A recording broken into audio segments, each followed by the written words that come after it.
And another crushing loss here at the big house today with the snow, despite the elements going in Michigan's favor, allegedly. That's what we all thought. Well, Ohio State got one. 27-9 today here at Michigan Postgame Live. As always, with me is TJ. And TJ, I was with our members watching this all live. And, you know, hey, had some hope in the first half. Things were close for a while. Yeah, I mean, first half, the first quarter, we were kind of doing what it was looking like a Michigan-Ohio State game of old. Marshall got hurt, and the team could not fucking adapt, man. We had a lot of issues. We'll get into it. Yeah, it fucking sucks, though. But we'll get into it. I got a lot to fucking hit on, man. For sure. We want to thank all the super chatters that are already starting here, and so we're going to keep it rolling. But before we get to everything, I do want to encourage everybody to hit the like button. Just takes a second, and especially with a show like this, if everyone hits the like button, it'll really help get things rolling. Hit the subscribe, and then of course share this out with at least one friend. We're going to be taking super chats. We already have a couple. Thank you for that. We're going to get to our analysis first, then we'll start reading super chats. But comments or questions, we're pretty much only taking super chats today. So put your comment or question in a super chat, and we'll take it. And every $150 unlocks another hour. So that's what we're doing. Let's go ahead and thank our sponsors. So starting with Win Agency, who does have an encouraging message for us despite the loss today. Hey Michigan fans, we had a tough loss, but here at the Win Agency we're all about bouncing back. Whether you need a small amount of coverage to protect your family against medical emergencies or a powerful plan that can greatly reduce your medical expenses next year, we have you covered. We also offer specialized hospital and travel plans because protection matters most where life is unpredictable. Call us today or visit our website to explore your options. Thank you to Win Agency, who's been rocking with us, obviously 2 years now. Y'all are awesome. I know we've got Win Agency here. Thank you so much for everything you guys do. And then also Healthy Dogma. So thank you to Healthy Dogma. It wasn't our day, but Michigan fans know we don't quit, we rebuild.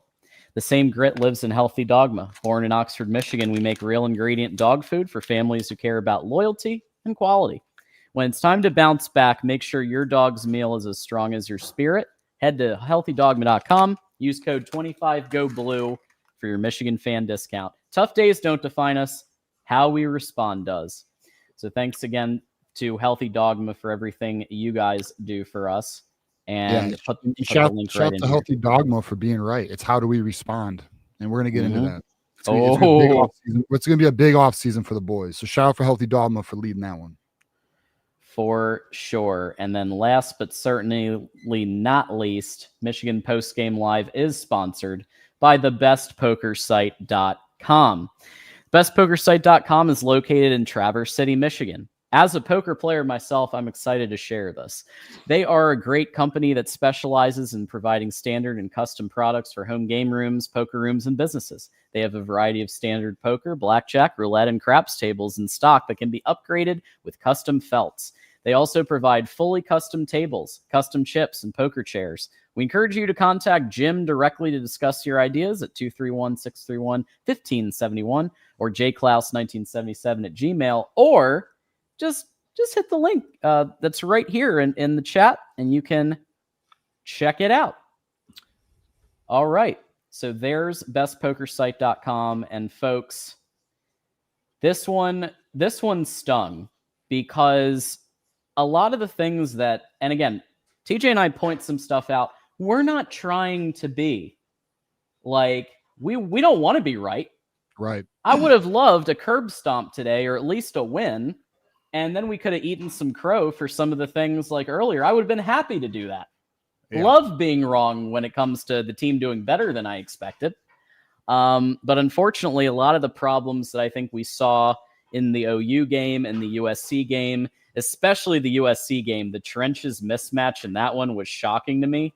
And it just looked like against the tougher talent, the tougher teams, the trenches have not been in our favor this year. And I just didn't see I didn't see a ton of positive. I kind of want to, just before we get to a whole bunch of things that we know fucked up, I want to at least offer people a couple of rays of hope for next year, if that's okay. And Queen Jolin and the donors. Shout out to Dusty May, by the way. Yeah, undefeated. Just, a real coach. Just whooped Gonzaga. Yeah. But things for optimism for next season. We got Michigan basketball. We got Queen Jolin. I'm just kidding, John. Go ahead. Well, I think that the defense continued to fight the whole game, and even at the end, just doing their best to try to prevent Ohio State from continuing to run things up. And I thought that they did that. I think the defense fought. The offense, there's not a lot that was positive aside from Jordan Marshall and Kudzdahl attempting to do what they could do. And even at the end of the game, it was still an Ohio State rushing advantage, which was wild. Did not expect that, but I think Jordan Marshall, when he gets healthy again, is gonna still be legit for us next year. Well, clear. Yeah, I mean, I think. All right, sure. All right, listen, fine. We'll hit on a few bright spots, and then let's fucking these dudes because they need to be cooked. I know. Bright spots. Youngest team in the Big Ten. We were 9-3. Decent. Was my prediction before the year even started was 9-3. I was hoping for more, but I just felt it was 9-3. Look, there's clearly talent on the roster. But look, here's the counter argument. Can the coaching staff develop that talent? Is this coaching staff? We're going to get into that today. We'll talk about it. We have a donor who's fucking willing. So that's great. We need to be very aggressive this offseason. There's no excuses. And that's kind of it. And for me, I mean, yeah, sure. Listen, and we have a good, very strong recruiting class coming in as well. So there's that. So you got a very strong recruiting class. You got a bunch of young players who are talented. Andrew Marsh, 3 redshirt freshman offensive linemen, a bunch of depth on the back end of this defense that people are excited about, a young core of linebackers that we think are going to be exciting. Defensive line's a fucking question mark, though. I mean, the talent they're bringing in this recruiting class, very good. Is Nick ready to step up next year? I don't know. We didn't see anybody the entire year begin to shine on that defensive line who's young. And I mean, like, really shine. I don't mean like a flash here and there. I mean, like, you can see he's coming on. You could see next year will probably be his year. I don't know. We don't have that answer. Major fucking offseason, bro. I mean, I guess we'll save the offseason talk and all that. Let's kind of just talk about this game here, John. We good to go with the game? Yeah, I'd like to. Okay, we've done our precursory minute of good things, and now I want to say that thank God it's the NIL era, because now the donors are going to demand the firing of the following people: J.B. Brown gone, Ron Bellamy gone, Grant Newsom gone. I don't want him. Bye-bye. Wink. I don't know. Wink, maybe go enjoy your island or whatever. Yeah, he might. The point is there will be change. Quarterback coach. Let's get a quarterback coach for Bryce, a real one, not just synagoga. This is stuff that maybe wouldn't happen, but now that there's the NIL era, I actually think that the donors will demand, and Bryce Underwood's people will demand for sure that there's change. Here's another positive I'll give you. Has anyone seen what Michigan basketball is doing? Because I guarantee you the donors are looking at that like, okay, I want that out of my fucking football team. I want that dominance in my football team. I see if I invest my money in a team and I have the right coach and I have the right talent, we can build a winner. So that's encouraging. That donors want to see that. They want to see, was it 30-point back-to-back wins against ranked teams, never been done in the history of college basketball. They want to see that shit, right? So that excites them. I do anticipate a very aggressive offseason. There was word it was supposed to be that. We'll get into that. There will be change, period. Oh, sorry, Justin Tress. Justin Tress. Yeah, I would like a new strength and conditioning coach. By the way, Sharon's not getting fired. He's going to get another year. And I'm not saying honestly, I wouldn't mind, although this offseason is terrible for coaching because all the available vacancies or all the coaching vacancies. But he's going to get one more year, and we'll dive into that more. I kind of want to hit on the game, John, if we can. I mean, we talked about we talked about positives for next year. We talked about, we kind of loosely talked about the offseason. We will get into that more, I promise, because I want to really go in on that. But we got to talk about this fucking game, John. So here's just the reality, boys. The reality is when Jordan Marshall went out, we were fucking cooked. Yep. We were cooked. Our offense cannot produce enough without Jordan Marshall. Jordan Marshall had 7 carries for 61 yards and 8.7 average. He was the offense. And with no Justice Haynes, you were going to try and rely on a walk-on. You know, and you know, Kuzdal, look, he's a quick player, but he don't got it. You know, he don't got the vision. He doesn't have the feel to carry a game like that. He just doesn't. He's a third running back for a reason. It just is what it is. Bryce Underwood, let's just call it what it is. Fucking poor performance today, brother. Today. Unfortunately, 8 for 18, 63 yards, interception, a 3.5 average. You were missing there was open guys. There were some open guys. Andrew You're not Marsh was open. That's on the fucking coaching staff. That's on the coaching staff. Okay, figure it the fuck out, boys, because your asses are all on the line. Okay, they're all on the line. Seats warm. That's another thing. Let's make an official statement. Fucking whatever you want to call it. Seat is officially warm for Sharon Moore. Officially, because the season's done. We're not in the playoffs. It's done. We didn't hit 10 wins. It's done. So now Citrus Bowl. Hey, Citrus Bowl. Don't forget. Yeah, maybe you get a 10th win. Maybe, but nobody's going to play. All the NFL people are not going to play in a meaningless bowl. Probably likely not, unless there's like an NIL clause in their contract or some shit. I don't know. But you know, it's look, man, when you look at this game, you break it down. Let me tell you one of the grossest. There's 2 stats that are absolutely disgusting. Third down efficiency. Ohio State was 10 for 17. We were 1 for fucking 9, dude. 1 for 9. Terrible. Possession. Have you seen what the possession numbers are, John? Time of possession? Let's take a look. I'll let you know. I don't want to break your heart. I'm going to anyways. Go ahead. Michigan, 19 minutes and 59 seconds. Ohio State, 40 minutes, dude. 40 in 1 second. Yeah, good Lord. Listen, and I'm going to be real with you. I know our now I might rub someone the wrong way with this comment. You know, it is what it is. But our players stood at the on the block M so they wouldn't plant a flag, which there's nothing wrong with that. Like, that's fine. Do what you got to do, boys. Ohio State had every right to plant a fucking flag today. They earned that shit. You know what I mean? Like, they did. And I'm a big believer in you take your L's. You take your L's and you figure it out. They didn't, though. You know, Ohio State didn't. They didn't even attempt to do it from at least what I saw. So, I mean, hey, I guess kudos to them on that. They won the fucking game, bro. They were the better team, clearly. I will say it was a game, though, in the beginning. And I know they knew that. You know, Ohio State fans felt that. The weather was coming on. We were playing physical football. There was things to be excited about in the beginning of the game. There was reason for optimism. But once that Marshall injury happened, man, it's like the team just didn't have enough juice. It just didn't. And then the defense started to get worked. They started getting leaned on. And once they got leaned on, man, they fatigued. So there's your strength and conditioning shit, right? Potentially. I mean, I'm not really going to blame it fully on trust there, but I mean, the truth is at the end of the day, 40 minutes of possession is going to wear on a defense, man. Defense just could not hold anymore. They were starting to get walked. I mean, how many total yards? Ohio State had 419 yards on us. They outran. Here's another stat too. This has always been key for this game. Ohio State 186 yards rushing. Michigan only 100. That's wild. I know.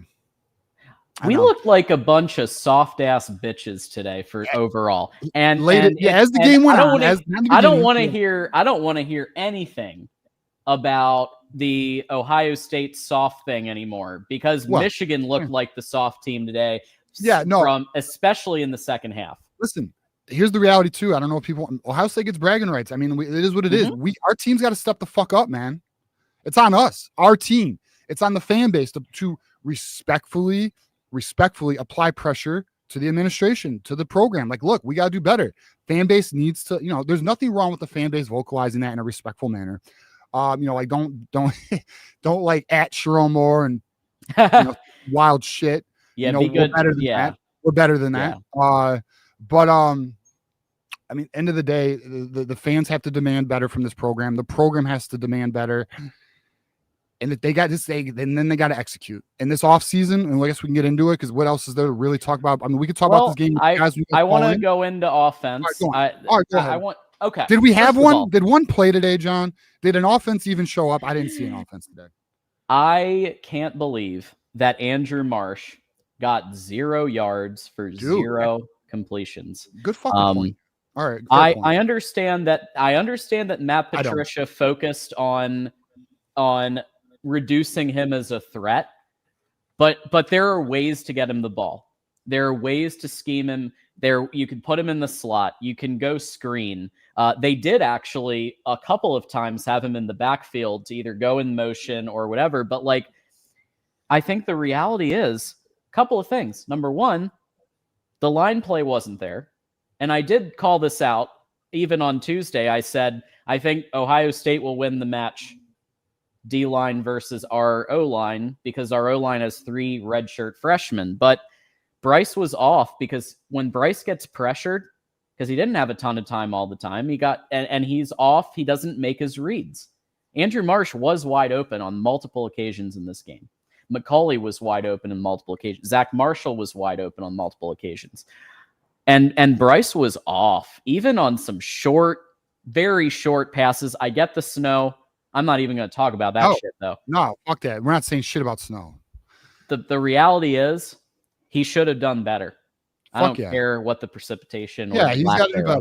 He's got to lock the fuck in. Like, that's the other thing, too. I guess let's just talk about, listen, man, I'm still in on Bryce Underwood. I'm not out on Bryce Underwood, but let me just say this respectfully. Mm-hmm. This offseason, you better lock in, my guy. Like, listen, focus, no bullshit. You don't need the distractions, man. You got to lock the fuck in and be the best player you could possibly be. And it just is what it is. And it's got to be one of the hardest offseason. It has to be the hardest trained offseason he's ever had in his life. It is what it is. And he knows it. And it should be anyways. It should be just in general. You want to be the best. You want a Kobe, a Kobe, LeBron James mentality, then you got to work. And listen, he wants that, right? So Bryce needs to put in serious work. Now, the fucking team needs to give this kid more weapons, though. Straight up. I agree. It isn't easy for a true freshman to have 3 redshirt freshman offensive linemen. In the beginning of the year, it wasn't even the best 5, which we can get into that too. The fucking coaching staff's inability to do proper player evaluation. But it's gonna be a full team effort. Nobody is void of blame. No. Except I lied. Jordan Marshall and Justice Haynes don't deserve any blame. Other than that, everyone else deserves fucking blame, in my opinion. I mean, listen, they were injured. What are you going to fucking do? And Jordan Marshall tried to tough it out. I'm not going to be mad at the kid. He did. He wasn't. He clearly was not 100% like they were saying, though. Right. Clearly, he tried, man. I just think on offense, I think the number one thing in order to keep Bryce around, because that's the discussion it's going to be to keep Bryce. Right. There's going to need to be some concessions made to bring in a Joe Sloan type for quarterback coach, to bring in like, what the fuck were we doing in the portal that we had 3 redshirt freshmen as the best options? Like, again, we've talked about the portal a million times on this show, but we didn't do enough. We had a converted quarterback as the main portal pickup. We were relying on the little bit of talent that we had. And yes, the recruiting classes have gotten better since Harbaugh. That's true. But where's the portal action? Simpson, who we got in the portal, didn't even play. Did you see Anthony Simpson at all year? I didn't. We saw him. We saw him, like, I don't know. Maybe like blocking a couple times? Like the second game of the year for like one fucking play. Oh, okay. I mean, yeah, that's right. But that exactly to your point, John. This better be a serious ass off season. Do not have another fucking off season where you bring in depth guys to compete. We need dogs. We need X factors. We need Justice Hayneses at other positions. Okay, wide receiver being one, edge being another, punter. I need a fucking Justice Haynes at punter, bro. We can't even kick a damn ball past 10 fucking yards. We were supposed to get a transfer, but here's the other thing. You have this guy Sunderland on the team, and Sunderland has been going on kickoffs, and he looks like he has a decent leg. Are we just not allowed to use him in that way? Who knows? Or like what's limiting us from at least giving that a try when this Joker can't go 20 yards sometimes? I mean, clearly, who knows? I can't say. What I want to say is, well, we're not at practice. We don't see it. But to be honest with you, I don't trust this fucking coaching staff. I mean, like, No, they suck at like they don't even, bro. They didn't even play Andrew Marsh. Although, fuck, I guess now I'm arguing myself in my head because he did look like he wasn't ready for that Oklahoma game. But, bro, they've done a poor job the last 2 years in self scouting and understanding the best players on the roster and player usage, and they just have not done the best job of that. And so again, next year that'd be one of the things we will be watching as a fan base, because there's no way I'm gonna tell you this right now. Even if there is a similar result, like fuck, that's really an off-season topic, and I know it's gonna suck. What if? All right, I don't even want to get into it. I'll just say it so I don't leave no one hanging. What if we have another season next year, like this year, 9-3, lose to Ohio State, same sloppy shit? I'm very concerned possible. I'm concerned Ward would stick with Sharon another year if we did that. Yeah, he's a do nothing.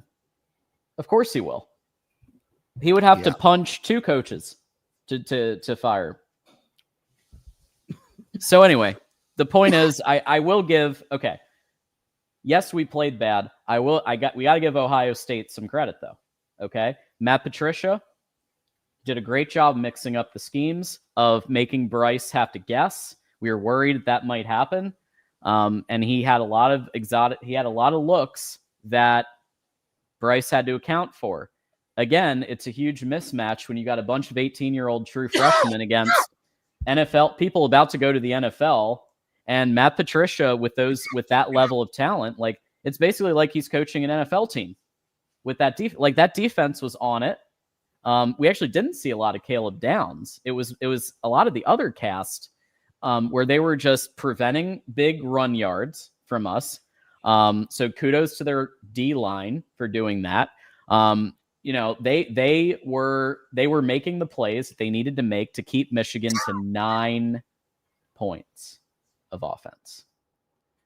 So you got I got to tip my pencil, pen, whatever to Matt Patricia for shit. No, fuck.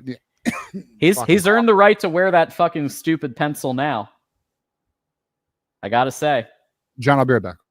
All right. Anyway, so yeah, kudos to Ohio State. They had a great game on both sides. Thanks, babe. They played really well, right? They did.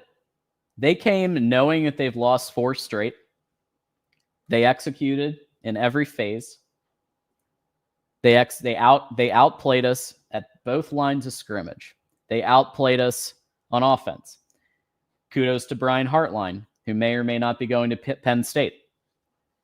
Kudos to Ryan Day, who no longer will be called third base on this program.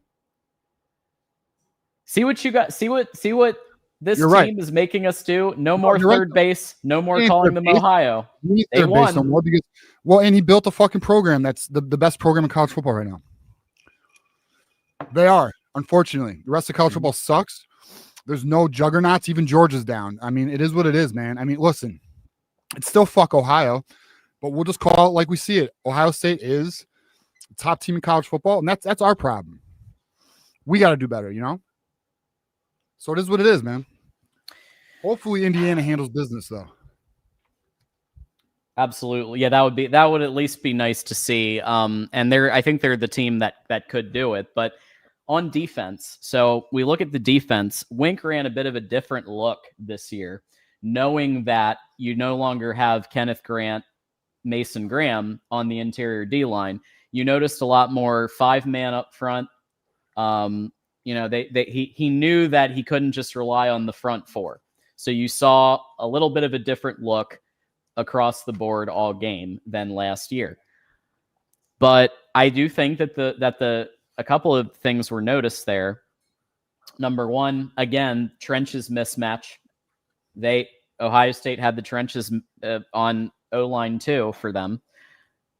But on top of that, I think that the loss of Hausman was noticed. I think that the loss of Do we Rod want to Moore talk is about noticed. that? Do we want to talk about it? I mean, I think that at the very least, we have to point out that the lack of Hausman probably had an impact in some way on some of those. I mean, I think so. Those plays. It didn't help. I don't think. No. I mean, none of it helped. The Hausman situation's real interesting. I'm not entirely sure why he ended up not playing. You know, word was he was practicing, and then he deletes all of his social media. I don't know what the fuck's going on there, man. I mean, unfortunate, whatever it is. I mean, listen. I mean, look.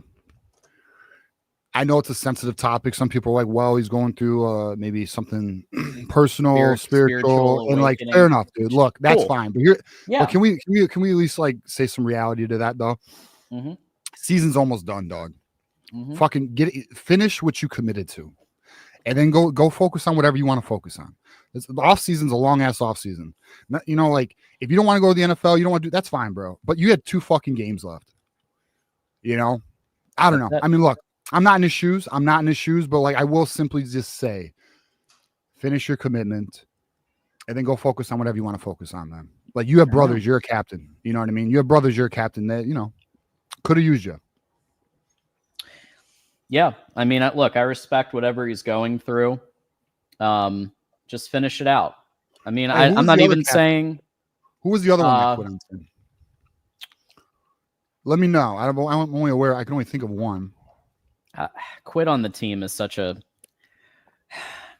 You don't show up. You we don't quit. Well, we also don't know. We don't. How much of that was him and how much of it was the coaching staff noticing what he's going through. For today, for sure. Last Saturday was definitely him though. But, right. Or the week prior. Whatever. I mean, listen, I don't know about today, so we'll see. I don't know. That is something to point out though, is that it doesn't look good on your coaching staff when and your culture when your team captains are not playing. Yeah. Well, I don't disagree, man. I mean, it is what it is. I mean, it is what it is right now. They saying Rod Moore? I don't agree. I mean, Rod Moore fucking tried. I mean, he tried, bro. He's just having knee issues. His knee flamed up. His knee started flaming up again. I don't know. Anyways, we'll move on. It is what it is. Mm-hmm. We said our piece on it. But yeah, I mean, look, the team, look, we just got to be better, man. I mean, what else is there to talk about today? There's really not. I mean, we can obviously hit on the game. We will talk about with the callers, but I just mean, like, really, I think in audience, let us know in the chat. Is everyone's mind not on the off season now? I mean, mine is. Mine's fully on the fucking off season because there's not a damn thing we can do about this shit. Yeah. We're stuck. We're stuck until we can make improvements. We have transfer portal. We have the recruiting's ending up here soon. I don't anticipate them closing anything major on the recruiting side of things because the word is the focus is going to be on the portal. It better be. So we'll have to see on that. But yeah, it's kind of where we are, John. If you wanted to start hitting these, unless is there anything else you wanted to hit on with the game? I guess. Well, I think that something that we need to just ask. I want to ask the coaching staff. I want to ask you guys. What type of team do we want to be? Right. Period. That's fair. Like, right. What type of team do we want to be? Do we want to be a middling program that goes 8 wins a year, 9 wins a year for the rest of time? Or do we want to get back to the 21 to 23 glory days? I know what my vote is. Right. I enjoyed that time a lot. And I felt that that's where Michigan should be, is they should be at 10 wins. There's no reason in today's era with the portal, NIL, there is no reason None. why we can't have the best coaching staff in football and why we can't have the best players in football, or at least up there with Ohio be State. A top 10 fucking team. How about that? Let's just be a top. I think expecting to have the best this, best that every year is insane, but you better be fucking competitive. And there's no reason Michigan should not be a top 10 team. Now, I know the counter argument. Trust me. Listen, I do call-in shows. I talk with the fans. Here's your counter argument. Well, Sherrone Moore inherited a team after a national title. Jim Harbaugh raped the program, which he did. And then we lost a bunch of players to the draft. This is true, but you had 2 years, Sherrone. You had 2 off seasons. Now your first off season was rushed, so everyone gave you a pass. That's fine, and that's fine. Mhm. Yeah, Rebuild year. We get it. I get it. That is understandable. Mhm. Year 2, though, you had another off season. You left blatant holes on the roster, Mhm. and you didn't fill them. You know, that's what that is. Period. You know, I know they tried getting Skylar Bell, and it didn't work out because he had one more semester before graduation and all that, but is what it is, man. It's a results business. You have to get results, you know. And here you go. And for the fans who have that position where, well, he only had one true off season and we lost a lot and Harbaugh took a lot. Sure. Okay. Guess what? Then to the fan base who holds that position, do you not agree year 3 is make or break?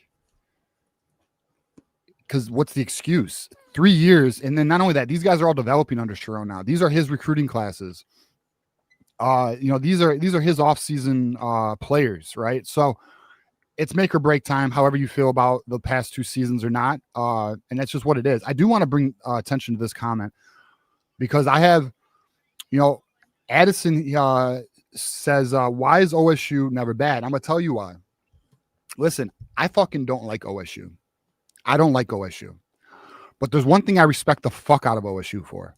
It is their desire to win. Mm-hmm. OSU, as a program, has a desire to win, which is why they always win. Yep.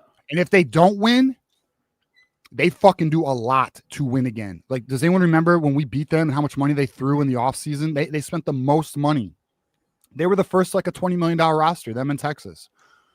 They get the coaches. They get the players. The admission standards are not lax. Well, they do the player. They do, from my understanding, they do player exemptions on things, which is a lot of programs do. I wish Michigan would.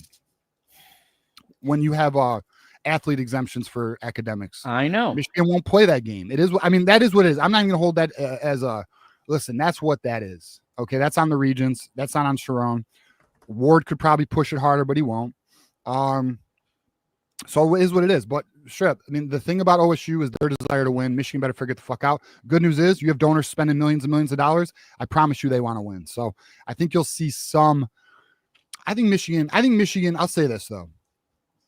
I think Michigan is taking sports more serious. I'll say that. I think the university is taking sports more serious, which is a positive. I think they got a wake-up call. I think Santa Ono was actually pushing the university in the right direction with that. We'll see who the next president is and how that looks. But it is what it is. At the end of the day, we just got to be better. And listen, there's no reason, by the way, and we can start doing super chats after this, John. Mm-hmm. There's no fucking reason Michigan can't be a yearly top 10 program. None. Mm-hmm. None. There's no reason. So figure it out, boys. I'm with you. With the resources that Michigan has, with the brand recognition, because fuck what Garrison said. We're a global program, not a regional program. Yeah. And so the problem, though, is that I think we're underachieving. And I will say this. It is a tough year to fire a coach in terms of the head coach, right? Good year. Yeah, Lane Kiffin just went on a the show The Bachelor. Lane Kiffin was just basically doing The Bachelor, but for college. Did he make football. His decision? From the report, that the last thing I heard is that rumors were probably going to be LSU. Yeah, that's what I don't know if it's been definitive yet. But he went to LSU. He went to Florida. He talked to Ole Miss. I believe there might have even been another school in the works too. I mean, he hasn't even won anything major as a head coach, and he's still getting courted for $100 million. So now's not a good year, because if that's the best possible scenario, then it's like going to be Matt Campbell types that you're going to be looking at. So it's not the right year to fire Sharon. It is the right year to get the apparatus around him to be successful, to get the Kevin Wilson like Ryan Day had for the first few years, to get the defense to where it needs to be, the strength and conditioning back up to Ben Herbert level. Like, yeah, right. This is the prove it year for Sharon Moore. That's a tall task.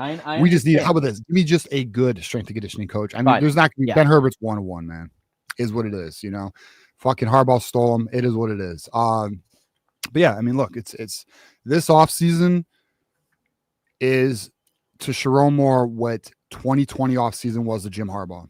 It's exactly what it is. Back against the wall, you better win or die trying. That's just what it is. Listen, we're gonna support him. I want Sharon to do great. I want Sharon to win Coach of the Year, but you gotta fucking do it, bro. I can't make you elite. You got to get yourself there. So we'll find out. Yeah, time to clean house, and maybe Mike Fort talking about Tommy Moffitt. I mean, there are coaches out there that you can poach because there's a certain limit to the amount of budget that everybody has. Now, A&M has a big budget, we know that, but at the same time, are they willing to match us for strength and conditioning? Who knows? But it's worth a shot. Like, it's very clear that we need to clean house. I don't want to see Ron Bellamy again. He should have been gone 3 years ago. He's terrible. And the fact that it's been Andrew Marsh as the only weapon basically is an indictment on his coaching. It's an indictment on Sharon Moore not going out and getting an alpha wide receiver. Whatever, I don't care about athletics versus academics. There's nobody that you could pull. You just $2 million. Let's go. Like, I don't believe that. I don't believe that there was nobody. Right, that McCauley was the best option and that Simpson was the second best option. Like, sorry. So anyway, point is, it's time for wholesale change at the position groups that have been the weakest. It's time for a new strength and conditioning coach. It's time to make these moves that we've been calling for it seems like forever now. We've been saying the exact same damn things on air. We've been calling for this.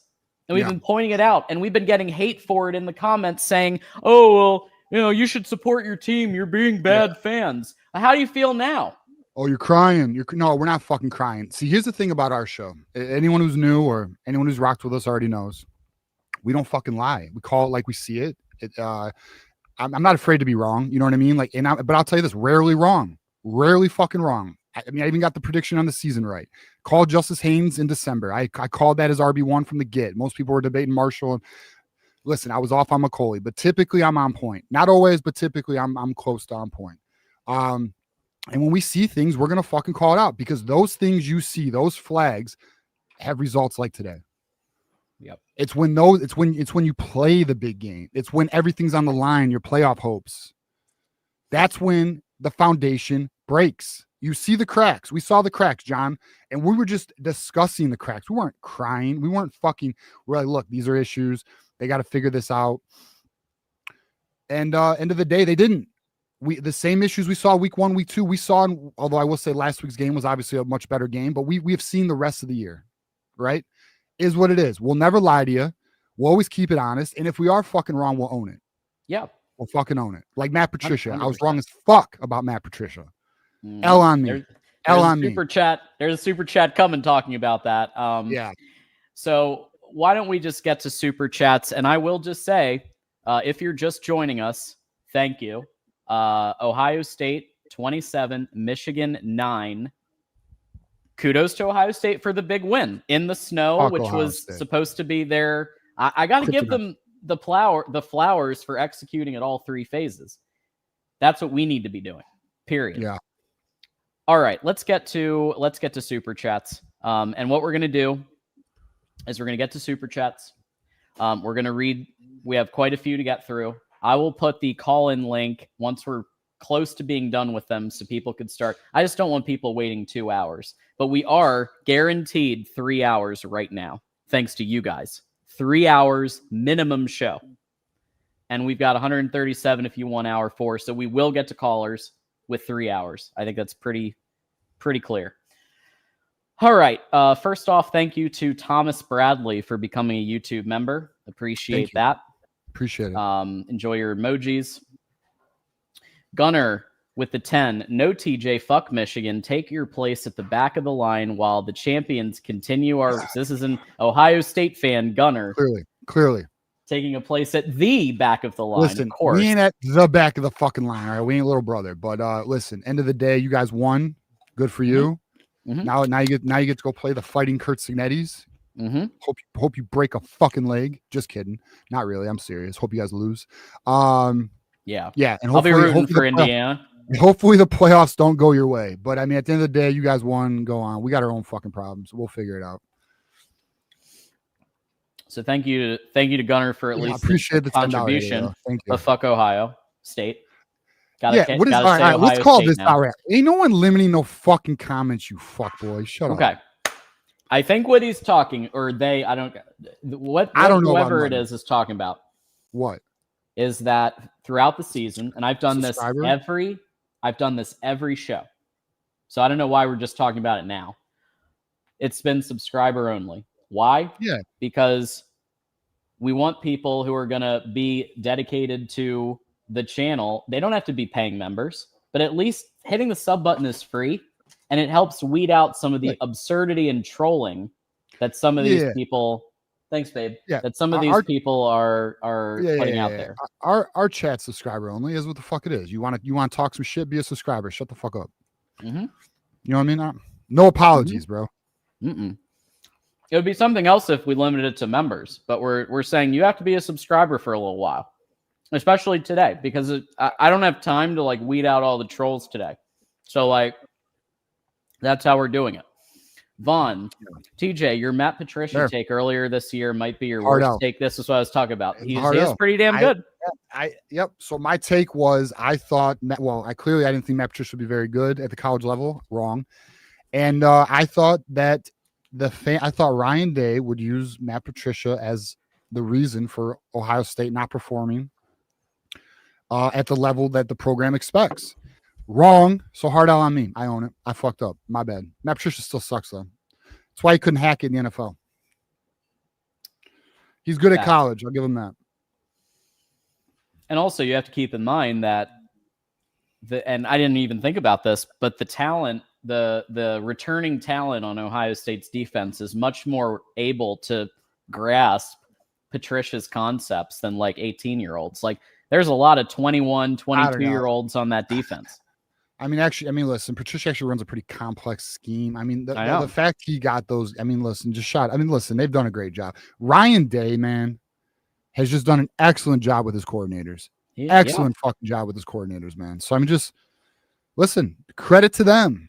Those fucking losers, credit to them. Would we rather be us, Penn State, or Nebraska? From GT. Us still? Oh, yeah, I would rather be us. I'll tell you why. Because we have, Michigan, all they have to do is flip the light switch. Just okay, we're gonna be aggressive now. And I do think this offseason will be. I don't see how it won't be. And I'll tell you, if it's not, we're gonna call it out. But I listen, Nebraska, they just got 40 dropped on them by Iowa. I would not want to be Nebraska. They're so limited by the region. Oh, no. And they're Penn State doesn't have a coach. Well, that and I would listen. We are not far from being where we want to be. The problem is here's the real problem. Can we reach it with Sharon? I don't even know if it's a problem. It's more a question. Can we reach that level with Sharon? I don't know. We're going to find out. Now, did Sharon have all the things he needed to be successful? No. Clearly there's roster issues. Clearly there's a gap at wide receiver. We don't have a deep threat. We have no one who could stretch the fucking field. Mm-mm. We just don't have that we don't have the wide receivers, Not at all. Yeah. You're a converted quarterback is your second best wide receiver. That's our second best wide receiver. So it's just not good enough. And we've said that all year. And I don't want to hear anybody saying we're complaining anymore because now it's real. Yeah. Ace, member for 11 months, need an elite edge or two, and I'm worried the conservative play calling is going to hinder Bryce from progressing at the rate that he should. Go blue. Well, let Chip call the whole offense. Sharon has been and even insiders.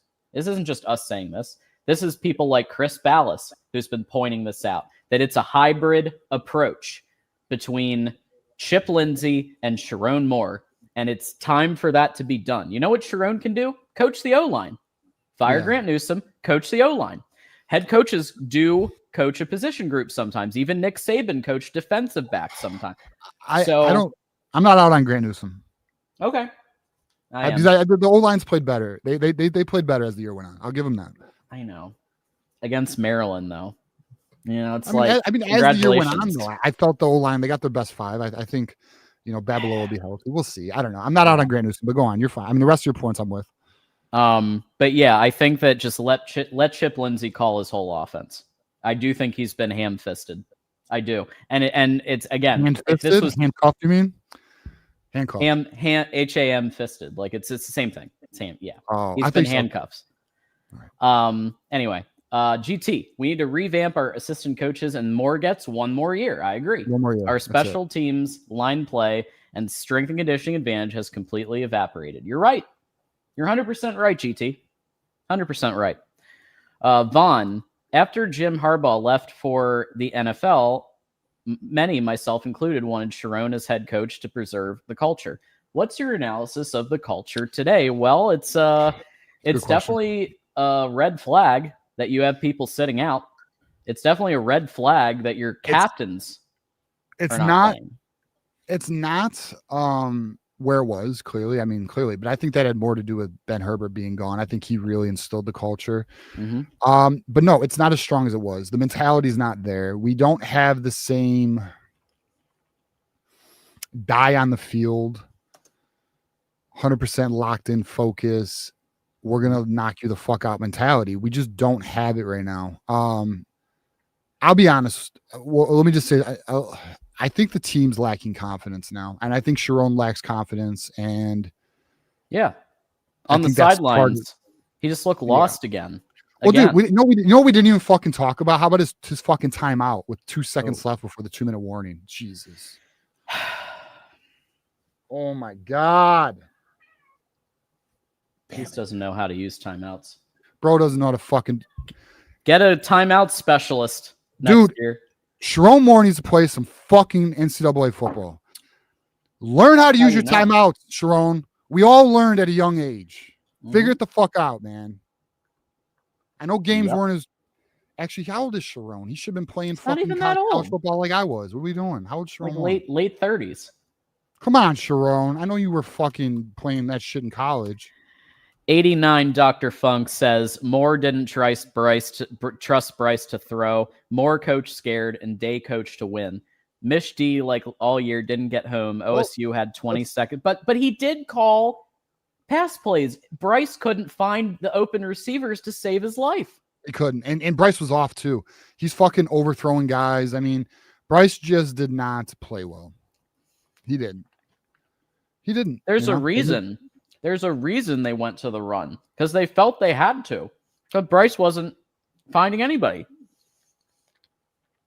That's why. McCauley had a couple decent plays, but other than that, no one else had more than 10 yards receiving.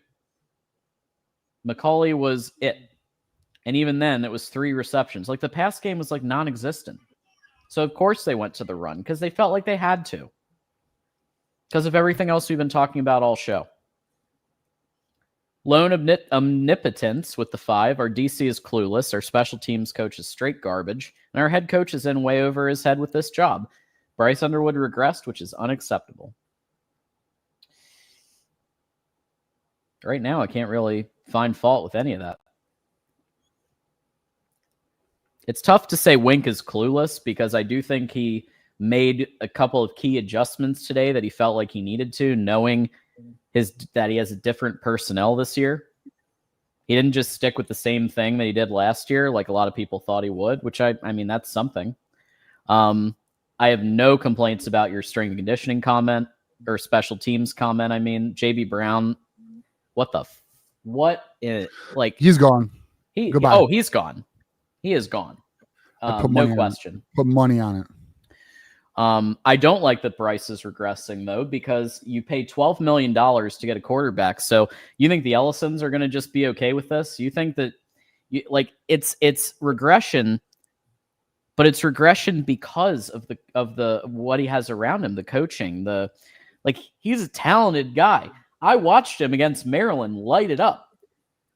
But what's the difference? Well, Maryland sucks at trench play compared to Ohio State. It's not even close. Yeah. So you need the horses to hang in the trenches with Ohio State and even USC, which was wild. USC beat us in the trenches. Like, it's not good enough. It's not good enough even in the slightest. And so it's Bryce, but it's everybody. Like, there are very few bright. That's why I wanted to start the show with a few bright spots, because I knew that we would have 5 hours of like going in. So at least it. I mean, it's off season. I mean, to be real though, I mean, like, listen, as a podcast host, I'm going to be real with you. I think about what is this off season going to be like? Unless they fucking kill it, this is going to be a tough off season. Like, the fan base is not happy, bro. The fan base is fucking pissed. So the program better step the fuck up, man. Yeah.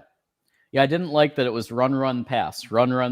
Again, like, you put yourself into obvious passing situations that then Ohio State, it's so easy for Matt Patricia to defend that.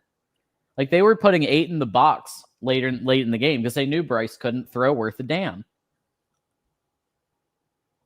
Mitchell, another one of these comments. Y'all soft for only letting members chat. That's not true. Well, look, we are letting subscribers chat. We're reading your super chat, aren't we? Fucking throw some more money. We'll read them all day. Yeah. We can also call in later. We'll be you can call in too. Call in. Talk your shit, bro. If you haven't been a subscriber for long enough, call in. Yeah. You like, do you understand this is a Michigan podcast? Do you understand if we just let anyone in here? You got fuckboy Spartans and we got you guys who are obnoxious as shit. If you want to chat, subscribe. Good game, Buckeyes. Y'all deserved it. Game thoughts. Yeah, this is what happens when your offense was naturally one-dimensional. You spend a lot of money for a QB, but to surround him with former QBs and freshmen. Elijah Bowman. I knew this was coming from Elijah with the 10 there. Spot on.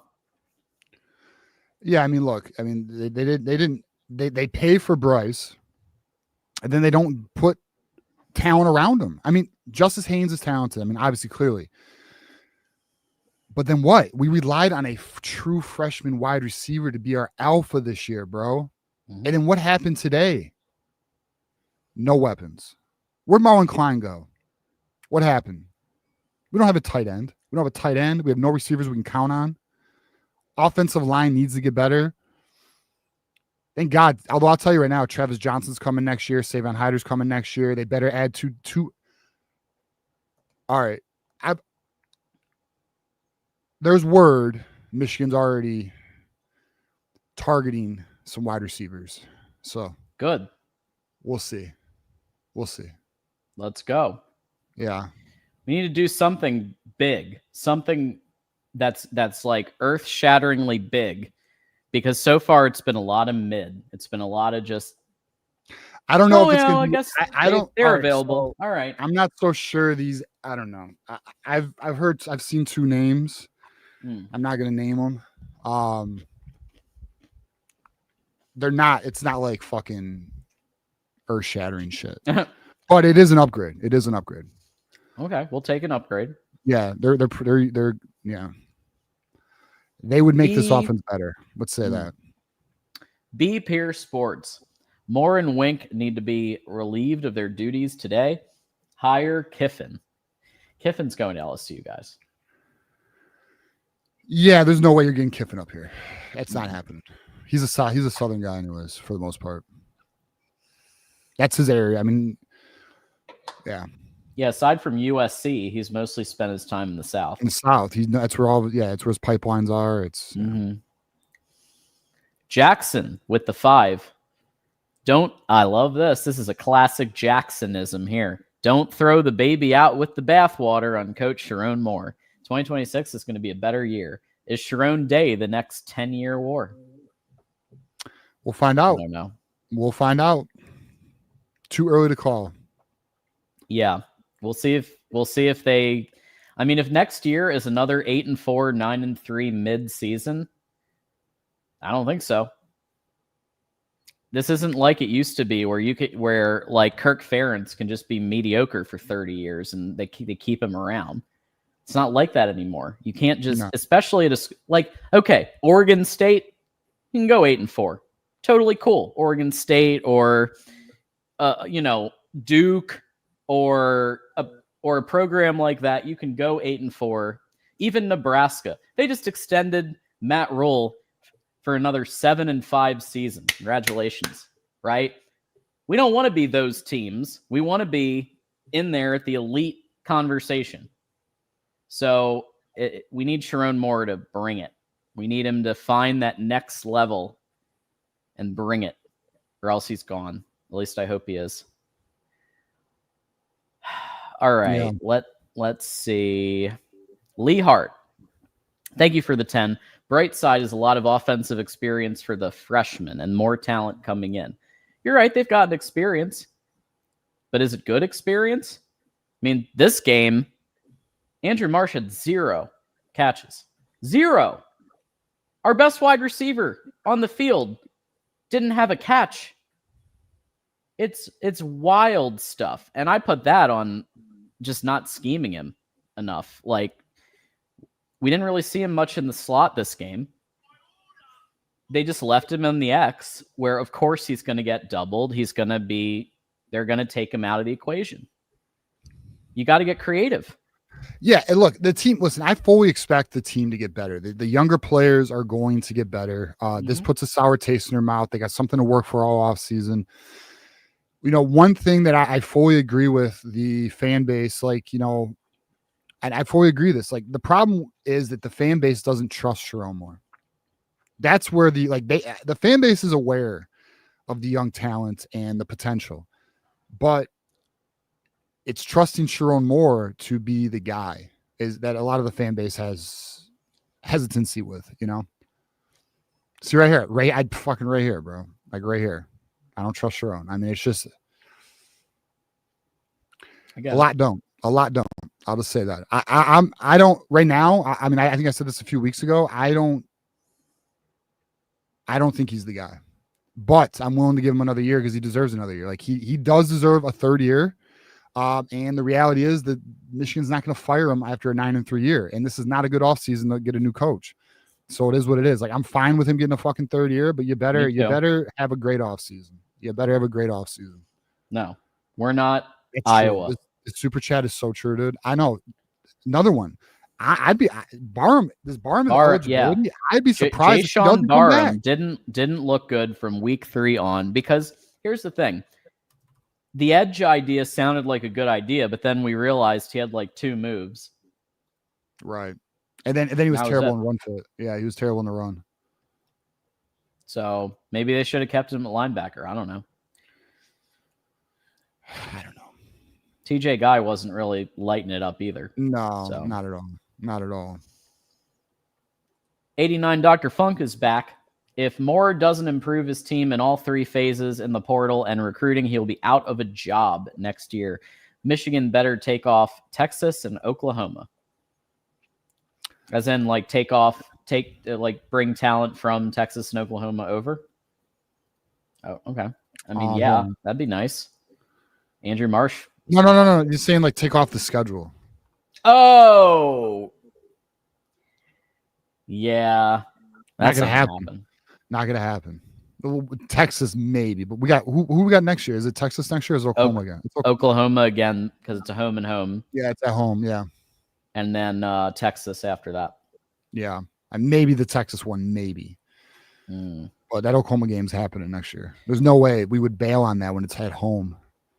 I will say, now we're in like a Texas situation, because technically, if we go 10-2, and we had played like the East Illinois School of the Blind instead of Oklahoma, we'd be 10-2 and probably in the playoffs. Same with Texas. I know. Well, no, we would be 10-2. 100%. We'd be 10-2. I don't know if we'd be in the playoffs, so we might be on the outside looking in. There's a lot of teams that are like 10-2 right now. But, you're right. But regardless, I mean, is what it is.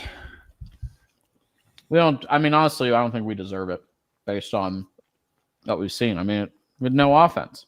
Yeah, some run from Jordan Marshall. We would need the perfect matchup in the playoffs for us to have success. Yeah.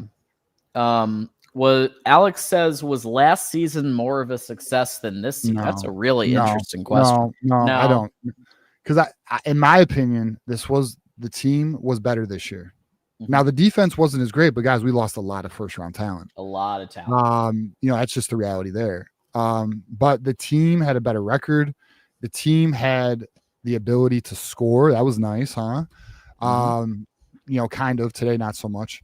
But yeah, no, it's better, but it's not good enough. Like, it's better, but it's not good enough. All right. So let's see who's next.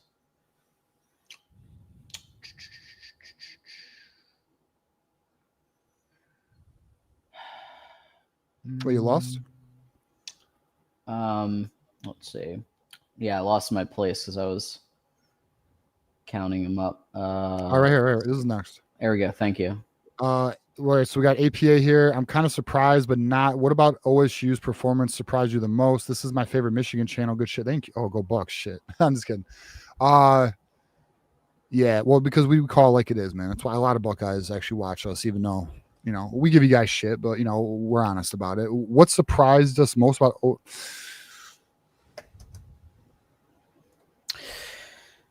not really anything. I don't know. Not really anything. It was actually what I would expect from you guys, to be honest, the one thing that surprised me most is like we were getting yards on you guys in the beginning. I was surprised your defense was getting gashed a little bit. We moved the ball pretty well. I was surprised by, I wasn't too, I thought we could, but it was looking easy. It was looking like, all right, this defense doesn't look like number one right now. So that was interesting, but nothing fully surprised me. Look, Sane was saying, what was his stats today? Actually, I didn't even look at his final number. Much better. 26. Better than Bryce by far. Oh, clearly. That's not me saying that's not, I'm not comparing them. Yeah. But Sane's on he might have broke the record completion percentage. I know he was on pace to break completion percentage record in a season, which is nuts. But no, nothing really surprised. Actually, I'll say this. You know what actually surprised me about this game? The lack of chippiness, bro. I thought this game would be way more chippy, and I thought there'd be way more fighting, and there was not a couple unsportsmanlike. I actually thought Ohio State played controlled. That, I guess, that surprised me how controlled you guys were today. You guys were definitely us too, though. Michigan. I thought for sure there'd be more spice today. There just wasn't.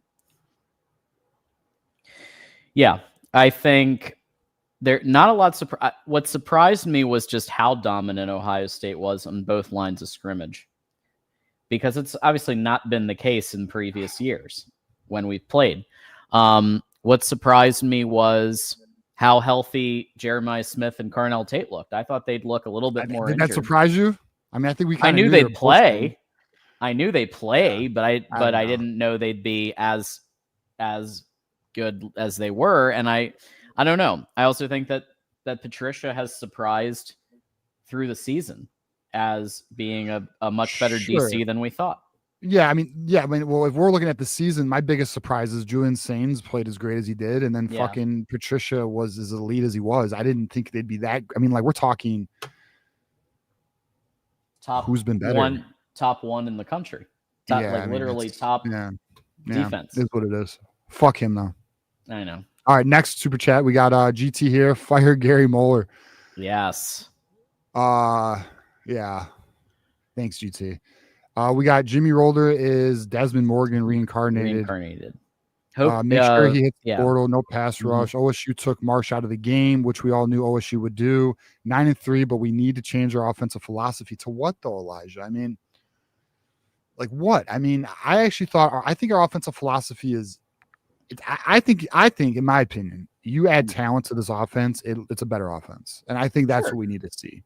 I don't think the offensive it's still a power run. There's still a power run element to it. It has a little more spread components to it, but I actually think the offense.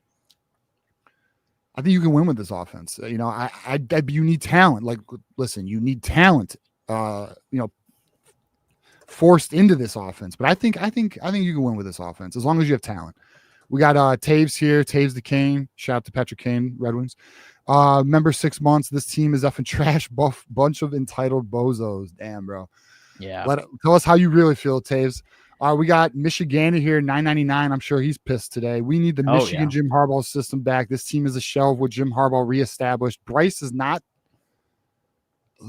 Wow, this is heavy. Bryce is not the right quarterback for this program. We need a pro-style QB. Wow. By Stink Martindale. Damn, dude, I'm going to be real. Wow. If we had a pro-style QB, you know what we would be hearing? The same shit I'm hearing as a Detroit Lions fan. He's not mobile. He's not mobile. Yeah. I don't know if that's I think the Bryce move is in just fine. 2025. Yeah, I think Bryce. Just fine's not the right word. Bryce he's got to get better, but I think he'll be. I think next year you're going to see a better Bryce. I do. If not, whew, I think shit. Sharon Moore needs to stay away. Like either Sharon Moore brought in Chip Lindsey to run an offense, and then throughout the season he's been poking in and poking in and poking in, and like one of two things needs to happen.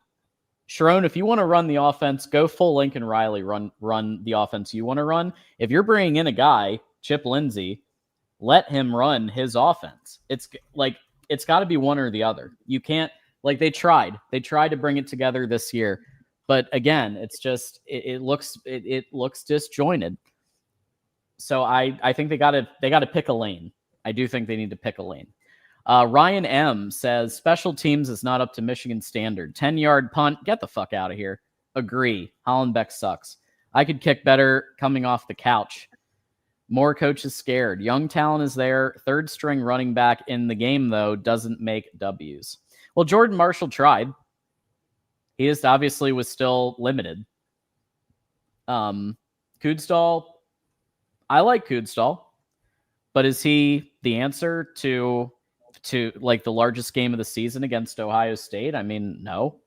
But when you're down Haynes and you're down, then you wind up being down Marshall, you have no choice but to go to your RB3. So I get it, but he didn't really have much option there. So I'll give him a little bit of credit there. Elijah says, shout out to OSU. Great game. I know some may disagree, but our defense was solid in the first half. But since our offense is so conservative, our defense got tired. Bryce is a freshman, not Superman.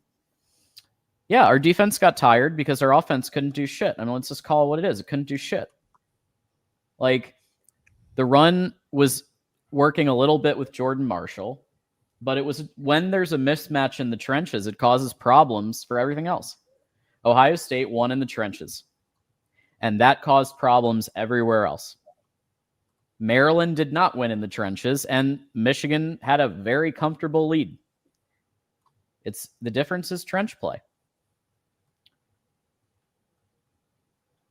Dan Kazort says, contact Ben Herbert, please. No reason he would turn down the offer. Sure there is.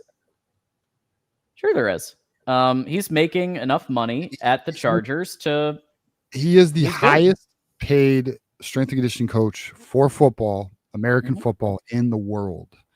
He doubled the highest paid strength and conditioning coach in the NFL. That was the only way Jim Harbaugh was going to get Ben Herbert out of Ann Arbor, and that's what Jim Harbaugh did. The owners of the Chargers are known for not being big spenders, but they're willing with Harbaugh. Yeah.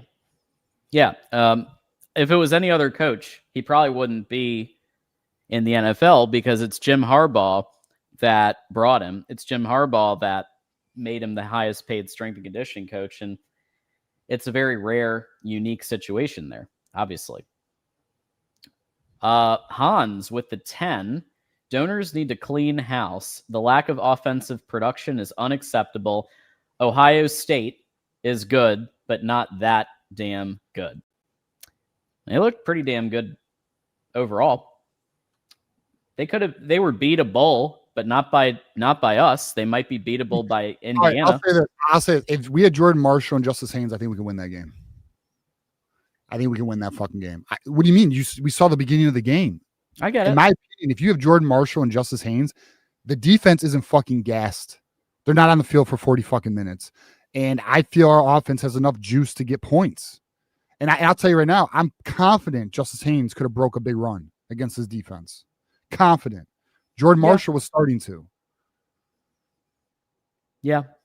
I think he could. Listen, the final end of this score, or the final score, 27-9, that was the first half was not a 27-9 type game. Okay. Mm-hmm.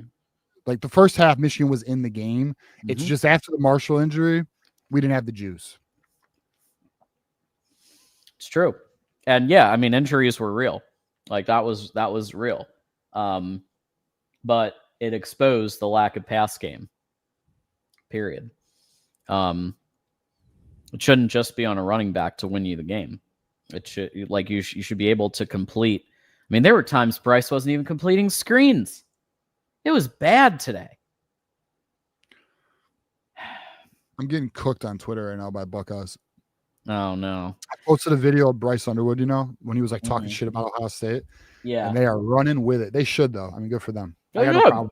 I got no. I don't like. I see. I enjoy the sport of shit talk, dude. You know what I mean? Like, look, you dish it out, you got to be able to take it. I mean, listen. My team didn't step up today. We deserve all this shit. I mean, obviously, like there's a line that can be crossed, right? But as long as it's as long as it's fair play, I mean, go for it. Whatever. We deserve our L today. We got, we got to do better. It's true. We do need to do better. GT, how much money would we bet on Moore saying we have some things to clean up in his post-game press conference? God. Close to 100%. Who wants to play bingo? Likely. What else would Sharon say? Shit. You think he'll wear his mechanics jacket? He's working through something. Yeah, Hausman's working through something. Jordan Marshall's working through something. Got to get better. That's about it. Yeah, got to get better. Got to go back to the drawing board. Taves to Kane says, what gives anyone the idea that Sharon will suddenly figure it out by next year? Dude is an absolute muppet, training wheel ass head coach. I mean, that's the way it's trending, is exactly what you're saying. I mean, he has shown every sign that he's a new head coach. It doesn't exactly know what he's doing yet. The only issue is, like, I think that they're going to make the calculation that there's too many openings right now, and it's better to stick with who you have and keep as many players as you can than start from scratch. Because who are you going to start from scratch with? Like, again, it's going to be like Matt Campbell or PJ Fleck. It's not going to be Nick Saban coming through those doors. Like, the best you can hope for is like Matt Campbell or maybe Jed Fish. And it's not like Jed Fish was lighting it up. I mean, we were able to defeat them, Yeah. Sorry, John. I'm on the. You're good. I got a work thing I got to do right now real quick. Okay. You're getting kind of choppy also. Just Am I? Let me come back in then. Okay. Joe with the 20 says, we all know the problems. Young, injured, poorly coached. I'm fine with losing, but offense performance was pathetic. I'm tired of the excuses. Michigan's in this era should never be this poor. You're right. It is poor coaching. It's the wrong coaching. It is pathetic. But I mean, Ohio State was also excellent. But we should be able to hang with any team, in my opinion. We were able to beat Ohio State the last 4 years. So this was it was a winnable game, in my opinion, with the right talent and the right coaching. We just don't have it. Elijah says, we will win with humility. Ryan Day, I respect him because I wanted them to plant the flag. And please pay Rolder to enter the portal. Yeah, I expected them to plant the flag, and I'm surprised that they didn't. Good for them, I guess. That's just how it is. It looks like we have unlocked our 4th hour. So we're definitely going to be doing calls later. So thank you for that. We have officially unlocked hour number 4. All right. Let's see. Michigander, what happened to saving things for Ohio State? What happened to being aggressive? Sharon didn't even attempt to throw the ball the whole first half. It was run, pass, run, pass, kick, field goal. He did try some deeper shots. And we even got a PI or two in our favor because of that. There was just no trust because the line wasn't protecting. Bryce was off because he was seeing ghosts. He was hearing footsteps. Your offense is kind of limited when you have the trench play going against you. Just is. He had Ohio State Buckeyes in his face a lot. Elks with the 10. Of course. I have to rely on Elks.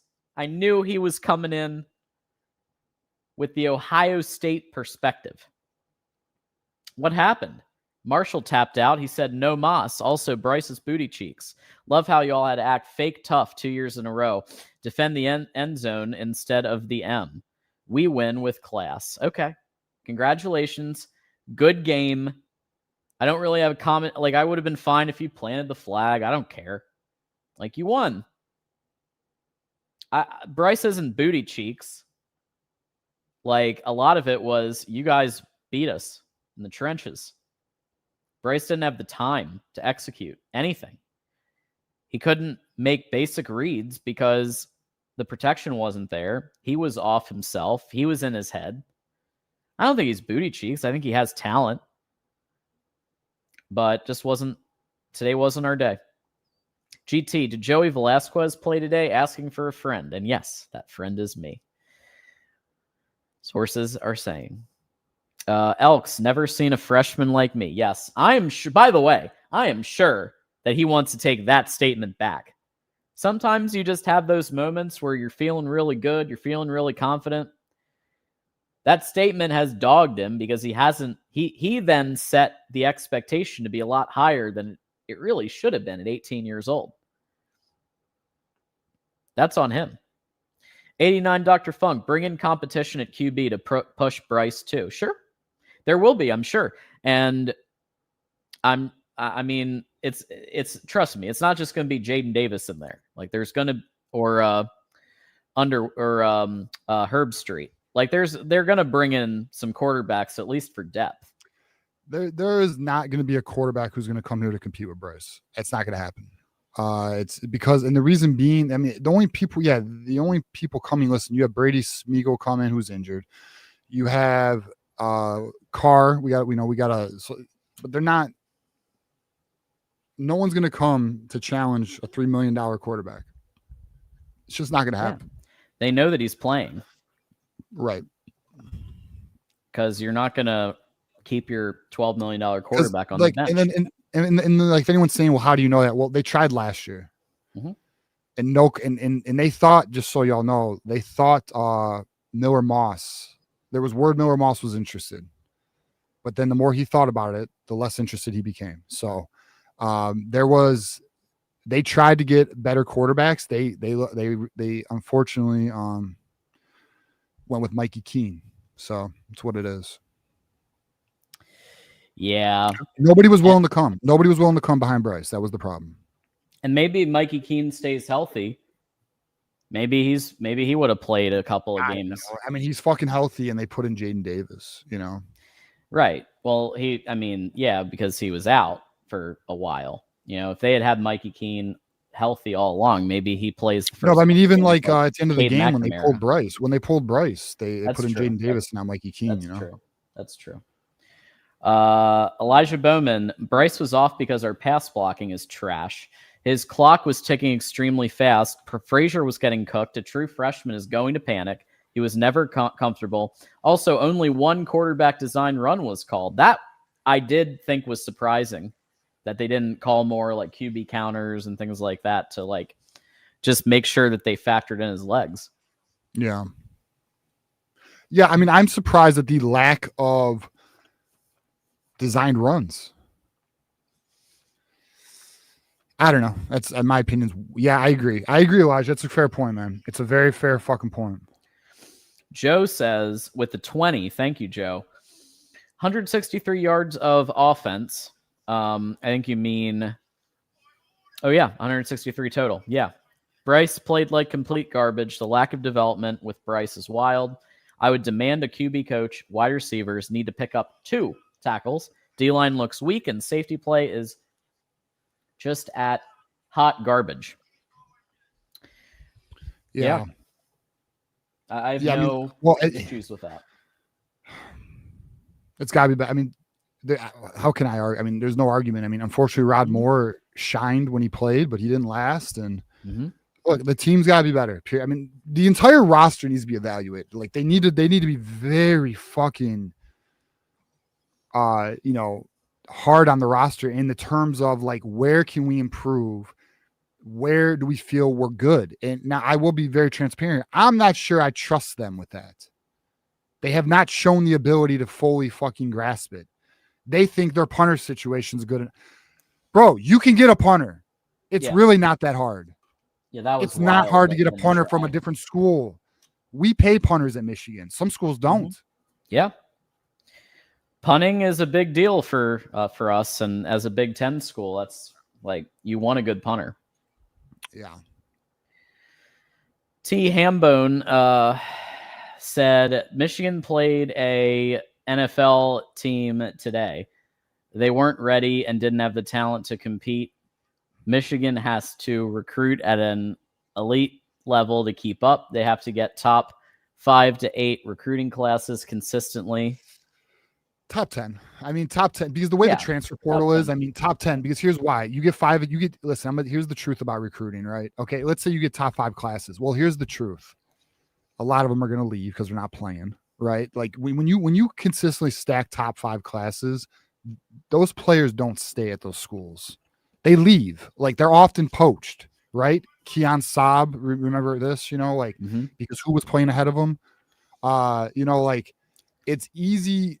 If you do top 10, you can then supplement your weaknesses in the portal, and that's how it should be done. Michigan should be at a top 10 level. I agree.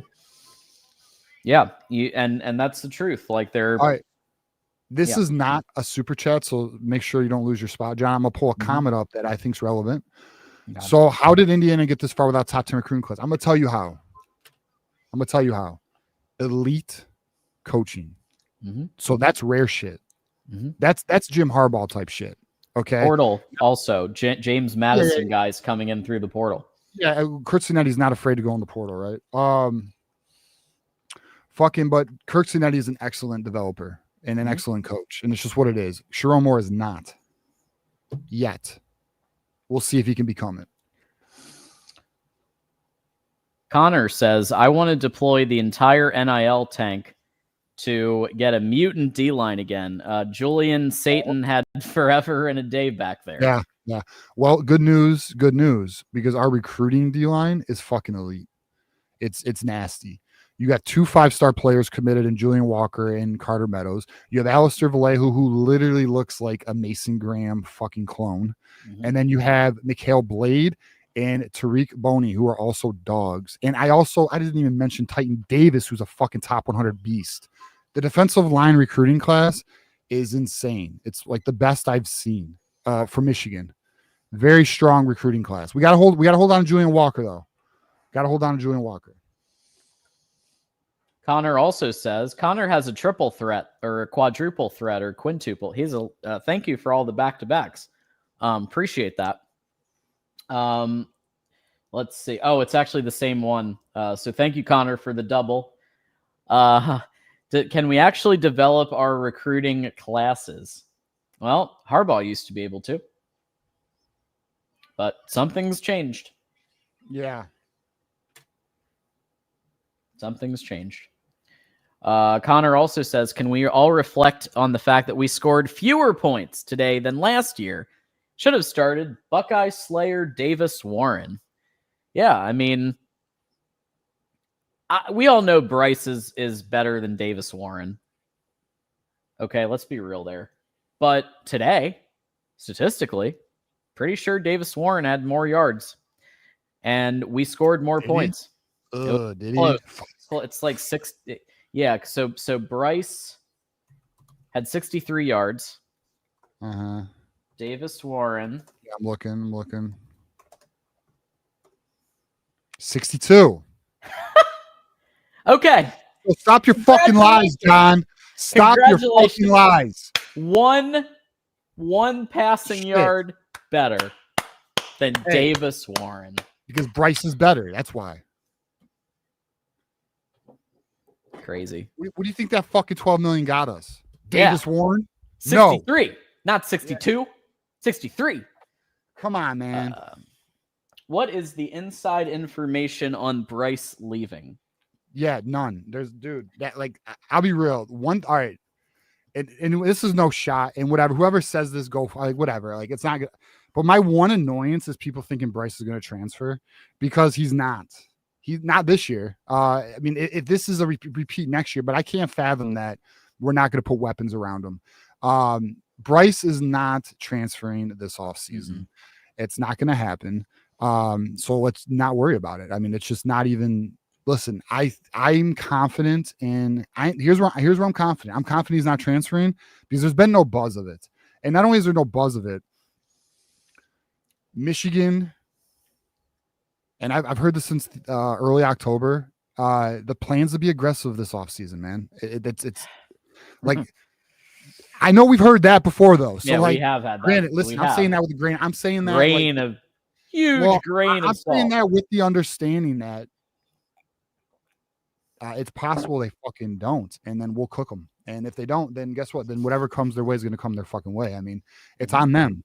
You know, like it's. But the Bryce transferring shit. There's no buzz, and I don't see it. I just don't see it this year.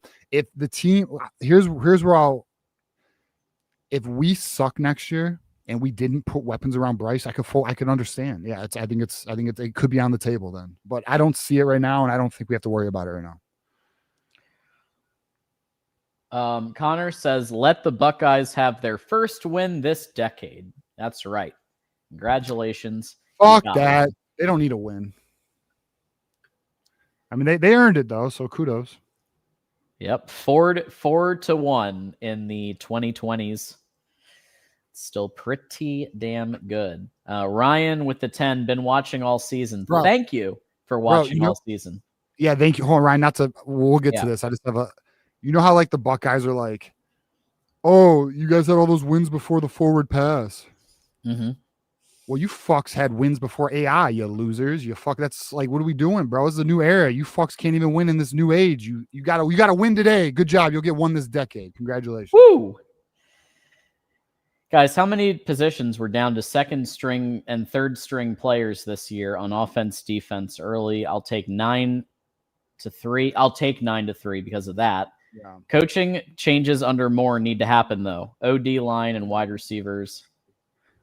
I mean, we had some injuries. I mean, listen, the injuries of the O-line actually were for the better. We've got better players. This seems to be a fucking trend with Sherrone Moore, by the way, that the better player comes in after an injury, which is that's coaching right there. That's bad personnel evaluation. Now, regarding running backs, I mean, look, that obviously, like, it sucked to lose Haynes because he was the better back, but Marshall held his own pretty well.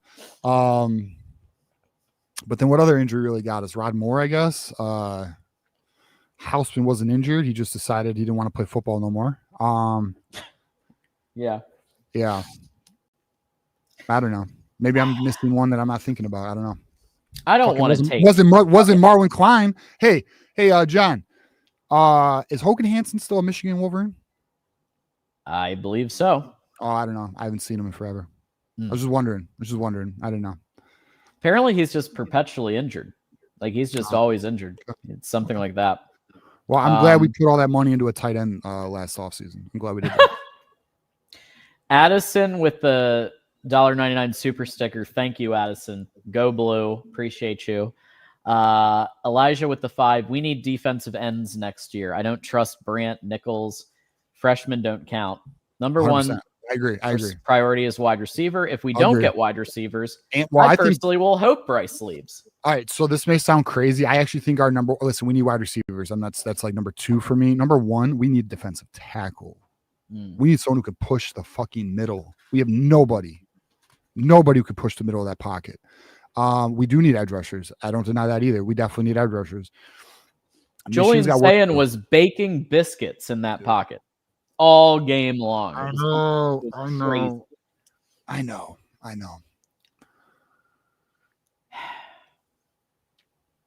Connor says we need to replenish the trenches. will only Yeah. win with mutants. Perhaps an offseason where players don't blow their knees out. Oh my God. Yeah, that sucked. He's talking about Babaloa. That sucked. One after another with injuries, We'll including see, man. Babaloa. Yeah. Hopefully the team gets some dudes. You know what I mean? That's just what it is. We got to. It's what it is. Oh, I Connor, could. What do you mean you couldn't? How could you not believe it though? I mean, dude, he's been so Hudson inconsistent all Hollenbeck has year, been dude. crap overall. He's had a couple punts, but also really bad ones. I was watching the game and I was like, oh, our kicking's doing good today. Zavada's on, punting's going well, and then that punt happens. I'm like, there we go. Fantastic. Yeah, Zavada went 3 for 3 today. Zavada was back, baby. Yeah. Zavada showed up. One player showed up for sure. Drufus with the 2. Thank you, Drufus. Drufus was there hanging out with us at the members only watch party that we did. So that was very popular. People coming by. Thank you, everybody, for showing up to that. That was a good time. James with the 5. Real friends call each other out. Fake friends enable your BS.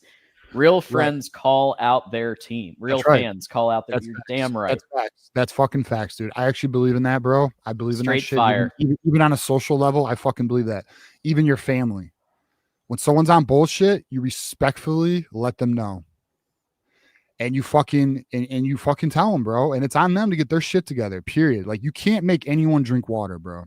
You can't make not friends, not family, not football teams. But you can let them know the truth. And it is what the fuck it is, man. We don't run from the bullshit. Yeah, that's this might be the most straight fire super chat. I mean, I think that's one of the, I think, to be honest, that's one of the best responses you could fucking give when somebody's like, why are you so hard on the team? Why are you guys crying? Like, see, that's the other thing too. Let's just make this very clear. When someone says you're crying, it's a fucking cope mechanism. It's because you don't want to face reality. Most people run from the truth, bro. Like, for real. Like, I know there's a lot of people watching me like, oh, I hear you, because they fucking do, bro. No one wants there's a large portion of people who don't want to accept their bullshit or even the shit that they're a part of bullshit. You know what I mean? Like, they're blind to realities. Yeah, I would say blind's a fair word. Minnie is here. So thank you, Minnie, for popping by. With the 5 here, it wasn't a playoff year, but in 2024, 8-5, and then 2025, 10-3. Well, we got to win. We got to win the bowl game. We're 9-3 right now. 9-3. That shows positive results towards rebuilding. Minnie's an optimist. Shout out to Minnie, Miss Minnie, by the way. That. She was watching today. She had a tough day yesterday, but right. Yeah, Nebraska got their ass kicked, but yeah, I mean, we'll see. We'll see how we do in the bowl game. Yeah, probably against Texas in the Citrus Bowl if they don't go into the playoff. Here's a great chat. Fucking facts, dude. That's right. There's a fan base right there who doesn't hold their fucking program accountable. They blame us. Fucking bitches, bro. Soft ass fan base. Drufus says, bro, it's not letting me chat. Help. That's weird. On the phone? Like, what are we talking about? Yeah, let us know. Well, you can super chat. Keep those comments, Kim. I don't know, Drufus. I mean, you should, unless someone banned you. Michigander. I'm just kidding. I don't know, brother. If it would have been an accident, if so, for sure. I'll have to look and see. Or maybe you just need to reboot your computer. We got another one from Buckeye Elks. Okay. Using TJ logic, Saban sucks since he was bad in the NFL. You want to know why? All right. You ready? I'm going to tell you exactly why Saban sucked in the fucking NFL. And I'm going to tell you exactly why Urban Meyer sucked in the NFL. And I'm going to tell you why Harbaugh, Minter, Mike McDonald are thriving in the NFL. Because they're good fucking coaches who don't need cheating. See, here's the reality. Nick Saban was playing NIL long before NIL was legal. He had the best roster on the block. Why? Because he was paying fucking players. Let's just call it what it is. Urban Meyer's been playing by SEC rules for the longest. Gets to the NFL, reality check. Even playing field. We're talking salary cap. You can't play that shit. And I know there's a Buckeye watching right now. Shout out to you. You had a good win today. Good for you. But reality is The fucking signs didn't fucking matter as much as you think they did, which is why we railroaded everybody in 2023 and won a national title, even though everyone was aware, and you changed your fucking signs. The reality is Harbaugh's a great coach. Mike McDonald's a damn good coach, and Jesse Minter's a damn good coach, and that's why they are thriving in the NFL. The reality is, to your fucking Nick Saban shit, they have to cheat to win. And that's one of the things a lot of college football fans can't accept, which is why it's insane you guys call us cheaters, because college football is nothing but dirtball shit. There's a lot of things a lot of people don't know that have happened in programs that is fucked up. Yeah. When you don't have all the 5-star talent anymore, right? Because you've paid them illegally, and you actually have to coach on an equal playing field, that's when you really see who's a good coach and who isn't, or who is a. I'm not going to go as far as to say Nick Saban's not a good coach, but no, he's a good coach, and just buying players isn't enough. Like, you have to be a leader of men. So there's a quality to that. Like, I don't even discourage that. And by the way, I'm not even against the fucking buying of players. Like, even before NIL, I have zero issue with that. I wish Michigan was more aggressive in that area before. They weren't.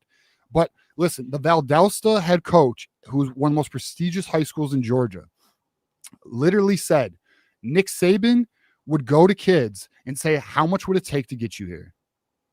Mm-hmm. As Urban Meyer did at Notre Dame. You could probably find that on YouTube. Type Valdosta head coach talk about Nick Saban. Bro, it's a very open secret that nobody wanted to talk about. Mm-hmm. D1 Noah's. Hey guys, my name is Noah and I'm 13. Hey Noah. What's up, Noah? How you doing, man? Hey. Enjoy the show. Enjoy the show, man. This is the first time I've seen Michigan's defensive line get dominated like this, but there's always next year. Bro, imagine that life. This is his first time. Like, he's enjoyed the run. You know, he's had the run.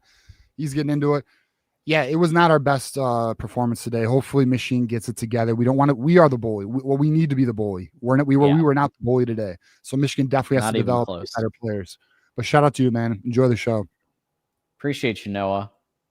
All right. GT says Noah's blessed to not see the Rich Rod era. You missed some dark times. So enjoy the last couple years. And you ever heard of the Great Depression?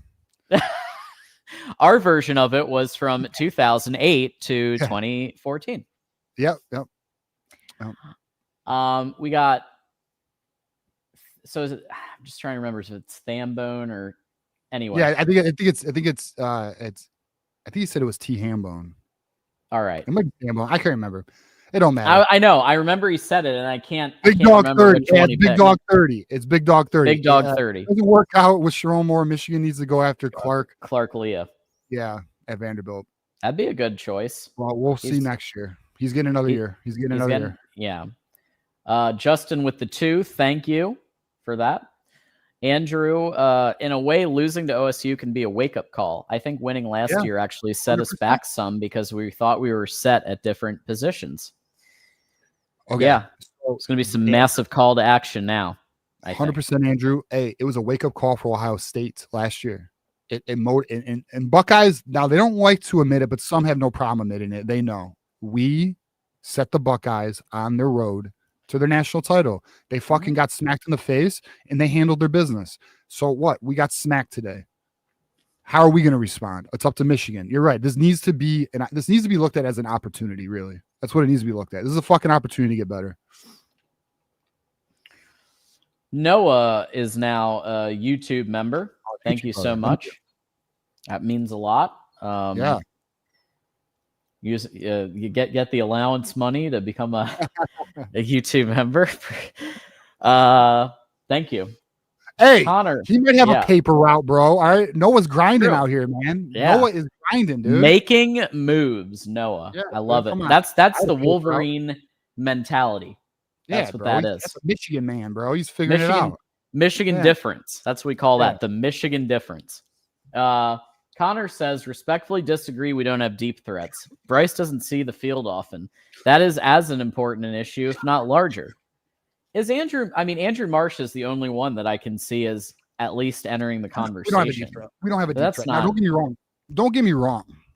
Bryce missed some open guys. I mean, yes, and he overthrew some dudes. Yes, but we don't have that burner who can stretch the field. We don't have that Jeremiah Smith.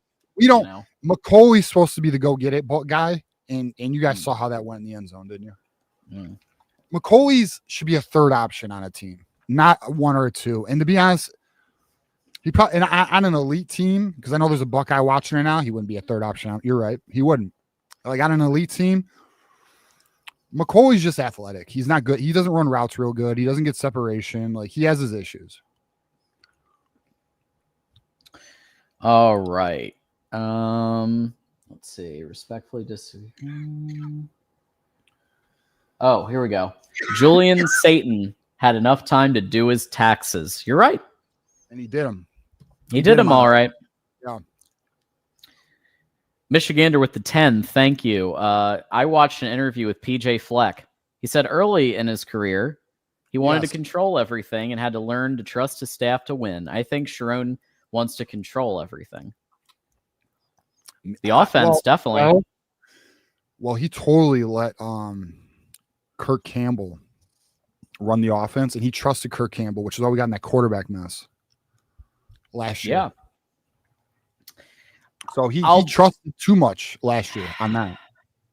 I'm gonna I'm gonna give him a slight pass for 24 because they were in a rough situation from a coaching perspective, like from timeline, the amount of coaches that went with Harbaugh, and so that he was just like, you know what, since I'm getting promoted from OC to head coach, I'll promote the quarterback's coach. Just kind of just like bump up, but they really should have underwent a national search.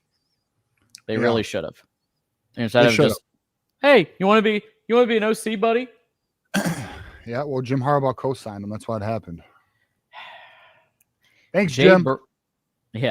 Jay Brown said the amount of time Julian Sayin had in the pocket. I know. No pass rush. No, the edges didn't do anything. There was just no push. There was no pressure. Like they schooled us on the trenches, period. And that's got to change immediately. James says Bryce equals Jalen Mildew 2.0. Okay, easy. Bryce needs a lot of help. He's immensely talented. Anybody who saw the Maryland game last week knows that there is potential there for a dynamic quarterback. Yeah. Listen, Bryce, I fully expect him to go through a natural progression next year. I think he'll be much better. The game's going to slow down. He's going to have better talent around him.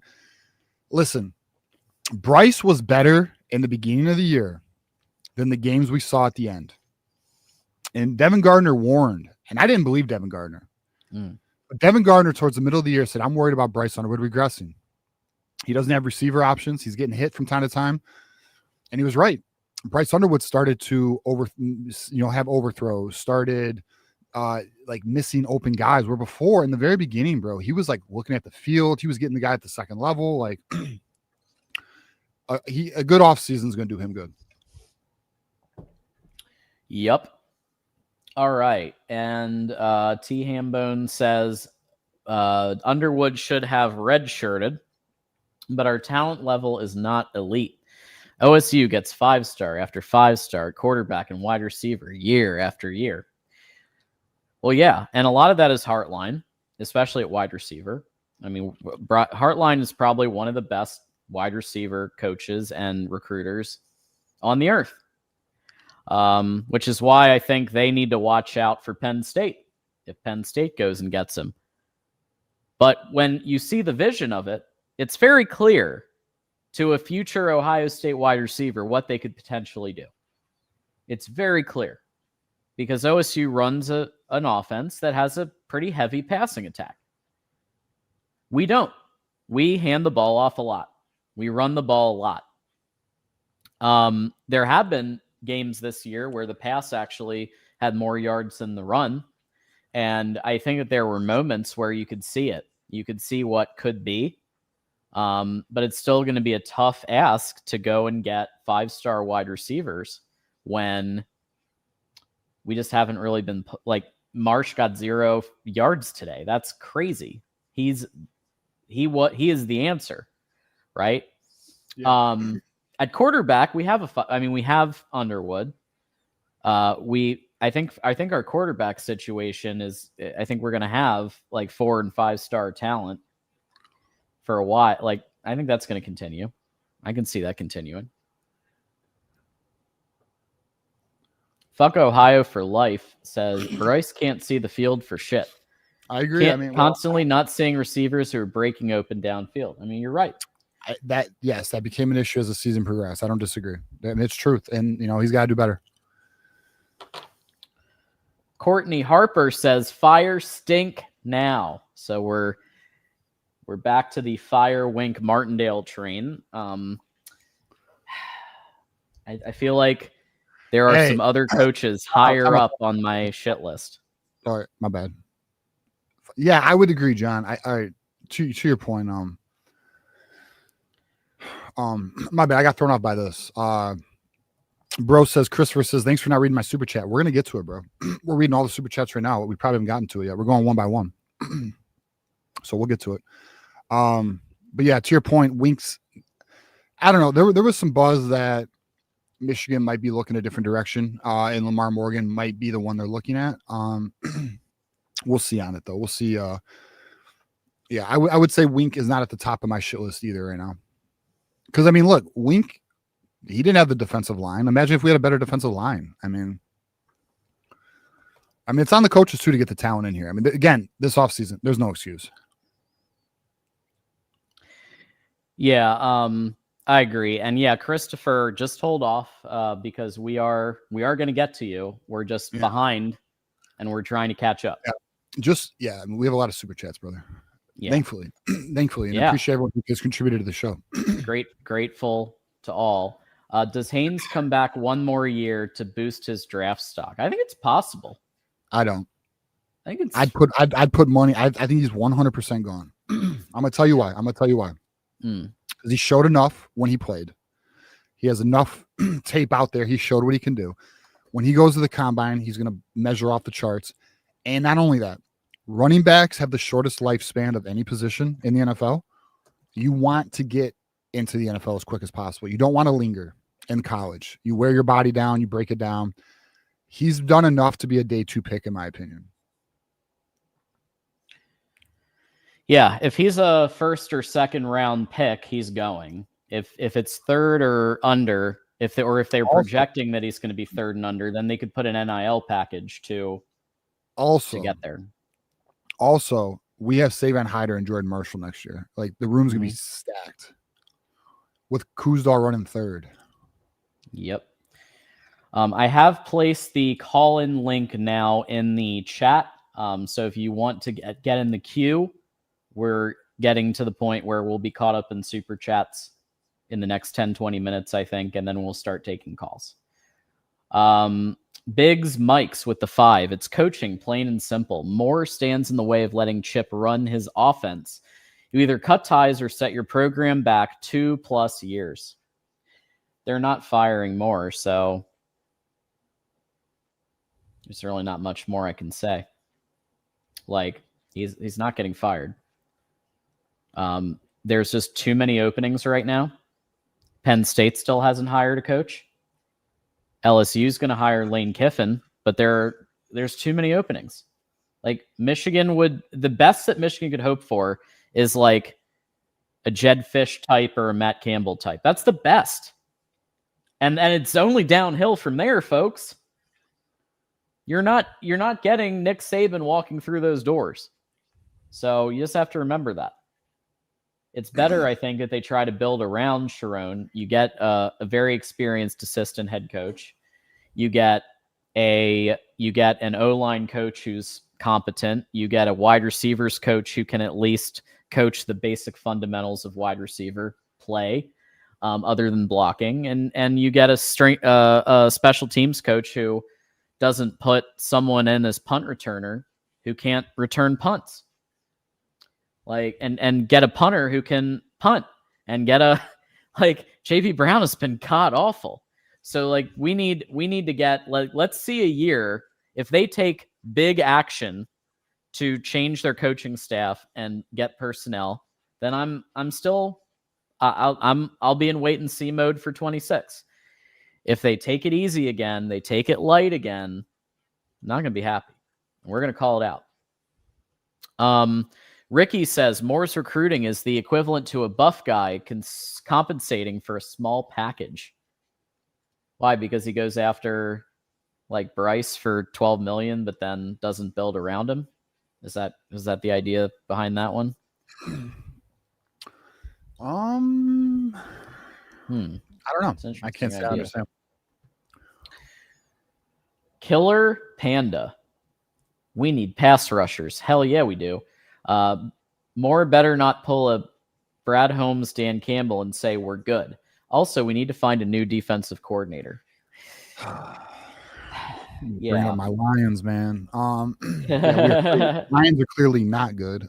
We got issues. But anyways, fucking Frank Ragnow, grade 3 hamstring tear. Oh my God. Anyways, jeez, what a terrible week for football. But yeah, we do need pass rushers, and we're not good. And we may need a new DC. I don't know. I'm curious to see what coaching decisions Sharon makes. Yeah, there will be some. I think it's almost definite that the strength and the special teams coach is going to be replaced, JB Brown, and I think Bellamy's gone too at bare minimum. And they need to get a real quarterback coach in. I think that's like absolute bare minimum. They need Joe Sloan. Yeah, 100% they do. That'd be a home run hire for that. We got Vaughn. No big game wins this season except Washington. And Washington isn't even the same Washington. No love for Nebraska? They just got mollywopped by Iowa. I know. You're right. Nope, you're right. No big game wins this year. You're right. Hey, Maryland. That Maryland team, 4 wins. Hey, that New Mexico team is 9-3. Damn it. That's actually not an awful win. Like 9-3 is pretty good. It's a good win. It's a good win. Look at us. Beating New Mexico. Look at us. Hey. We got GT in the house. Eastern Illinois School of the Blind at least has a good special teams coach. Damn right. GT's been scouting Eastern Illinois. He's looking for our next coach. All right, we'll let him know, GT. We'll let Sharon know that he needs to go look at Eastern Illinois as special teams coach. All right. T. Hambone says Michigan has to strengthen the middle of the O-line and D-line in the portal and in recruiting, or they will be in trouble again. You're right. The trench play is abysmal. Yep. Big offseason. Big offseason. Has to be. Ryan says the donors need to go after the best wide receivers, D-line, cornerbacks this transfer portal. Babalola is back next year. Give Bryce protection and wide receivers. Running back is fine if Marshall is back 100. Yeah, I mean, you got Hyder coming in, so I'm down. I think that's true. Hyder's special. Hyder will play a lot next year. And I think you could see Travis Johnson having a similar impact to Andrew Marsh. Travis Johnson, I put in the same category as Andrew Marsh. So Fuck Ohio says, I don't see leadership mentality with Bryce. I see wide receiver diva mentality. That's not a freshman thing either. JJ had leadership mentality as a freshman. I agree with you. Well, I agree with him that JJ's leadership was clear. Like it was, he's just a leader, you know. Bryce needs to work on his leadership skills. I mean, he is really a 19-year-old. Or I'm sorry, 18-year-old. He's really like, he's got his youth. I mean, it's clear he's got some growing to do. Yeah, I mean, well, I was just gonna say, John, and like, it feels weird to like criticize an 18-year-old, but like, bro, this is like when the NBA made it to where you didn't have to play college ball. We're basically there for college football. These 18-year-olds are pros now. I mean, they're getting paid like pros. They're gonna get criticized. He's got to be better in that area. Yeah. I just think part of it is he didn't get his media training until he came to Michigan, right? So you have to remember that. Like, players at Michigan do get media training. We have a world-class communications department, but at the very beginning, he wasn't. And so that's part of it. Also, dude, like, can we just be real too? This kid has been God since 7th grade. Mm-hmm. Okay, like this kid has had hype around him since middle school. Okay, I believe didn't Jim Harbaugh offer him in 8th grade? I believe that happened, or was that Dante Moore? I can't remember. But Probably regardless, like, Dante. it was one of them. But regardless, Bryce has had hype around him for a long time, and then nationally, he's been considered the number 1 quarterback for a long time. Like he had all the hype in the world. The kid was great at Belleville, state titles, playing on a fucking all-star team. At Belleville where they were paying players, by the way. But yeah, I mean, dude, the kid's just been the fucking guy. Like he hasn't had his humble pie, bro. He's getting it now. You know what I mean? Like he's Yeah. I believe he will learn. I have faith that he will learn and grow. Yeah, he obviously wouldn't say you haven't seen a freshman like me now. Now he's been humble. Right. A little bit, maybe. We'll see. Mason Buddha, thank you for the 5. No confidence in this staff. We're going to waste Bryce if we end up changing coaching in his 3rd year. Well, I'll be honest. I think it would take a very bad season to even fire Sharon next year. I think he's got probably 2 more years, which means he may be wasting Bryce if he doesn't make the right staff and personnel moves.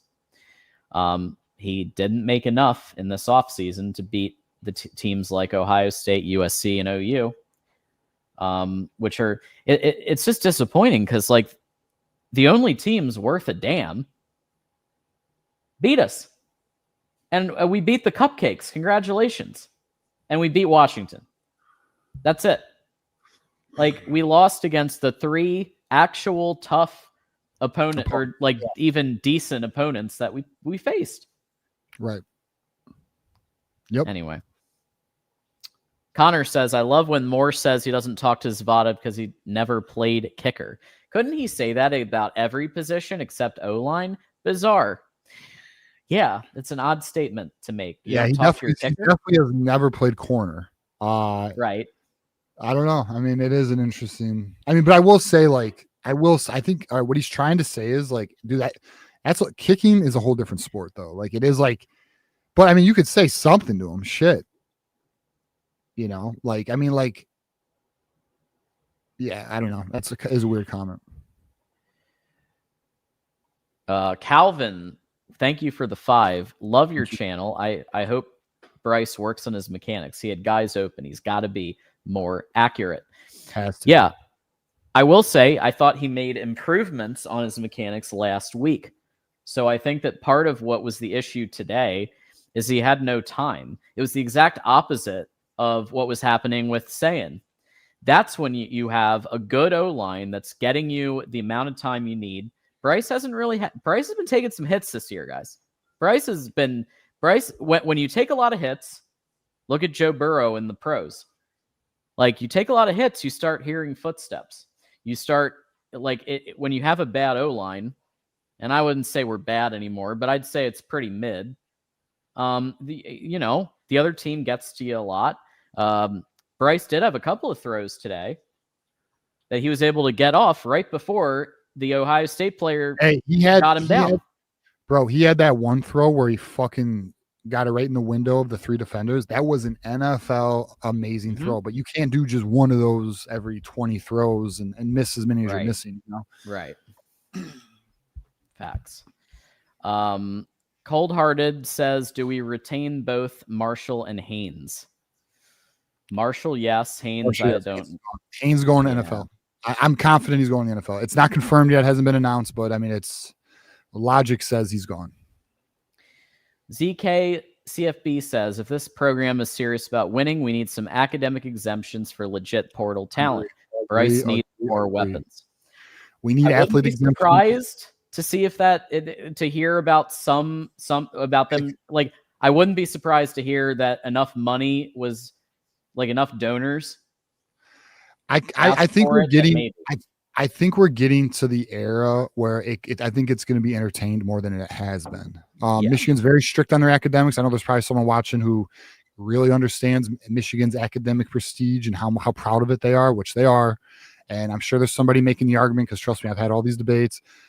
Well, the research money makes way more money than the athletic program. The athletic program is really potatoes compared to what the rest of the university generates. I get it, okay, but let's also be honest. As much, even though the athletic department really is its own entity with the university, it runs itself and it pays for itself and all that.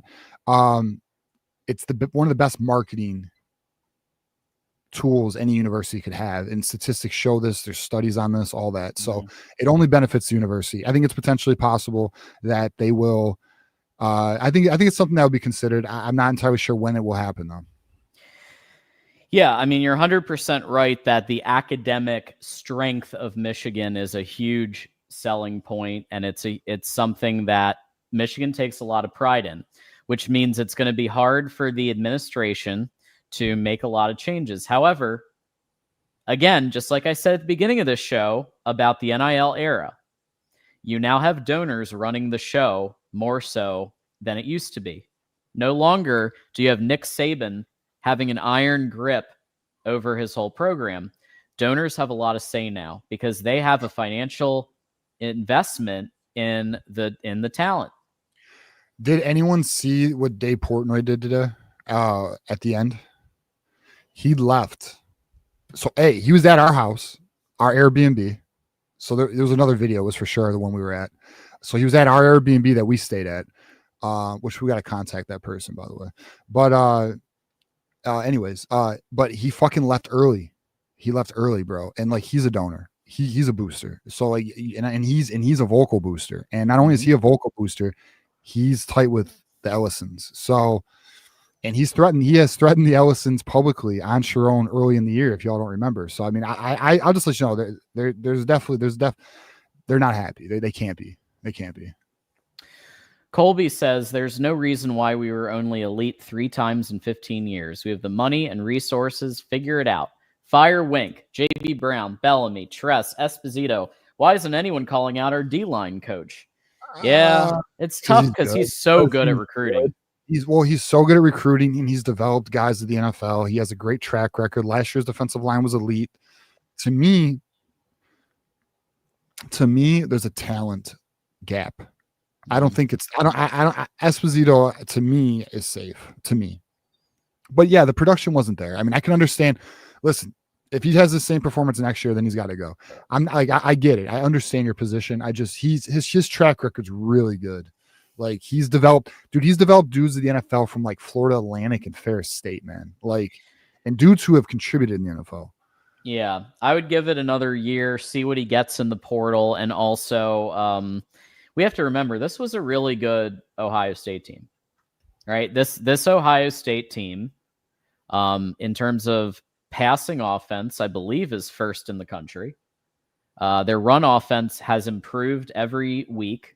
I believe they're 70th now, but they've improved since before, and they have guys. They have legit guys all over that field, and Mickey Marotti is still, in my opinion, one of the better strength and conditioning coaches out there. So, it's not like Ohio State is a nobody that came into the big house and beat Michigan. Like, they're a legit team. I think the even more crazy thing is that USC dominated the D line, and that OU dominated the D. Like, that's the more alarming. Like, Ohio State actually is the least surprising that they might do that. But even then, we knew that there would be a downgrade after Mason Graham, Kenneth Grant. But it was much more of a downgrade than we thought, because I thought that they'd hold up okay after what I saw in the Rely Quest. Well, I'll tell you right now, who was one of my most, and we know what, next Tuesday we have a topic, because we're going to be honest. Most disappointing players. We should do a topic next Tuesday. Most disappointing players and coaches. I'm gonna tell you one right now on my list. Rayshon Benny, where the fuck have you been, bro? Like, what happened, man? Nowhere. Like, last year you were very productive. You were performing at a very high level. I know you're playing next to Kenneth Grant and Mason Graham, but even when they rotated you in and those dudes weren't in there, you were still producing. I don't understand why he had such a drop off this year. I fully expected him to be able to push the middle. Fully expected him to be better. Yeah, see, Benny, they all got it. Y'all know. Yeah, Benny, Rayshon Benny, bro. What? I don't know. TJ guys, we'll go over it Tuesday show, but fuck, man. That killed us. Yep. You know, that didn't help. He was supposed, and Derek Moore stepped up this year. What do you have, 10 sacks on the year? I mean, Derek Moore did his job. He didn't have a counterpart. Benny didn't do a good job. The rest of the TJ Guy, where was TJ Guy? Like Barham limited. Once they figured out Barham's couple of moves, he was done. Yeah, Barham, I don't think is going to the NFL. I think he had a terrible year, which is crazy. I know, because he's got talent. Dominic says, thanks for the free therapy. Hopefully 2026 we get back to the playoffs. Great show as always. That's what we're here for, man. We're going through it with you. We're going through it. Sucks for us as much as it sucks for y'all. You know what I mean? So we're going through it. You know, fucking it is what it is, and we're here for it. Please consider, if you haven't already, if you like the content, go ahead and hit that like button, hit the subscribe, and hit the bell. That way you get notified when we're live. It means a lot, and it does. The simple hitting of the like button does a lot to help get us higher placements and more visibility, and just brings up the total show. So if we can just stop right now, anyone who hasn't done it, can you just hit that like button for 2 seconds? Moment of silence. Let's all hit that like button right now. We appreciate that very much. Okay. Drufus again is like, I'm not able to chat. So this is the second time on that. Yeah, I don't know what the issue is. Let me see if there was an accidental.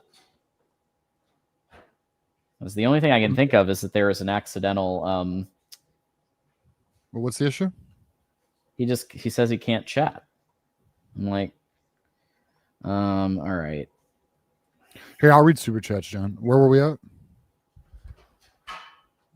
We're at I'm not able to chat from Drufus. So then fuck Ohio's next. Yeah. He did it twice. Yeah, so I'm looking now. Go ahead. If you can read this one, I'll take a quick look. Well, I'm trying to get caught. All right, so fuck Ohio says the softest dish of Thanksgiving was the D-line.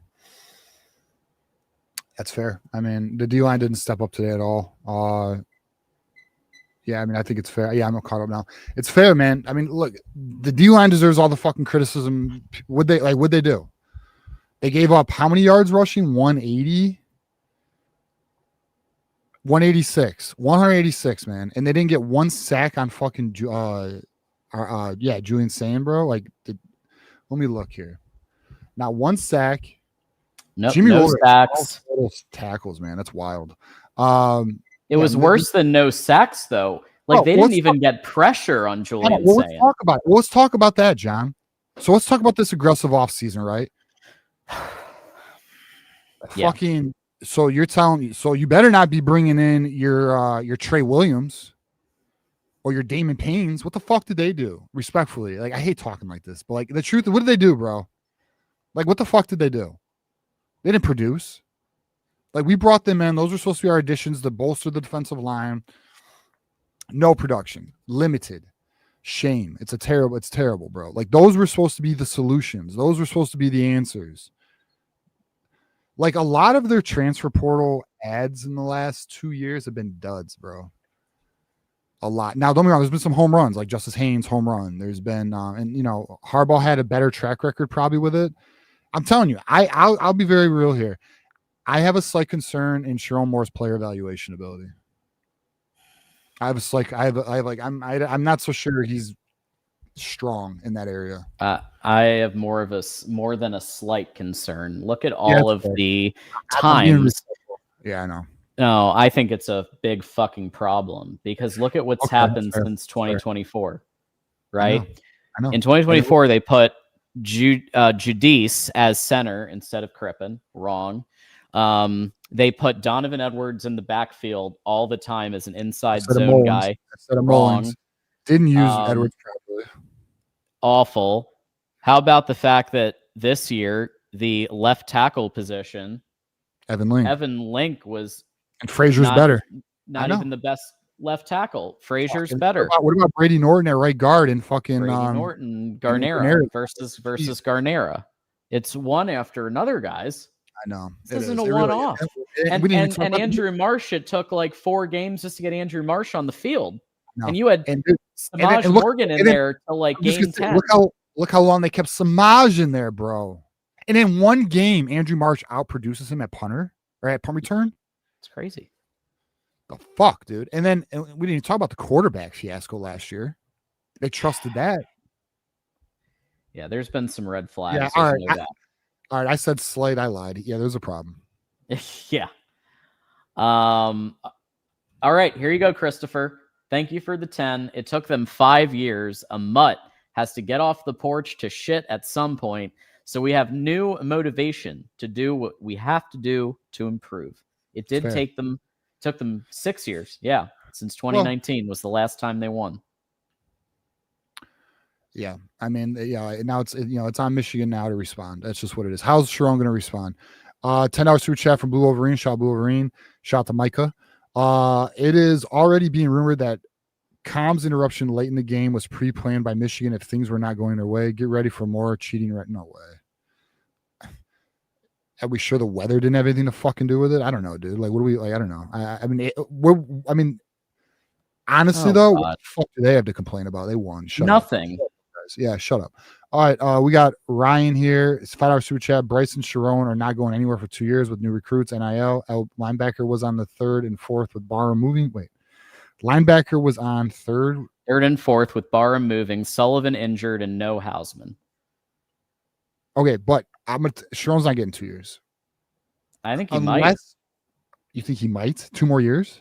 Ward is a do-nothing AD. So if Sharon goes 9-3 again next year, he's staying. Okay. That's it would have to be. I don't know, man. I'm not sure.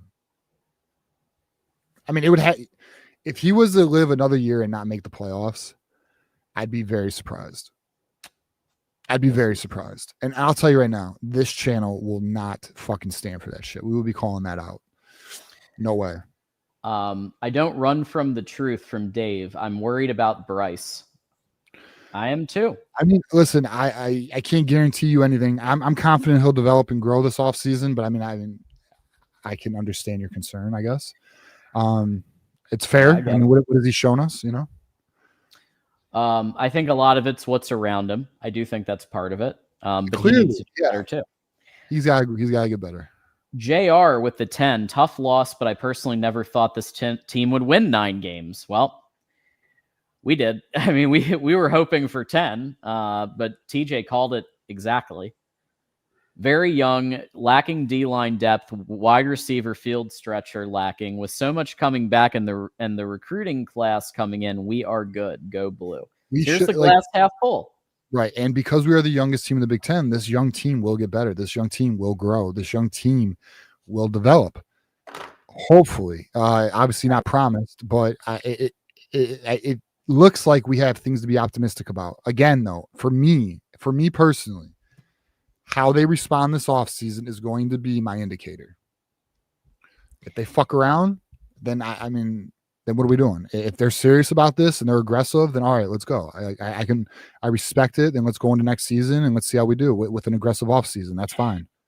But we also have to remember, guys, and Blue Wolverines talking about this, next year's schedule is far more difficult than this. Like this year, we had a pretty favorable schedule and still lost all 3 of our toughest games. And guess what?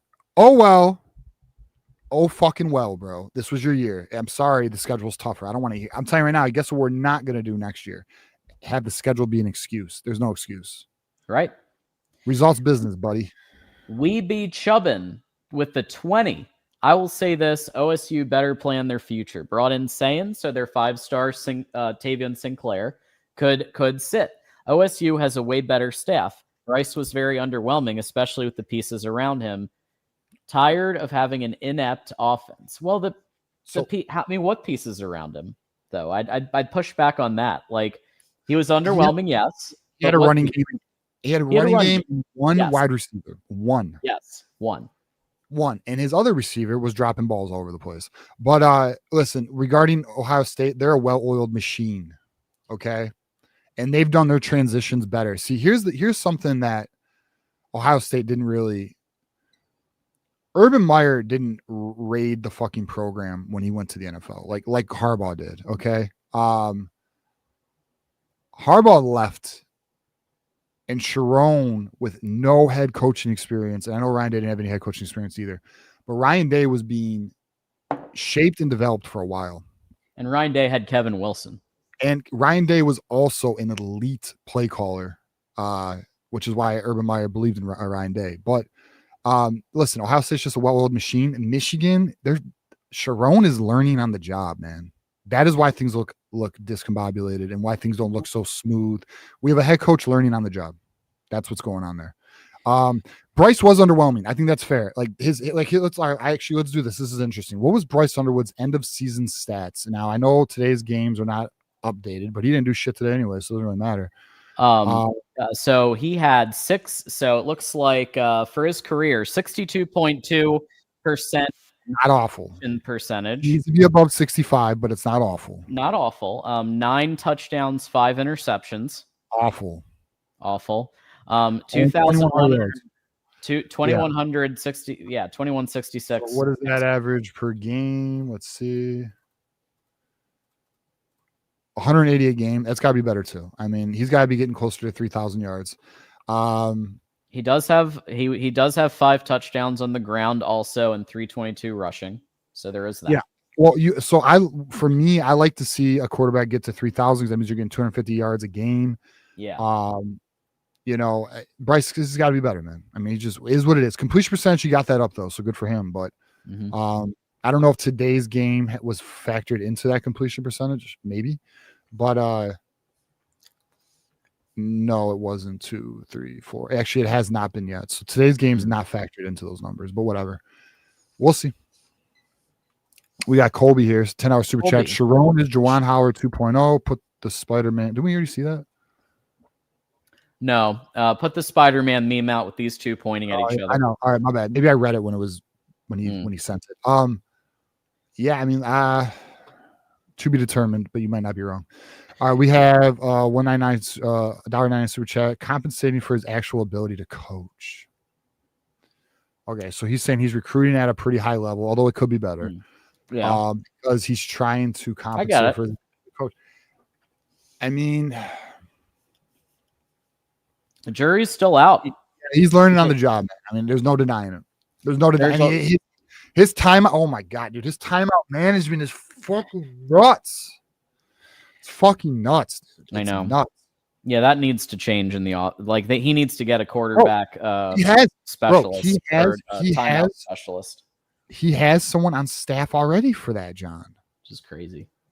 So that guy sucks. I'm sorry, you're fired, bro. We need someone who's actually good. There's got to be a fucking smart student at Michigan who's a fucking borderline genius who can help Sharon out. There has to be. I know there's mathematicians in that fucking school. Get one. Like, what the fuck, man? Like, I'll tell you right now, that is a major sign of an inept coach. Like, how the fuck? We all know. I'm about to go on a rant now, man. Mm-hmm. We all know. The rivals know. We know. Sharon Moore is awful at game management. How is that not addressed? And how are you blundering one this game? Yeah, this is the game you should. If any game you're not doing that, it's this game. But again, making mistakes, timeout management, just I can't awful. Fathom how that is not resolved. He just looks like he doesn't know what to do. We've talked about this before. Goatson Show, 6 years member. We appreciate, or 6 months member. Appreciate you. I never thought I'd be able to say this, but North Texas offense is a blueprint we need. A perfect marriage of a run first, air raid. Thank you for all the insights and takes throughout the season. Appreciate you, man. North Texas, even last year, was a topic of discussion. Their offensive coordinator.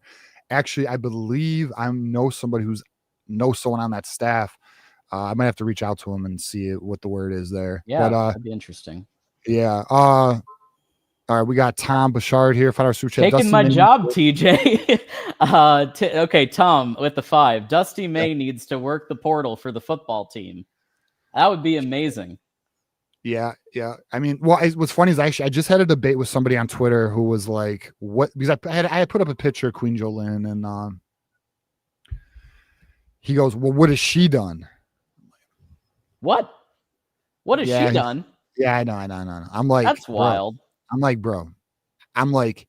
one, I'm like, have you seen the basketball team? Because she's a major influence on that.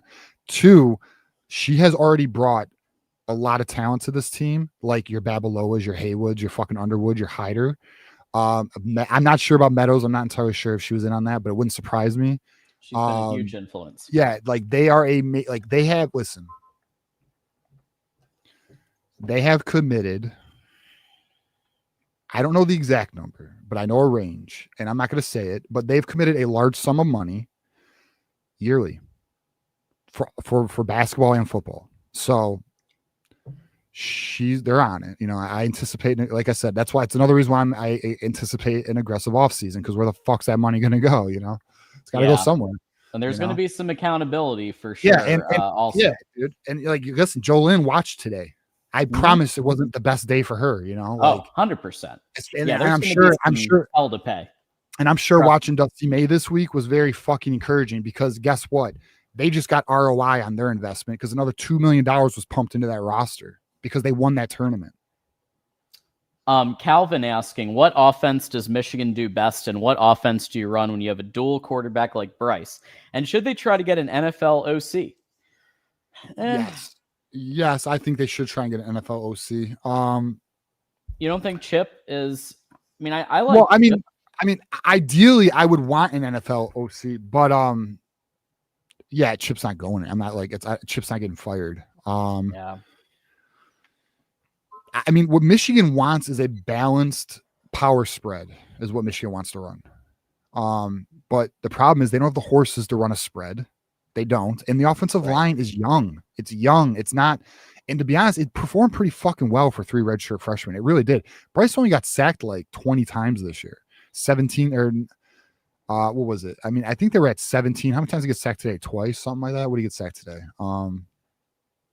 In the season, it was 16, not including today. So they've given up only 17 sacks on the whole year. Not terrible at all. Not terrible.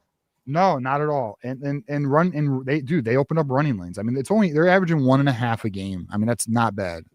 Yeah. Really but I do think that you again have to look at Sharon, like in terms of whose fault is that there is such a young talent and there's not as many experienced people. Well, whose fault is that? Why didn't we go out and get more that are at the level that they can compete and beat and be one of the 3 starting wide receivers or one of the 2 starting tight ends? Jason with the 2, thank you for that. Josh Ruiz with the 5 says, next year, would you rather go 9-3 with a narrow loss to Ohio State and Ward keeps Sharon, or 6-6 and Sharon gets fired? 9-3, not acceptable in my opinion. I would agree, but I don't think it's acceptable what we saw this season. And if it's rather go 9-3 with a narrow loss and Ward keeps Sharon, or rip the Band-Aid off is what he's saying, or rip the Band-Aid off, 6-6, Sharon gets fired. No, next year 9-3 is not. No. The standard next year: beat Little Brother, beat Ohio State, make the fucking playoffs, and try to have a run, but make the playoffs really. You know. Now it will be Bryce's second year, very big year. So you do have another year for an opportunity for a title run if you can pull it off. But no, I mean playoffs, dude. Like it's playoffs. 12 teams get in. You mean to tell me we're not the top 12? And I know that's not necessarily true because group of 5 gets in. So you mean to tell me we're not a top 11 team? When's the 14-team playoff start? When the fuck is that? Although, like, I'll be real with you, it makes me disgusted to even say, well, the top 14 get in. Like, we should be a top 12 fucking team. Yeah. Yeah, I don't know when that is. I think they're still deliberating on it. I think they pushed back the expected 2026. Yeah, they pushed back. That's next year. Yeah. So now it's 14. Next year is expected. Then what the fuck is the excuse? We were 15th today. There's no excuse. No, none. 0. No, actually, it's we got Fuck Ohio says Harbaugh recommended Sharon to Ward because he wanted Ward to fail. without him. Took the support staff and gave the middle finger to Ward. Do you think that'd be fucked? That'd be so fucked. I don't know. I know that Jim Harbaugh and Ward have had disagreements, substantial disagreements. I still don't think he'd do that to Michigan, even despite all of it. I don't think that's what happened. I don't. I think he genuinely believed that Sherrone would be a good coach, and so he put his stamp of approval on it. That's what I think.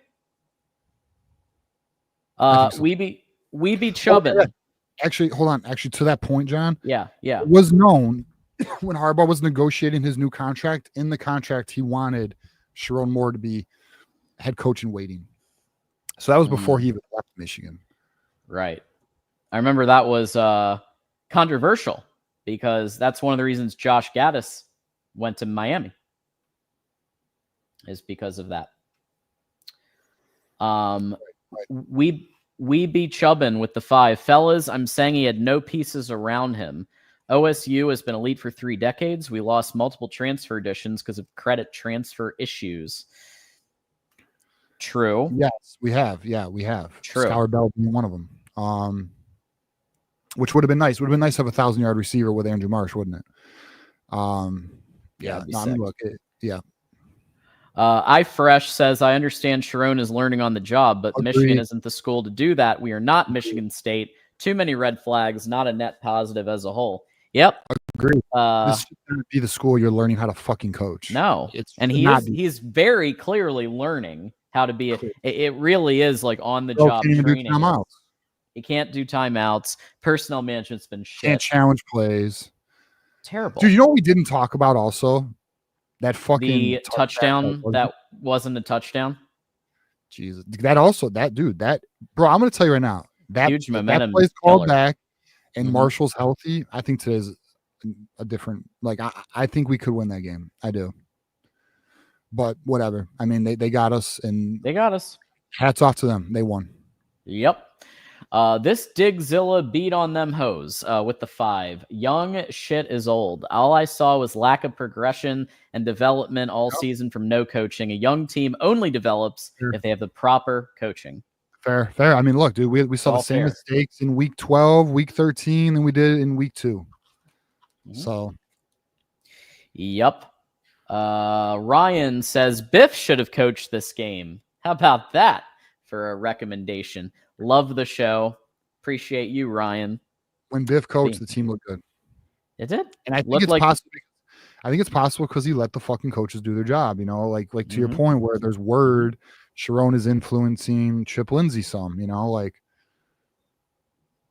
I don't know. I'm sure Biff let Chip do Chip things, And the offense looked funner. It looked better then too. I agree. We beat Chubbin is back with the 10. Jim Harbaugh left this program in bad shape, but Sherrone Moore should have never been the hire. That culture we had left when they got drafted. He's trying too hard to be something that isn't. He's a good O-line coach, but not head coach. Sucks. You want to know something funny that's kind of fucked up? What's that? Kalen DeBoer wanted the Michigan job. I remember that. Yep. I do remember that.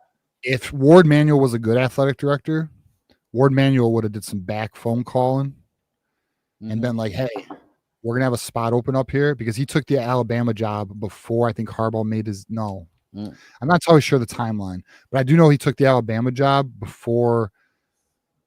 Yeah, because we won the title. I'm trying to think how the timeline went. But he took that Alabama job pretty quick. But if Ward would have been like, hey, I'm about to have a vacancy and I want you, I feel we could have got DeBoer. Yeah, I agree. But he didn't, because he wants the easiest path, and we know that. We know. Bluebeard. Although, see, like, bro, I'm not gonna lie, I argue with myself all the fucking time. But dude, he really did play some chess with Dusty May. Dusty was gonna go to Louisville, bro, and fucking Ward Manuel like Hail Married that shit. And dude, Louisville was setting up the area for a press conference. Chairs were out. They were gonna announce Dusty May. Ward Manuel got that shit done, man. So I'm gonna give him credit there. He gets credit. He gets some credit. Yeah. Coach Beeline had something to do with it too. Coach Beeline met him in Florida with Ward. That's right. That happened.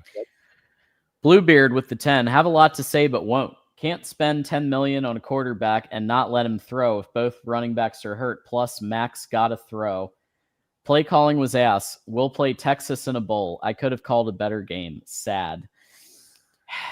It's tough when when your line isn't getting protection and Bryce is missing open reads to call a bunch of pass plays. Like, Bryce had wide open guys today. Wide open guys. He felt like he felt rushed. He felt like he didn't have enough time to think and to go through his progressions. Yeah, I don't know. I kind of want to rewatch the game and time his pocket, but I don't know if I want to. Might take a day or two before that. All right. Blue again. Run, pass. Run, pass. Run, pass. What the fuck is that? Because we have no weapons. Dave Portnoy was saying that. Run, pass. Run, pass. What are we doing? Dude, because we have no weapons. We have no weapons. And Kuzdal, here's what's fucked up. Our walk-on third running back was honestly probably our best offensive weapon. Besides Andrew Marsh, who didn't do anything today. How crazy is that? That is crazy. Sad. Bluebeard also said Fat Pirate wasn't impressive. Were you talking about Patricia? We gave it to him. Yeah, fucking that's funny. Yeah, dude, we were moving the ball in the beginning. We were moving the ball. Yeah, I do. What you said earlier is true. I do think that was a momentum killer when they gave Jeremiah Smith that touchdown. That was really not a touchdown. It was a touchback. Yeah, that was bullshit. The team fought hard. You shouldn't do that. You shouldn't do that shit. You know? Bluebeard, the time to plan a poverty schedule like everyone else. We talking about earlier when we talked about Oklahoma and replacing them with the School of the Blind. Do you remember what Kurt Signetti said? No. Do you remember what Kurt Signetti said at the beginning at the Big Ten coaching conference when they asked him about the schedule? What did he say? He says we have an SEC schedule.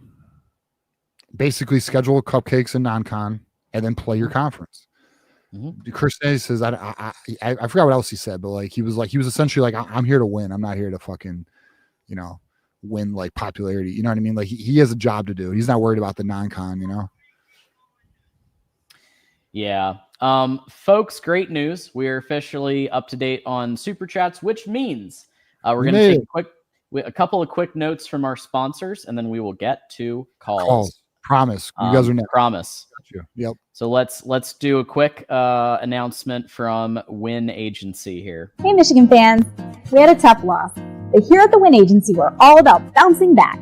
Whether you need a small amount of coverage to protect your family against medical emergencies or a powerful plan that can greatly reduce your medical expenses next year, we have you covered. We also offer specialized hospital and travel plans because protection matters most where life is unpredictable. Call us today or visit our website to explore your options. All right. So there's Win Agency there. Thank you to Win Agency for everything you do. We're also sponsored by Healthy Dogma. Michigan fans know how to handle tough losses with pride, heart, and loyalty. That's exactly what drives Healthy Dogma. We're Michigan-made and family-owned, crafting kitchen-quality ingredients for dogs to keep your best friend healthy and happy. Take a deep breath, give your dog a hug, and feed them the good stuff. Visit healthydogma.com and use code 25GoBlue to save on your next order. Tomorrow is another day, and we will be ready. Yes, we will. And last but certainly not least, thebestpokersite.com. And our great sponsor there, located in Traverse City, Michigan, and I'm excited to share this as a poker enthusiast. They are a great company that specializes in providing standard and custom products for home game rooms, poker rooms, and businesses. They have a variety of standard poker, blackjack, roulette, and craps tables in stock that can be upgraded with custom felts. They also provide fully custom tables, custom chips, and poker chairs. We encourage you to contact Jim, the owner, directly to discuss your ideas at 231-631-1571 or jklaus1977 at Gmail. Thank you so much to the Best Poker Site for your sponsorship of Michigan Postgame Live. All right, folks, you have waited. We have waited. Thank you all for everybody who's super chatted, but it is now time to get to some calls. So first up, we've got Ben Baller calling in. We got Ben Baller. Hey, Ben. What's up, fellas? Man, where do I begin, man? Where do I begin? Let me start with this, man. I said this on another show. That felt like we got Jim Harbaugh'd. Oh, yeah. What do you mean? So they controlled the clock. Oh, yeah. They were methodical. Yep. They owned us in the trenches on both sides of the ball. They ran the ball down our throats in the third and fourth quarter. The defense was dominant in similar fashion to what we used to do to them. It felt like a very Jim Harbaugh-esque game. And I think, look, Ryan Day learned from his daddy, Jim Harbaugh. He took some of the things that his dad taught him, and he applied it to his game. And it's come back to bite us because his chosen one ain't it. Sharon Moore ain't it. And we got to come around to that realization. I wanted to say something, John, real quick. You brought up how Bryce was rushed. Bryce was rushing himself. He did not get sacked until late in the game. Yeah, was there some pressure? Sure. But there were plenty of times where he had plenty of time to read the defense and make a throw. How many times did he check the ball down instead of waiting a second for one of the other receivers to get open? Happened multiple times throughout the game. I could name Andrew Marsh across the middle for a first down. If he waits a second or two more, he's got McCauley going down the sideline. That was coming open.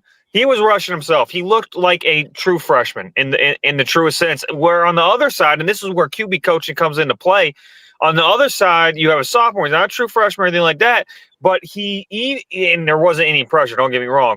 But even on that fourth down, there was a little bit of pressure. But you know what he did? He stood tall.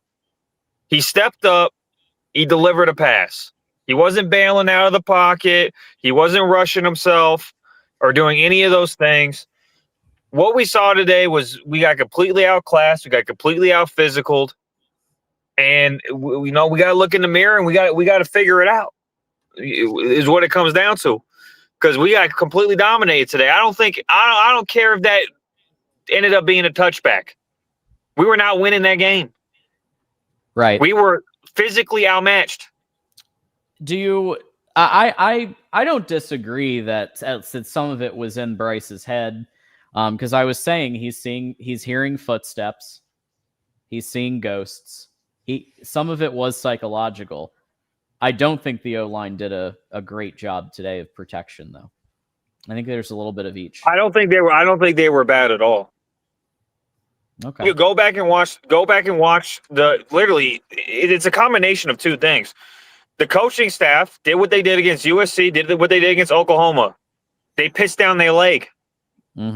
That's true. They pissed down their leg. They did not want to let the quarterback rip it, and maybe there's reasons for that. Maybe they see that Bryce Underwood just isn't ready to be a true drop back passer, and they just lost confidence. But you can't play scared like that. You can't call a game scared like that.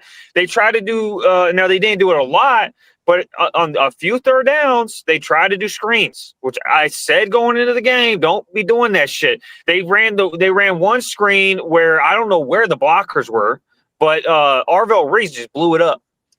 Completely blew it up. They're too fast. Yeah. You can't be doing that shit. You just can't be doing it. And the defense, look, one of my biggest gripes is, and I've been saying all years, I didn't like how Wink was pressuring too much, but there's a situational thing. You get the pick from Julian Sayin. He's a young quarterback. On the next drive, you know what I'm doing? I'm sending the heat. I'm making sure he stays uncomfortable. That's what I'm doing. And if he beats us and if he cooks us on that, he cooks us on that. But once he throws a pick like that, make sure he stays uncomfortable. You just let that dude for 3 quarters sit back there, set up a picnic. Maybe he poured a little bit of wine. Maybe he set up the, grilled a little bit of steak back there. I know. You did not make any adjustments to try to make him comfortable. You were just like, you know what? I'm just going to do what clearly is biting us in the ass and letting them methodically just march downfield for 3 quarters. Pretty much from the touchdown, the first touchdown on, they just controlled the game. Completely controlled the game. Yeah. I know. Yeah, I mean, wouldn't you agree though, Ben? I mean, tell me if you think I'm crazy here. Don't you agree though that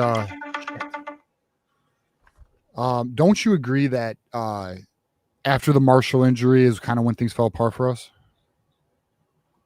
Yeah, my honest opinion, I don't think it would have mattered. I really don't think it would have mattered. I think that they adjusted themselves, especially in the second half. And at the end of the day, when your quarterback is making, in the sense of the play call too, but when your quarterback is he just doesn't have it. He's not throwing his best balls. He's not reading the field. And by the way, this isn't even a problem that with just this game. Which game was it where McCauley was wide ass open in the back of the end zone? Who was that again? Was that Purdue? I'm trying to remember who that was. Fuck, was that Michigan State? I'm trying to remember. Okay, but the point is, he has been rushing himself all year. Yeah. When he has a pocket, he'll rush himself. Or you better pull it up. I'm trying to find it. Is that the Ohio State game? No, you know what I'm talking about, right? Yeah. I forget who it was again. The interception. It was the interception, right? Yeah, he threw a pick. And Yep, and McCauley is just so wide open on it. He has had a problem this year with seeing the entire field. Yeah, he has, and and in this game especially, even on the checkdowns, he was inaccurate. He's throwing behind them. He's not throwing. He's making it so that they have to do like a 180 just to catch the ball. It was just all around bad today. And my personal opinion, if this dude don't make the playoffs next year, get him out of there. We talking. Hey guys, it's a 12-team playoff. I had Michigan fans on Maze Man's show trying to be like, "Well, Jim Harbaugh didn't make the playoffs." Guys, it was a 14 playoff back then. If it was a 12-team playoff, he would have made it in 2016. He would have made it in 2018. He would have made it in 2019. There is no excuse to not make a 12-team playoff, especially with this schedule, bro. People saying the best team we beat is Washington. Guess what? Wisconsin beat Washington. Whoopie fucking do. Yeah, are you saying? I know. Are you saying for Sharon or Underwood? Get him out of here. Sharon. If Sharon doesn't make the playoffs next year, he need to go. And if they go to a 14-team playoff, which I just looked up, they might do in 2026. What the fuck are we doing, bro? I mean, no, even if it's a 12-team, bro, he got to go. There's no excuse. I agree. 3 years, no playoffs with the talent you got, no excuse, bro. And if I hear one more Michigan fan, I think we're headed for an 8-9-win season. I think we're headed for based on the schedule next year. I would expect 8-9 wins. Let's see the portal. Looking at that schedule, honestly, next year, I don't know, bro. We might win 7 games with this coaching staff. I'm not even playing. Ben, you said if I hear another Michigan fan, I want to hear what you're going to say. Oh, yeah. If I hear another, because I've been hearing this, if I hear another Michigan fan say, well, Jim Harbaugh didn't make the playoffs in his first 5 years. Guys, again, I'm going to say I already said it. What's the echo? Whoa. I already. Whoa, what the heck? Talk again. Anyways. Oh, is that Johnny? He's popping in here? Yeah, what up, man? It's a 12 he didn't have a 12-team playoff, bro. If Jim Harbaugh had a 12-team playoff back then, he makes it 3 out of the first 5 years he's there. There is no excuse. He got to get it done. Period. He has to get it done. He has to make the playoffs, or we're going to just drift into mediocrity. I want to hear what Johnny. I haven't heard. Did you already make a post-game video? Yeah. I'm gonna have to go watch that, bro. Do you agree? Did you hear what I said earlier? I feel like we got Jim Harbaugh. Yeah, but Harbaugh would have made the playoff plenty of times if it was 12 teams. But this was scared ball. Sharon plays the scared ball. That's what I'm saying. Just like you said, because I said it on my post-game analysis. USC scared, Oklahoma scared, Ohio State scared, You had a chance to go up 14-0 in this game. That changes everything. But you were so scared, I'm just going to run it. I'm just going to run it. For whatever reason, I think Sharon Moore thought that if he gets up, that we could do the same game plan as last year and just run it down their throat. You weren't going to be able to do that this year. And he, for whatever reason, he tried to just run it. No play action, hardly any play action early, no shots early when you're in the red zone. Then Bryce played scared. That was scared ball. But Sharon coaches scared. So you got scared ball with your quarterback who's been bubble wrapped all season, who told everybody he's playing. They got him bubble wrapped. Now he's acting like he's scared to take hits in the pocket. He's scared. He's playing scared ball, and he's done it all year since after Oklahoma, and then we had Biff when he wasn't playing scared. Since then, he's been playing scared, bro, and he's regressed. First game, he was searching for contact. I'll make that block. This game, he looked like he was scared to get hit. I'm rewatching the game. People saying Marsh was doubled all game. Stop lying. He wasn't doubled all game. Stop lying. They just didn't get him the ball. Bryce didn't see him. Yeah, Bryce was Johnny's scared. What I'm saying, right? Bryce was rushing himself, correct? He was rushing himself. He was throwing that ball to the flat. If he's patient, he's got the guys open. He was throwing that ball to the flat when there was no pass rush. He was throwing it to the flat just to get it out of his hands. Bryce, for whatever reason, he is scared to get hit now. So he was getting rid of that ball. He's getting rid of it, bro. And those checkdowns to the flat, those were not open. He's getting rid of it, and those guys are getting flatlined because he just wants to get rid of the ball. Well, hit him. Don't hit me. Those dudes were getting flatlined every time. Johnny, if he just waits a second or two, these guys are open. Literally, they're open. On that third down where he checked it down. Yeah, on that third down where he checked it down, Marsh is coming wide open for the first down, but he just throws it into the flat. He did it all game, bro. I'm rewatching it right now. We didn't have that many offensive plays, but a lot of these third downs, bro, the pass rush wasn't there. He was just getting rid of it when he could have sat in that pocket and continued to read the defense because guys were getting open, but he wasn't looking. He was just, I'm throwing it to the flat, and guys are getting hit. Guys are looking like, why the hell are you throwing it to me, bro? I'm about to get blasted. Like, what are you doing? He left Bryce, and he's not even throwing it accurate. He left his teammates out to dry on a lot of those flat plays, bro, and it's not good football, bro. It's terrible. Bryce was terrible. Last game, he threw a screen pass to a guy who got lit the fuck up, and I posted. I was like, bro, you got to dirt that. If that isn't there, you can't force that throw, bro. Like yeah, it's clear he's forcing certain throws. Well, speaking of screens, he was missing. Oh, he was literally not even hitting these some screen plays that were getting missed. Well, to be honest, I haven't talked about that. If I rewatch it, I'll try to see what Ben and Johnny are. I didn't really catch it watching it live, but I mean, like, what the fuck is how do we fix it, Johnny? I mean, what's our, like, all right, so we obviously needs pocket presence, clearly, so I mean, I guess what it comes down to is we need to they need to make sure they get a dedicated quarterback coach. Bro, they got to find the best quarterback coach they can find and pay him whatever he wants. Yeah, it should be Joe Sloan. It should be Joe Sloan. Like, the right fit's Joe Sloan. He loves Joe Sloan. Joe Sloan developed, helped develop Jaden Daniels, right? Yeah, he should be co-offensive coordinator and quarterback. He should be a quarterback coach who's co-offensive coordinator. Yeah. What the hell is Synagoga doing? Because clearly whatever he's teaching Bryce isn't working. Bro, Bryce has regressed. He's regressed. That was embarrassing. And the 3 of 5 in the first half for 16 yards, bro. When we've been in the red zone, bro, he had less yards than Davis Warren last year in the Ohio State game. That was embarrassing. No, he didn't. He didn't have less yards than Davis Warren. He had one more. He had 63 yards. Watch Davis your mouth. Okay, 2 yards. All right. I thought he had less. Watch your. What mouth. did Davis Warren have? 62. 62. 1 yard less. Okay.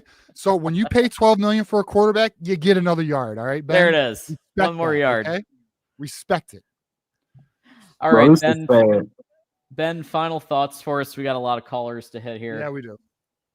Yeah, this is my final thoughts, man. That was the most pathetic performance I've ever seen, both from No. how they played. Yeah, Most it is. I'm pathetic ever seen. explaining it to you, bro.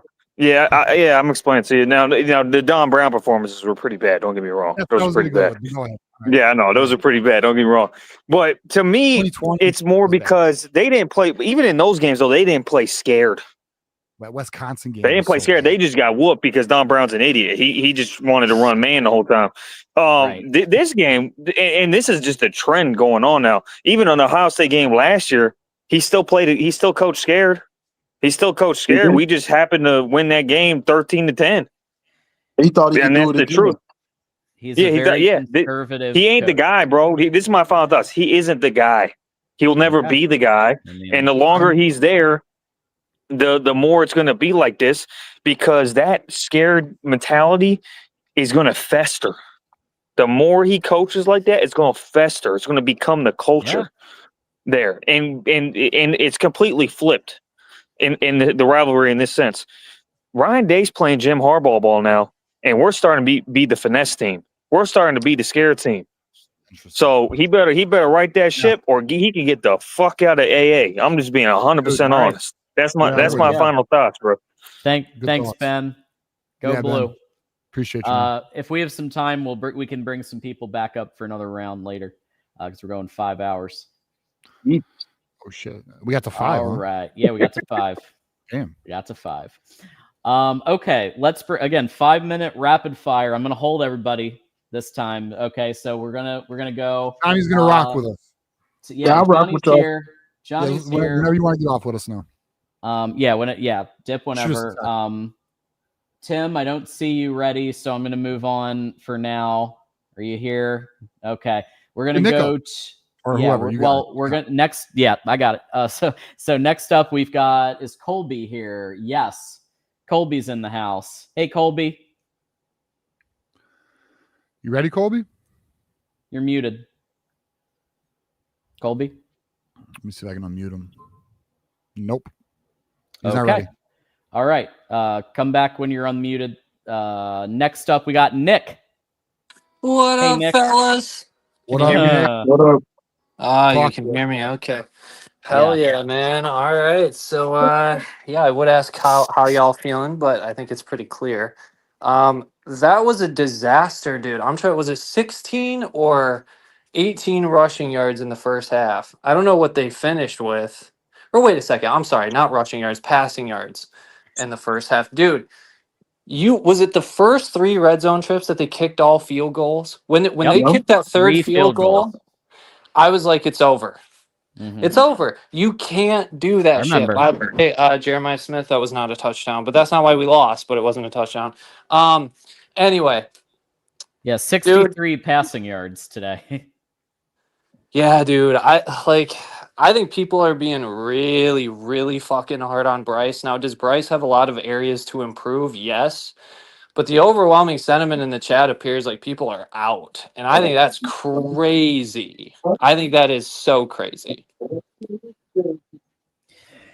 Yeah, I think he needs, give him one more year with real quarterback coaching, real offensive line, real weapons, and then we'll see. Because he did look good for the most part this season when Andrew Marsh started popping off until this game.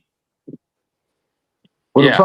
the problem comes into play is he ran his mouth before the season. You're right. So when you run your mouth before the season, people don't want to give you grace because you said Right.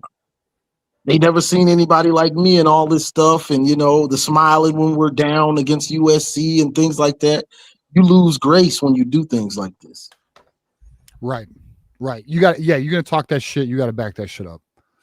This was the Yeah, I game to get back that, it but up. he was, but like 17-year-olds talk shit. You know what I mean? And like the other thing is like when 17-year-olds talk shit and struggle. First of all, the coaches didn't do them any favors. The pass pro of this offensive line sucks. I never trusted it all year. So I'm not sold on what's his nuts, whoever the strength, whoever the offensive line coach is. Yeah, I'm Grant not sold on Newsome. him. Yeah. So, but dude, like, all right, but like, it's not that bad. Like, we've only gave up 18 sacks on the year. That's pretty good. They had running lanes. I mean, it was it like the best offensive line in the Big Ten? No. yeah, but like, okay, I think it's a ridiculous proposition. I'm sorry. Go ahead, TJ. Go ahead. No, you Go go. ahead. I'm listening. It's a ridiculous proposition. Go on. No. I was just gonna. I'm not disagreeing with you. I was just kind of spreading the blame around. I think it's a ridiculous proposition for me to try to accept that because a 17-year-old talks shit and didn't deliver in his freshman year, I'm supposed to be with the rest of people and be out on him. Fuck no, I don't dude. know. Hold on. No, I'm not saying. I I'm not saying be out. Not out. And like, look, like I said, and like me and John said earlier, he just has some maturing to do in that area. You know what I mean? Like he's of course. And like 18. I talked. Well, and like I talked because John brought up the JJ's leadership when he was young, and clearly they're a little different there, but Bryce, like what I was telling John is like Bryce has been the man since middle school, bro. Like literally, like, the colleges have been like trying to fucking like up Bryce since he was in middle school. I mean, I think Michigan offered him a scholarship in 8th grade. So like it's tough when you've been the man in a certain level. Titles, number 1 ranked. I mean, like, so he's like, and the thing for me is like Bryce just needs to like humble himself just a bit and get to work.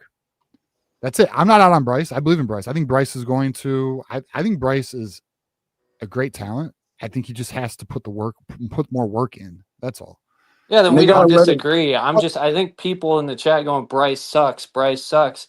What the what?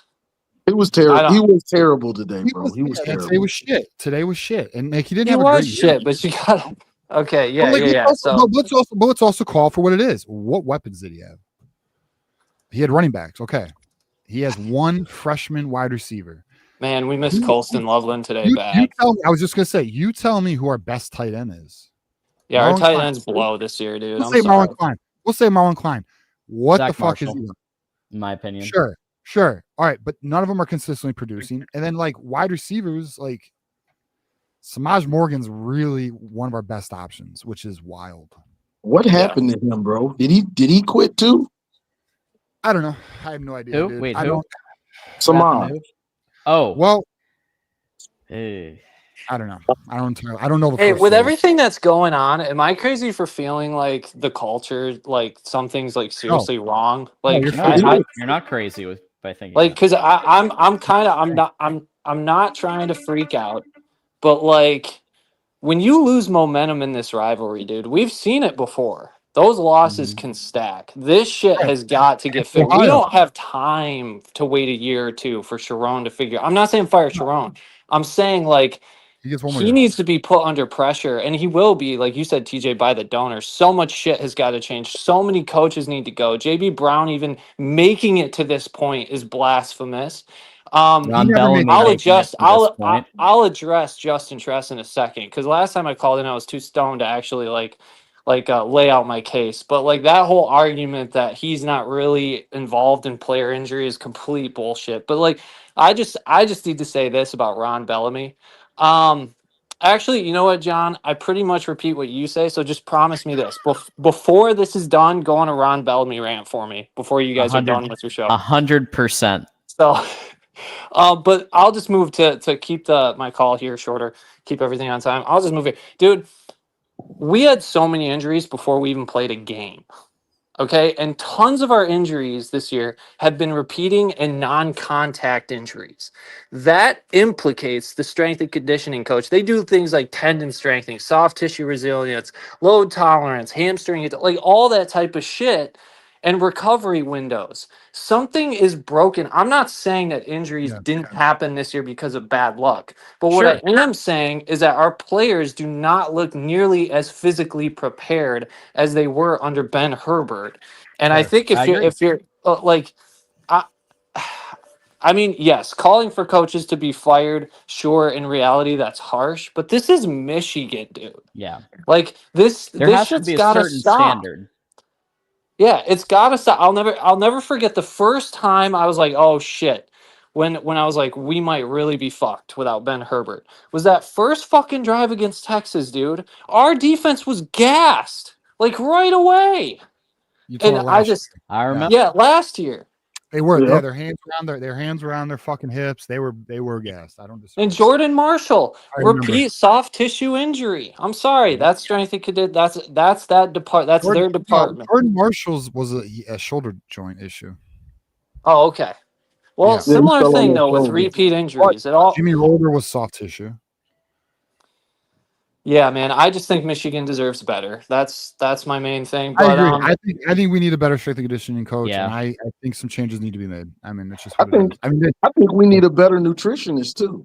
yeah. I'm gonna keep it real. Abigail O'Connor. She's been here since Harbaugh, though. 25 years. I get it, but I think there's a. I think not that old. I think things have been updated. Like, I don't look know. at. I'm not on. I'm. Let me hold on. Let me. Come on. Let me break this one out. Look at Alabama's strength and nutritionists. Look at Alabama's nutritionists, bro. They break it down to a science, bro, and it's about getting bigger. I'm not seeing a lot of these players aren't getting bigger to me, bro. They're lean, muscular. They're lean. They're too lean. If they're too lean. A lot of our safeties, they look like corners. I want my safety to be bigger than my corner. You know what I'm saying? Some of these players, they're not getting enough food. The nutritionist isn't where it should be. I'm telling. So I'll say this: the numbers, unless they're lying on them, they look good. I mean, when we look at the weight gain by the players in the offseason, because they show that, they look like they did with Ben Herbert. To be honest with you, like I look at that shit, and I don't think Abigail O'Connor is the problem. I will say I can understand the strength and conditioning portion of it. Mm-hmm. Yeah, I think Tress has to. I think you got to go get the A&M guy, or you got to go get somebody who can. We need somebody. It's hard to get back to Ben Herbert. I think he's one of a kind, but there are still legit strength and conditioning coaches out there that we could go get. Yeah. Definitely.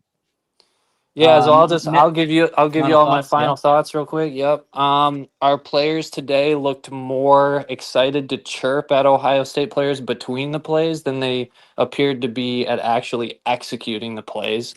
So I'm looking at you, Sharon. Don't fuck this up, my guy, because this is not fucking Jim Harbaugh. This is post NIL, like TJ. You guys have been talking about it the whole show. This guy ain't gonna go 0-5 against Ohio State like Harbaugh. That's not happening anymore. No. So don't fuck it up, Sharon. Don't fuck it up. Yeah, if he goes 9-3 again, I mean 8-4 next year. That Next year's schedule is brutal. It is brutal, and that's why look, I know that we're getting some new talent coming in, Hyder's coming in, other Travis Johnson's coming in. We'll get some portal talent. I still don't see, without massive wholesale coaching change, how we're going to get back to the 21-23 era with what I'm seeing right now. Like, I don't know. Like, is the schedule, I'm looking at it right now. I mean, is it that brutal? I mean, like, all right, let me share it. Let me just share It's hard. It's harder. Is it Oklahoma or Texas next year? I can't remember. Oklahoma. So here's the schedule. Oklahoma is in Ann Arbor. Obviously, that'll be a tough game. And then we do get the Fighting Kurt Signetti's Indiana. That's a tough game. I don't disagree. Mm-hmm. Iowa is typically a bitch, but I think we should be okay. Spartans still suck. Penn State's not Penn State. Like, we don't even know. I think that's one that earlier in the season we were like, oh shit, this is a tough schedule. But then we get back-to-back road games. Oh, date to be announced, it says. Date to be announced. But it looks like Oregon and Ohio State. We know Ohio State will be the last game of the year. So I guess this isn't the order's off. No. But at Oregon and at Ohio State. So there's two. This is questionable. Indiana's 3, Oklahoma's 4. There's 4 very tough games. There is a fifth questionable, which is the Penn State one. And So then 4 Iowa, really tough games mean 4 losable games. For sure. I don't disagree. So, I mean, it is harder than this year's schedule, but it's not like. I mean, look, Sharon better figure the fuck out. That's just what it is. I mean, dude, there's if you and let me just quickly say this: if Michigan's going to do this shit, it's year after year of where the pass game struggles to get going. Even in our championship year, the pass pro really struggled first half of the year. Fine, run the running backs into the ground, but you need 4 or 5, not 2. Like, come on, man. If you're gonna There's a they keep big going drop off down. after Marshall. There is a big drop off. That's why, like, I agree. our running back room was Savion, Kuzdal, and well, let's say Haynes is gone, but Marshall, that's not enough. You need another guy. You need another guy because you know that shit's going to happen again. So they're Jasper going to try to get the Parker pass game will be going. there. Sharon's going to put the clamp down because he's going to get his finger's going to get tight, and then he's going to try running them into the ground again. And no, just if you're going to do that, you need 4 or 5 of those guys, not 2. So, but. Fair. No, I'm with you there, and I do think they're going to continue to lean on the run. I think next year, it's just how it's shaping up. But Sharon is a conservative head coach. He plays tight. He plays conservative. He plays to the run. That's what he knows. That's what he loves. He doesn't like to air it out a lot. It's never been his MO, ever. He's Sharon is Harbaugh kept it close to the vest, conservative. Sharon is double that. That's too much. That's too much. Harbaugh was conservative, and Sharon makes Harbaugh look like he's running the air raid or something. Sharon is just way too conservative, bro. Like it's ridiculous. Every big game, bro, this dude is scared, and it's bothering me. And we run the ball so much, but he acts like he don't know that you tied the run game to play action. That's football 101, and it has been driving me nuts. I know. You gotta set up play action with the run. Yeah. And they just but do you think, Johnny, that there might be a bit of that, what I've been saying all season, that Frankenstein's monster of Chip Lindsey has some influence, Sharon Moore has some influence, and they're trying to do that. Somebody got to get out the way. And right now I got to say it's Sharon, because that game plan was a Sharon special. Mm-hmm. Yeah, I think it's one or the other. You hired Chip Lindsey, pay him a bunch of money to do what? Like, if you just wanted to play Sharon ball, Sharon could have done a Lincoln Riley and run his own offense. Exactly. Instead, you hire somebody, pay him over $1 million a year, maybe 2. For what? Like, you didn't even let him bring his wide receiver guy over, Lonnie Galloway from UNC. I think that was a no-brainer to bring him over. Instead, exactly. I think he's at Clemson now. Exactly, John, because UNC has had some stud wide receivers. So why wouldn't you want to bring him in? Makes no sense. Yeah. All right, fellas. Well, thanks for taking my call. I know this is a sad one, but go Blue. Hey, we got a hell of an off season ahead of us, Nick. You ready? Yeah, dude, we got a hell of a basketball season, TJ. I expect you to be talking about it more, baby. Natty or bust. Let's go. See you, boys. All right. See you, buddy. All right. So there is a comment, even though it's not a super chat. I think it's interesting. If we're saying that, then why give Moore another year? Because do you understand? Like, Lane Kiffin is currently the crown jewel of the coaching search. Lane Kiffin hasn't won shit, but he is the crown jewel of the coaching search. And LSU is probably going to pay him $100 million. So that's where we're at. So the best that Michigan could hope for would be like Matt Campbell, Jed Fish. Maybe you swing and try for DeBoer, but I doubt you get him now. Yeah, so there's really not a ton of great options to take over. Yeah, you'd have to wow DeBoer for sure if you were to try and make that move. Absolutely. But the reason you give him 3 years is because the truth is a coach should probably get 3 years. I mean, there's that's a component. Like, you should give somebody 3 years to build a roster typically. And then 2, this is an awful, like to John's point, an awful year to be looking for a head coach. Yep. Like, it's not a good year for that. All right, back with another 5-minute call here. We got Tim in the house. Hey, Tim. What's up? Go Blue, man. How you doing? We didn't even go. The snow. We found out the snow got worse, so we had to sell our tickets. Yeah, to what? the snow didn't help us much. You didn't I miss felt like much, those two Tim. touchdowns, they wasn't really touchdown. I know that y'all brought the Jeremiah one. The Julian Sane quarterback sneak. There were the multiple evidence that his butt was on the ground, short of the goal line, and then after after they had reviewed it, they kept the touchdown, and that was on fourth down, or maybe third. Right. Yes. I mean, that there was some momentum. Like, I do think there's something to be said for momentum shifts in a game. And when you have a touch that should be a touchback, it gets called as a touchdown, and Jordan Marshall gets taken out of the game, you put Kudsdal in there, or Kudsdal. Those are two key areas where if those are flipped, Michigan may have the momentum, and then it could. But I just even the thing with that is like Ohio State had the game like in hand. I mean, they were controlling that game, both lines of scrimmage.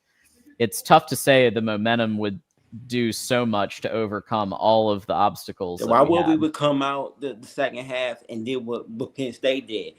They came out and switched to run up the middle because they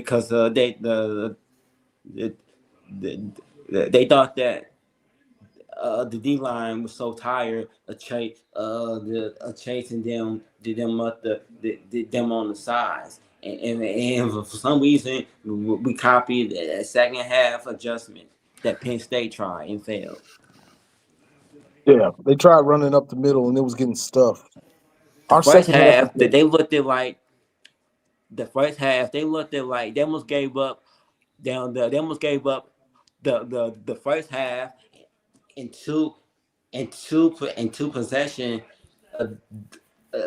They gave up almost 100 yards in two possessions in two drives. Ohio State defense. So that told me that okay, that's telling me that me that they just got exposed. They got exposed real bad. Right. A lot of people got exposed. It seems like it seems like the first half we did what Penn State did, what they weren't best, but the difference was we did a way better job. I do know that the Jordan then Marshall, that first burst. I do know, and that was Justin Haynes. He could have been celebrating in the end zone. Right.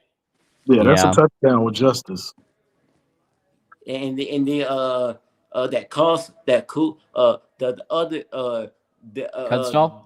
the Cusco, if that was Justin, that could have been a touchdown. And the second Jordan, the Marshall burst with Justin Haynes, that could have been a touchdown.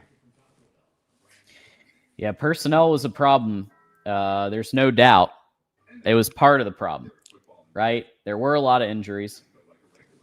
There's no question about that. How would you think that the game would have went for Ohio State? The first three drives, if all the field goals were touchdown, and Ohio State, what will the one so they had three, so 7, 14, 21, but that would be they would be down 17 points. If we score on those, they be down the 18 points. They be if we down 18 points. And do if you we, think they would have came back and won? Probably I not. mean, probably not. But if we score on those drives, everything changes, and that's what I was talking about earlier. Is we were so conservative when we got in the red zone. We were just running the ball. Then we tried a fade, I guess you'd say, to McCulley.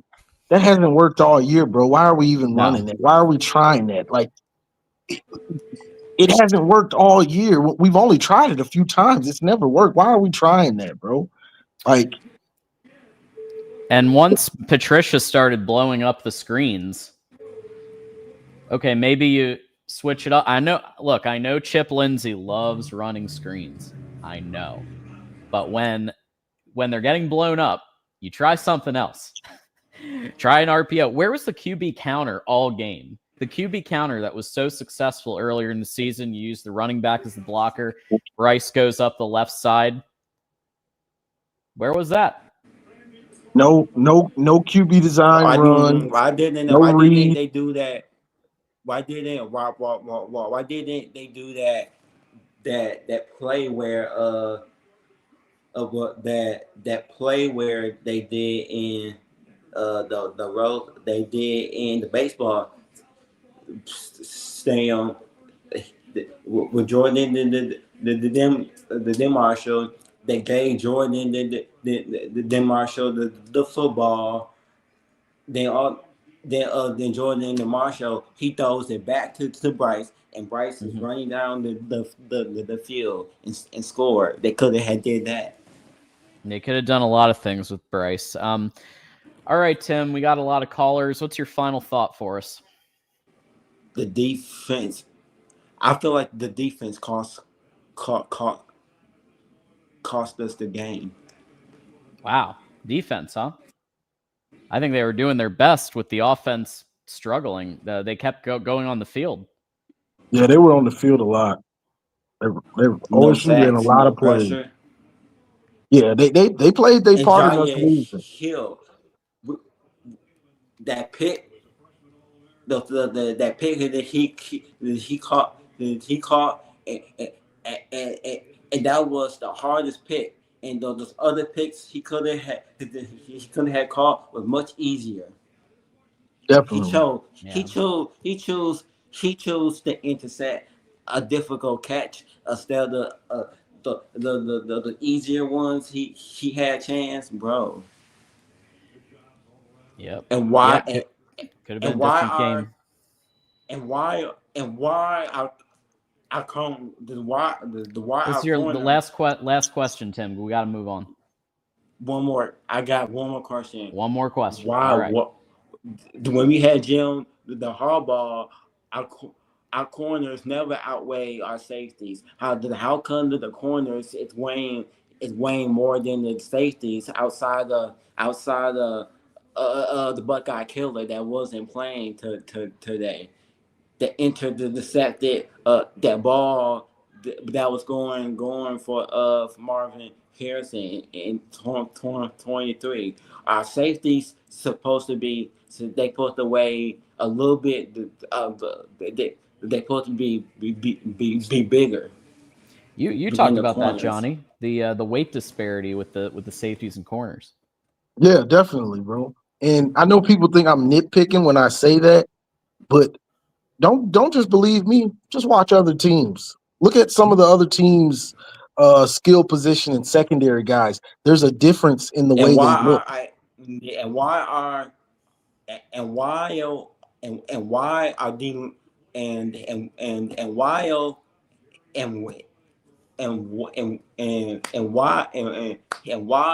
edges is weighing the same size as the D tackles. That make the D tackles supposed to be weighing similar to the center, but they look like they almost the same size.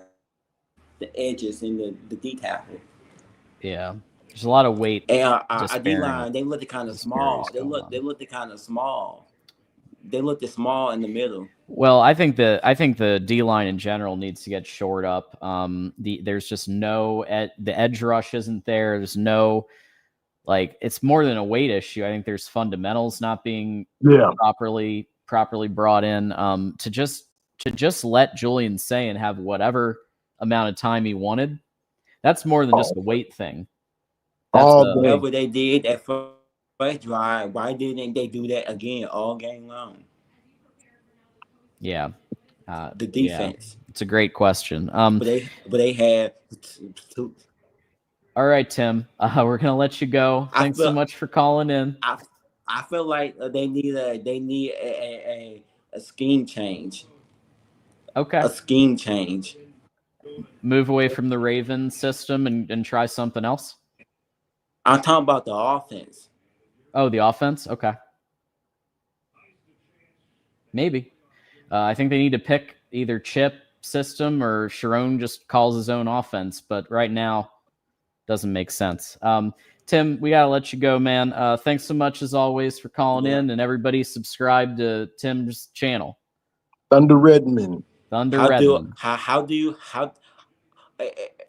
Let's say that I do know there's rumors that we might play Texas. But Tim, we gotta let you go, man. We're way past time, man. We gotta let you go. I'm sorry, Tim. I tried like 5 times. When it's your time, you gotta wrap it up. Everybody on what he was saying, real quick, John. The defensive line, the pressure, not getting pressure. A staple of Mentor after 22 was, if I've got guys that can't get pressure on their own, I have to help them get pressure. And that's where the twists and the stunts come into play.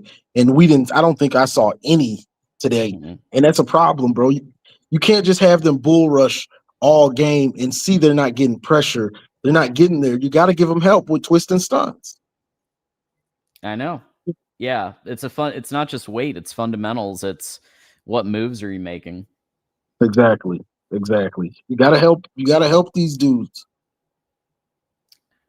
Jordan with the 10. Thank you so much, Jordan. I'm asking this as an Ohio State fan, so take that into consideration. But I'm asking genuinely: is Bryce just not good, or does the staff not trust him to throw the ball? I think there's a lot going on there. I'd say that's some of both. It's some of both. He's poorly coached, and he's poorly coached, and it's coming into his play. So his footwork is bad sometimes. He's scared to sit in the pocket. He'll leave the pocket too early. He'll get rid of it too early. So a lot of this I got to blame on coaching, but some of this I got to blame on Bryce. So I think it's two things can be right. It's some of everybody. Everybody gets some blame. Yeah, a little bit of column A, a little bit of column B. Bryce's quarterback coach, his name is Synagoga. Not really sure what's being taught by Synagoga. Chip Lindsey is. I thought Chip was the quarterback coach. Chip is technically the quarterback coach, but they have a specific assistant that works with Bryce on the sidelines, the tablet. That is more the direct one-on-one, because obviously Chip has to manage the whole offense too. So it's he's upstairs. But I think you need a real core. I think it's not just an analyst or assistant. I think you need like a Joe Sloan type to come in there. From what I've seen, if I'm judging him off of this year, Synagogo is garbage. He is Synagogo got a go-go. He got Synagogo. We got the Bull with the 20 burger. Michigan coming, never not coming. No pause. Fuck shirts. Michigan has a standard and will uphold it. Go blue. Your lips to. I mean, there's got to be some accountability in the offseason. I think some coaches got to go either retire or go play at go coach at CMU. But this isn't big time college football isn't for everybody. That's a fact. And Sharon, the longer he waits and leaves guys that aren't producing, they're gonna get you fired, bro. Like, you don't have the opportunity, you don't have the resume to get away with bad coaches like Harbaugh did with Don Brown for all those years. You don't have that leeway. Bad coaches, you got to get them out of there. And I'll give Ryan Day this. He don't play that.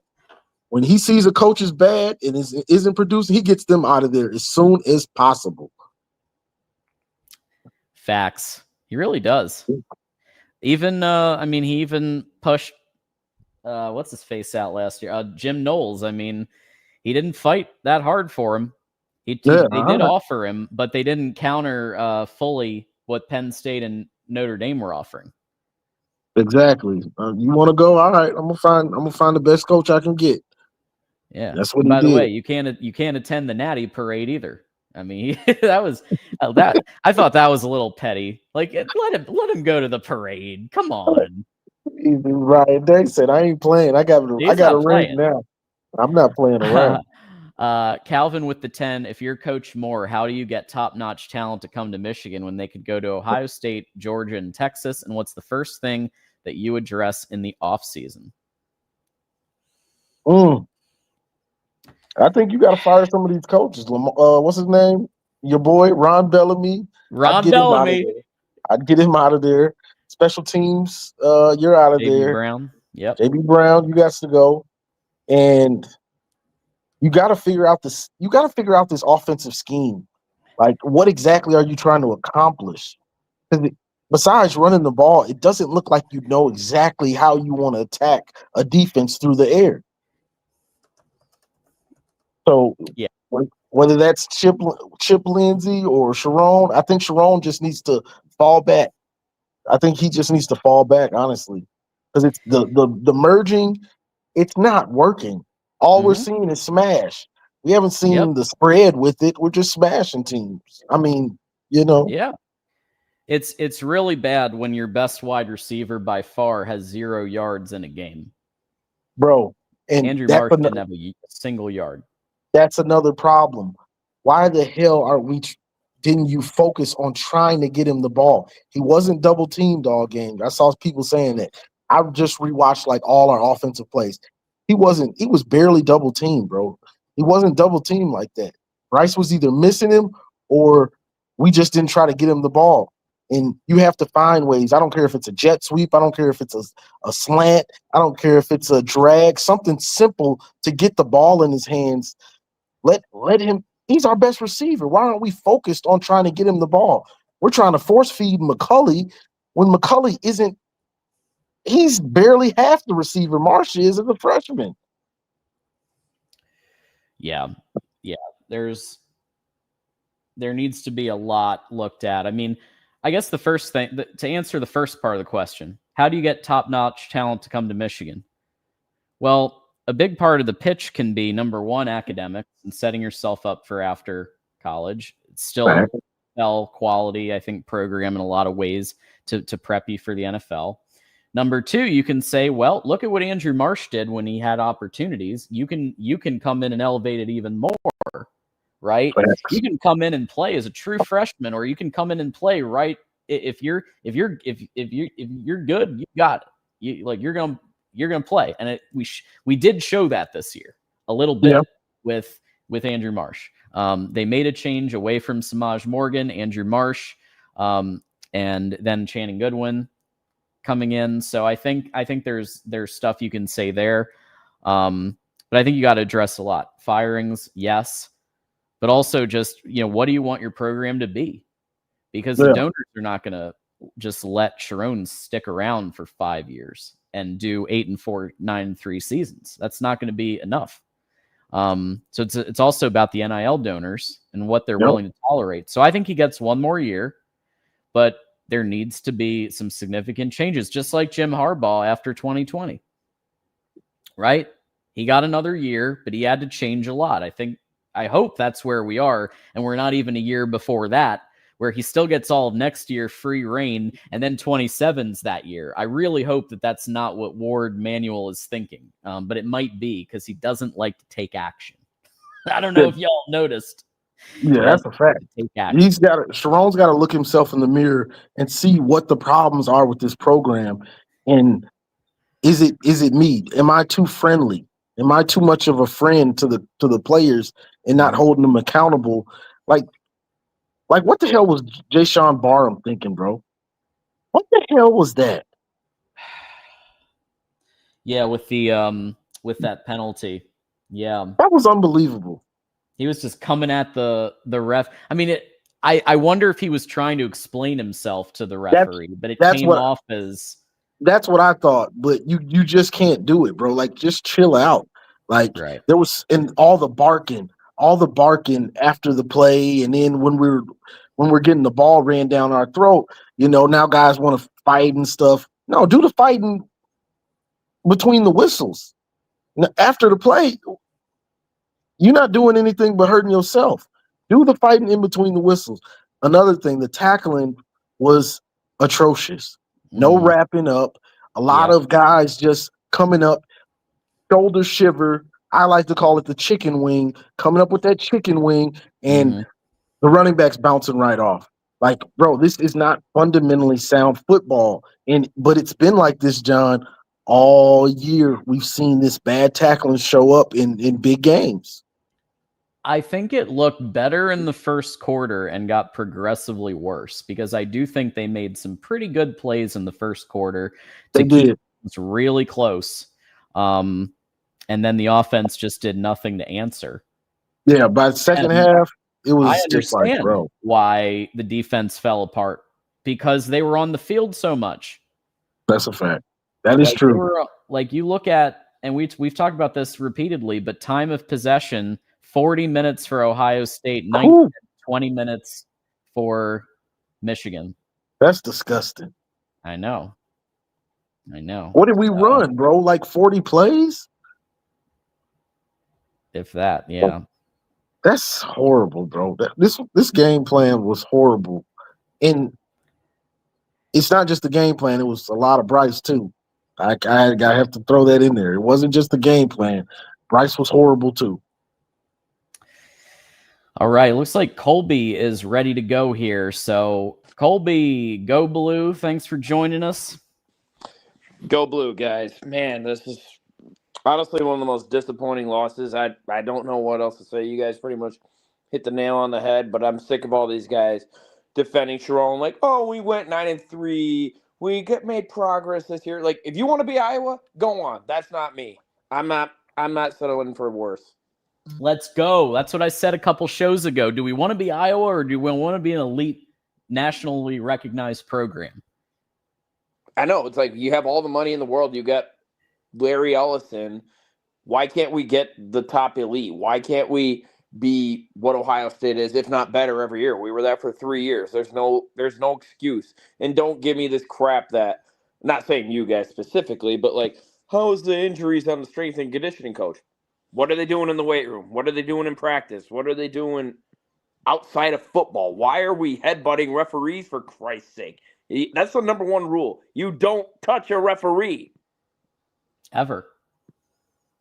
That was the dumbest thing I've seen in a long time.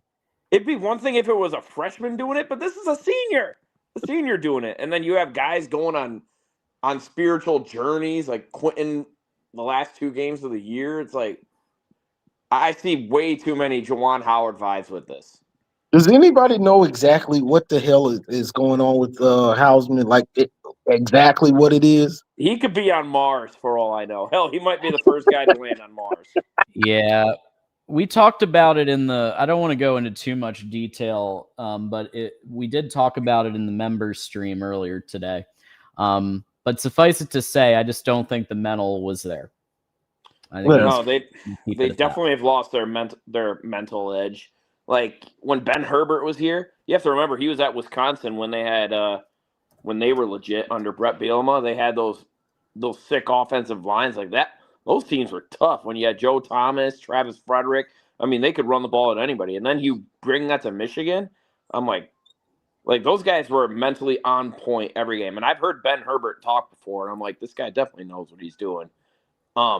You look at Sharon on the sideline. He looks like a scared puppy. Like he's not all up in the referee's face. He's not like at the white chalk like most head coaches are. Like he looks lost. Like he was more animated today than against like USC though. Like he was going around today and he was talking to the refs.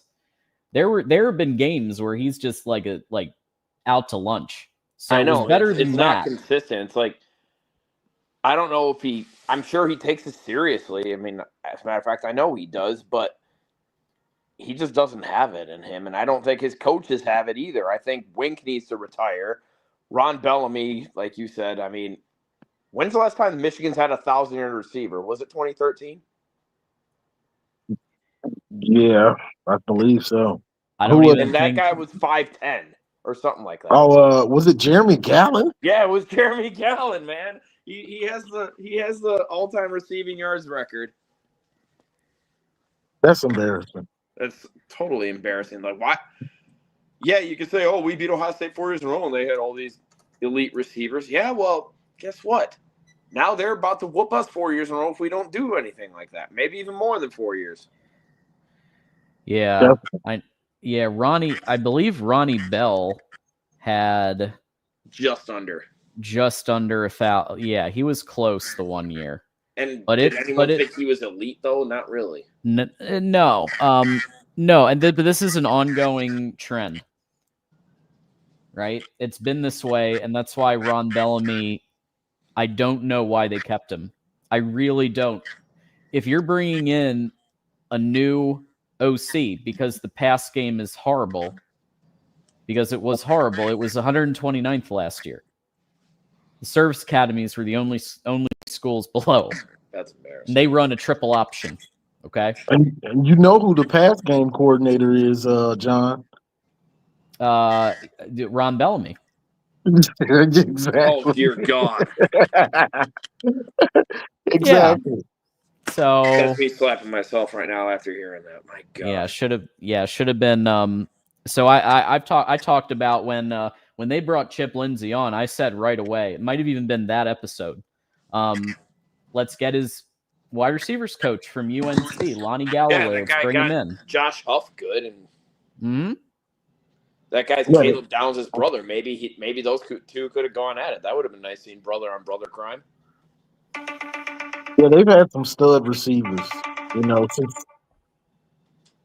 so it makes no sense to not bring him along. And it's not like Ron Bellamy's been producing that great for us. So what does it hurt to change? Like we couldn't get worse. I know my 5 minutes are up, but it's not like we're a terrible school at receivers. I remember the days when we used to get NFL receivers every year. I mean, we had Amani Toomer, we had Dez, we had Braylon, who was fantastic. Mario Manningham was one of the clutch receivers I remember. We had, even this guy wasn't great in the NFL, but he was clutch as hell up. What was his name? Roundtree. Roundtree. Even Junior Hemingway was like we used to have guys that could just like go up and get it. Like it didn't matter who it was we were playing against. Yeah, that's a fact. No, it's and Soup Campbell. Maybe they brought Soup Campbell, Eric Soup Campbell back in. How much is he involved though? That's the question. Well, I would like him to be more. I would too. Because he coached some of the best wide receivers we've ever had. Clearly, that hasn't really helped. The problem when your best receiver is a true freshman. That's bad wide receiver coaching. Because if your best player is someone who's had the least amount of wide receiver coaching, and it's basically what just the talent. hell were you doing? What the hell were you doing the past 3 years? Like what? I'm not even sure. This is a different subject, but JJ, I'm not even sure if we really developed him. I think he was just naturally talented. Yeah.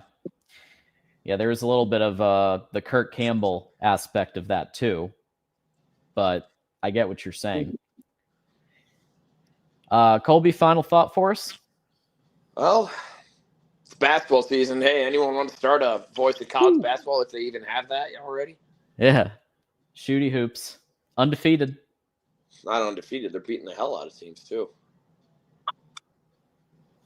Facts. Hopefully we can get a natty in basketball. Yeah.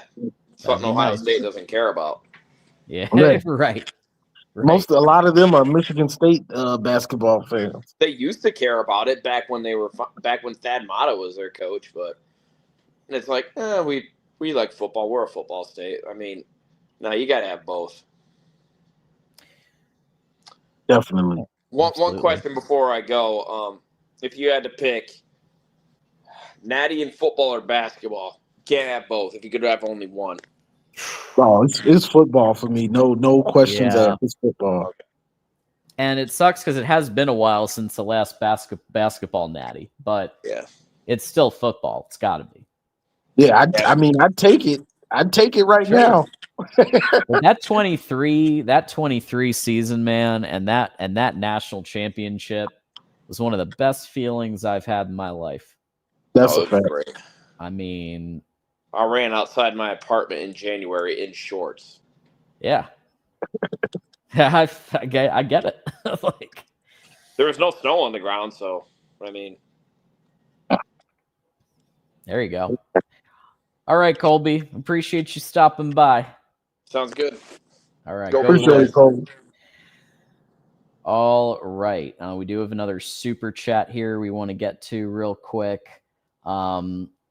Michigander asks, the amount of MSU fans who are trying to cap on Michigan is insane. They're actually cucks. I can't believe how low that fan base has fallen, but the game comes down to one thing, physicality. Yeah, why are MSU fans capping when didn't we beat them? Pretty sure. Bro, they're so weird. They're like Ohio State's girlfriend or something. They are. It's very strange. Those two. Well, because Michigan State can't even get to a bowl game every year. They haven't made a bowl in like 3 years. So this is all they have. Ohio State is to live vicariously through Ohio State. Absolutely. No, that's I don't want to get that low as a fan. No. I'm straight on that. That's just embarrassing. All right. We have a treat for you next because coming up, we've got the charter member of the Connor Stallions espionage team. We've got Keith Rebar in the house. Keith, go blue. What's going on, Keith? Hey, guys, go blue. Go blue. Blue. What's up? It's hard to be. Uh-oh. Lost you. Come back. I'll throw the link back in here for him. Keith, the link is in the chat. Call back in and we'll bring you back up as soon as we can. Okay, let's go to, hey, Marcus, you're up next. And we're going to unmute you. And there you go. Hey, Marcus, go blue. Oh, yeah, go blue. What's up, fellas? What's going on? Hey. Man, boy, we played scared today, boy. It was that sick. We played scared like they against them boy, man, and it was ridiculous. But I'm gonna say one thing, and then I want you to chime in. Winking again, and Joe Clapp pointed out we left old boy open 1-on-1, and he cooked it this time. Yep. I'm like, we starting them on that fourth down, man. That momentum changes tremendously, in my opinion. I know. Especially we cashed in on the two 3 red zone opportunity, we kick field goal. We got at least 1, maybe 2 touchdowns. We'll be in business. You looking at a 17 in a 3-ball game? Yep. Or at least 17 to 10. I don't know what happened on the goal when I played for halftime, man. Like they didn't communicate. Like they did it last week, but this week they forgot. Yeah, we needed touchdowns early. I said on my analysis, once we didn't get touchdowns on those, I think we lost the game right there. Oh yeah, for sure, we did. It was saying he doesn't throw risky balls. So the fact that you got an interception, you needed to get a touchdown off of that, at least off of that one for sure. Yes, but yeah, they changed the whole momentum. Cause we scored a touchdown last year for pick by Howard, and that changed the momentum. So we do it again. You know what I'm saying? They changed the whole output. But when Ryan Day said we gonna let it go, I ain't like that. That mean he go all systems go. He throwing that rock. He ain't taking no chances. Yeah, Ryan Day played more in the past this time. I think that's one thing he really kicked himself for last year is he didn't use his wide receivers much, and they used him this year. They got him back. Boy, I mean, we didn't get no pressure, and they've been a problem all year long for us too, not being able to get pressure. But we needed pressure this game, and we didn't get it. And old boy had all day to throw the ball. I mean, they picking us apart and running it. And it reminded me of the USC game. Like they they went running the ball consistently, and next thing you know, they almost had 200-yard rushing, and most of that was in the second half. Yeah. Ohio State winning the rushing battles pretty rough. Yeah, man, that's terrible. Passing game, I get. Yeah. Rush? Oh yeah. Not good. Yeah, and Bryce, he looked bad, man. He didn't read the field good, and he hadn't been reading the field good all season. Like that's a problem. Along with more handcuffing them, I mean, you got those two things going. That ain't good. Yeah, and I feel like Moore made him regress by trying to keep him bubble wrapped all year. Yeah. I feel like you made him regress because that's just not how football is played. No. I don't care what position you are. You have to let him be a football player, and you got him worried about getting hit so much all year, so he's got to turn it off and turn it on. Bro, just let him play, and we'll deal with whatever happens. But you got to let him play. Mm-hmm. Another thing, I didn't see no RPO action either, man. Like I was surprised, like you did it all season, but you just don't do it in this game right here was crazy. Yeah, I think Juju was saying on Mays' show that we had some RPOs, but Bryce was giving it to the running back. Yeah, I was like, man, what you doing, Bryce? You getting the guy blew up throwing little passes like that. Like it was terrible. I mean, yeah, and the lack of running, especially when his arm wasn't really going and wasn't being fully accurate. The lack of quarterback run was shocking. Exactly.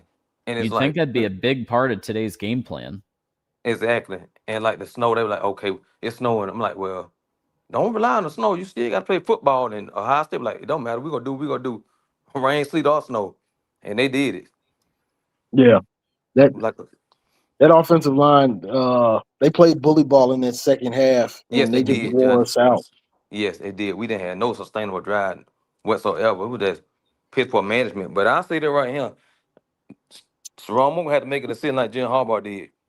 Either you let some people go, or we let you go. Mm-hmm. Yeah, I'm just hoping. I'm hoping that the donors overrule Ward, because I'm sure if Ward had his way alone, that Sharon be there another 3-4 years, and go 8 wins a year. It's cool. You know, that is true. And the funny thing is about it though, like in history, like we when they had 11 games scheduled back when not Jim, but Bo Schembechler was the coach. You know, they had the time, but we win like 8 or 9 games. But now you got to win 10 games to get into the playoffs. That 8, 9 ain't gonna cut it, especially with the talent we got. Exactly, and the donors have more say than they've ever had. Exactly. Right, especially the Ellisons.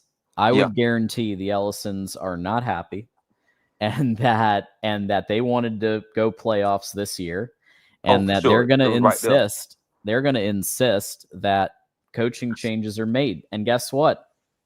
Michigan has to listen. Yeah, we definitely do, man. We got to go. We only got Bright for 2 more years, so we definitely got to make changes. Get a quarterback coach, beef up the D line, and get some more defensive end that can really call pressure, because that was evident we missed that today. Yeah, and going into next year, we're losing almost all these D line players. You got to find some dudes in the portal that can get in, but they got to be difference makers. You can't just pick up guys. You're right. Definitely got to be different makers. Definitely impact players, because I mean, we was there in the beginning, like the first quarter, it was right there, and before halftime, but we pissed it away, and after the second half, it was down here, and we got to stop 3 and out in this Ohio State in the open possession, and we didn't do nothing with it. Nothing. Yeah, it was sad when I thought Jair Hill actually played pretty well at the beginning of this game. He got a great interception, and then what did they do? Field goal. Yeah, I thought, the Zavada looked good, but we didn't need him to look good. We needed a touchdown to look good for us. I know. We had any kind of offense. I wanted to see a shot. When we got down there, I wanted to see a shot. I wanted to see some imagination. You know, you prepare for this game all year, but offensively, it didn't look like it. It looked like you just said, we're going to try to run the ball almost every time. Run the brick wall. it's mind-boggling to me that you go into this game thinking that that's going to work when you can tell that Ohio State has a really good offense this year, bro. Oh yeah, they With did. those I two mean, receivers, yeah, like their offense was clicking, and I think they coming back next year, I believe. I think Carnell Tate is gone, but Okay, Jeremiah Tate's Smith will gone, still be yeah. there. yeah, and I Tate's going to go first round, I think. and I wish Marsh had been on in that position instead of McCullough, because he would have ran the slant on old boy instead of the jump ball. He would have ran the slant. McCullough should have ran the slant because that fade wasn't clicking at all none this year. So why even risk that? Yeah, I don't exactly. And I don't know why we don't run more slants, bro. Yeah, because it was just 6 there, Johnny. If we run the slant, Yeah, like, and this is another thing that bothers me about our play calling. The scheme. The hash marks in college are super wide, bro. They're oh super yeah, wide. So the wide side of the field, there's a ton of space. You need to set up those one-on-one matchups when the ball is on either hash on the far hash. You need to set up some one-on-one matchups. Use the field to your advantage. It's not like the pros where the hash marks are so small. So you can use that to your advantage to make there's a lot of space to cover over there. We don't do things like that. It's just like, do y'all understand what the game we're playing? Like, this is college, bro. It's not the exactly. NFL. Use it to your advantage. Man, we need to do what we need to do, fella. We need to send this blueprint we talk about and what y'all talk about, and send it to somebody in Michigan. For real. There we go. Send it Get to the somebody in Michigan, get the man, that they can be telling. manifesto. Exactly. Get the manifesto over there. For real. Marcus, For real. Marcus, you got a final thought for us? Man, I hope we don't lose 4 in a row. That's all I got. Next year, I mean, I in the feel future that. against Ohio State, Need a hopefully lot some of changes. Need a lot of Yeah. changes because Ohio, they're pulling all their yeah. State, they're pulling all their resources in, and they're getting the best possible coaches they can. Yes, we definitely need to do that, man. We definitely need to make some changes, and then all come next year, man. Oh, it's gonna be a Brady Hope era again, and that ain't gonna be good, especially with NIL. So it shouldn't be no excuse, but hopefully they turn it around, man, and get some new people in there and put Roy feet to the fire or get him out of there, one of the two, Mm-hmm. because he holding the board back, and more he got to get it right, or else he gonna be gone. Yeah, exactly. All right, Marcus, appreciate fella. you calling in. All right, go blue as always. Y'all have a good one. Later, go blue. Go blue. All right. Okay, here we go. We got who's up next. We're gonna try. Okay, Keith is gone. All right, we're gonna try Jay Scott. So Jay, if you can unmute, we'll bring you up. I know you've been chomping at the bit to give your takes. Go blue. Go blue, man. Go blue. Well, here's my thing, man. Go back to preseason. Mm-hmm. What did everybody want? Bryce to start. Bryce to start. Yeah. And we all said, hey, you know what? A 10-2, 9-3, 8-4, but we just want him to get the freaking snaps in, right? That's I didn't true. want 8. I wanted 10-2. I predicted 10-2. Me too. I agree, but hey, you know what? We got what we got, right? Yeah, 9-3. Mm-hmm. So my thing is why well, I don't know. I guess we didn't really get in a senior quarterback, but I wanted Keen to be a starter, and I wanted Bryce to learn and redshirt him. I wanted him to have some experience, just to kind of learn the game a little more. But you know what? We all wanted him to start, and this is what we asked for. So we got what we got. I mean, but if Mikey Keene had stayed healthy, you don't think there's a chance they would have done like a Cade McNamara and let him start for a couple games and then? Well, I would have hoped that would kind of be the plan, like the JJ McNamara year, yes. But today, do you think it was? Do you think it was the offensive coordinator's fault for Michigan, or do you think the defense was really that good? What's your guys' opinion? You mean today? Yeah. I think it was a combination of all of the above. I think Ohio State executed at a very high level. They won the trenches, which is pretty much game over if you win the trenches. And then we weren't able to execute. We weren't able to utilize our personnel. Andrew Marsh didn't get a single yard. Bryce was off. He just was off. He was missing wide open guys because the protection hasn't been there for him a lot of times. It's like Bryce today, he didn't get rocked so much, but he's been getting rocked because the line hasn't been doing great all the time. It's improved throughout the season, but so it's all these little things that have come together, as well as the fact that Ryan Day has circled this game. He got all the resources, all the coaches. He wanted to win this game bad, and he did. My point goes down to this is what the Michigan fans begged for was Bryce to start, right? Yeah. So you have to. I'd say that's fair. So we got to deal with what we freaking had to deal with, and our offense all year long hasn't looked like shit. But into this game, the weather should have played a factor, but also knowing that Jordan Marshall, Justice Haynes, Max Bredesen are out. Why are you still trying to run the goddamn ball? Exactly. What are you doing? And what we do, Cuswell comes in, first down, second down, run, then third down, number 9. Oh, what are you gonna do? Pass. In this whole Ohio State drill. Did you see an Ohio State drill in that team today? But this is what we all asked for at the beginning of the season, is my point. We all wanted Bryce to start. We all knew the season could come down to a possibility of this game, and he wasn't ready for it. Sorry, he wasn't. He wasn't. Our offensive coordinator, I mean, call him what he is, but for Christ's sakes, he coached Drake May. What's Drake May doing for the Patriots right now in the fucking NFL? Mm-hmm. So we can't keep on blaming the offensive coordinator. He's a shitty coach. No, I haven't been. That's not fair. I know. I'm not saying no. that. I've said it's because of Sharon interfering with the offensive play calling, and it's obvious when they're running 13 personnel, when they're running some of the. You can tell when Sharon's dabbling. Yeah, right? I know. Because a lot of basic runs, a lot of you start seeing some of the pull action. You start seeing bunch heavy, and I'm not saying Chip Lindsey never ran that at UNC, but if you watch his offense, it was way more 11, a little bit of 12, spread them out, but also be physical. But it wasn't nearly to this degree. It's clear that Sharon Moore is interfering with the and that interferes with the rhythm. It does. Of a play caller. Johnny talked about earlier, you need to set up play action with the run and then set it up and then go play action. And they're not doing that. It's those types of basic things.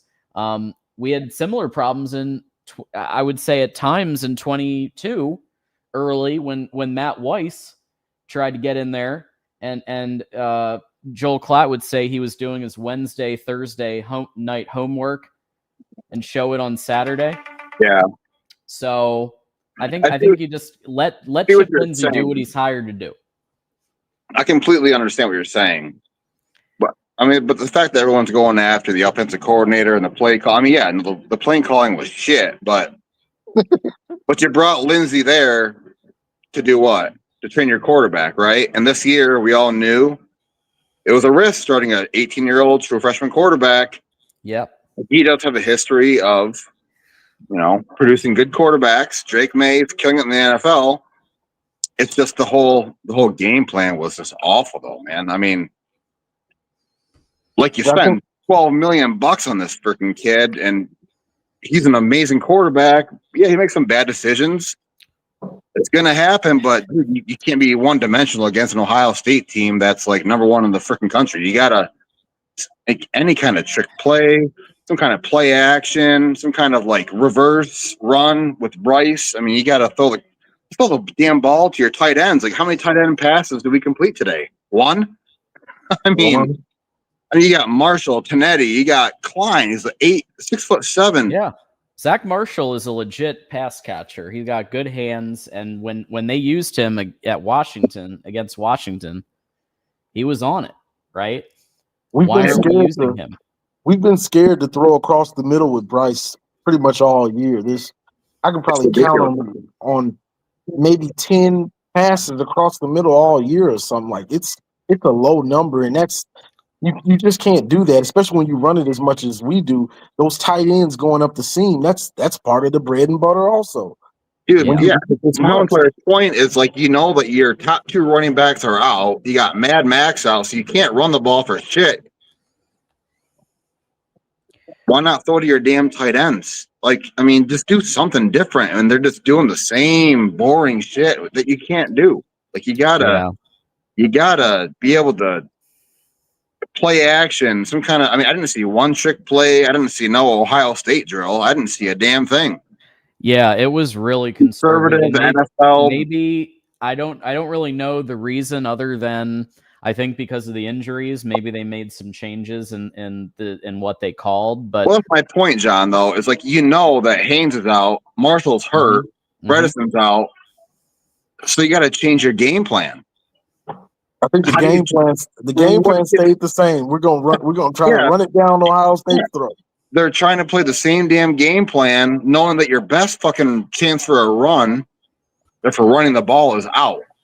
So what do? Well, let's just run it to Cusdall a few more times and run, pass, run, pass. Dude. There was nothing. Like they didn't do anything. They just kept the same game plan without their stars that could actually probably win you the game. I mean, fuck. At this point in time, put in Jake Garcia. Let him try to throw the fucking ball. He has experience at least. I think it's valuable that Bryce got this whole season. I do. That's what we all wanted. That's my point. We all wanted this, so we can't be pissed off and bitch. Well, playing.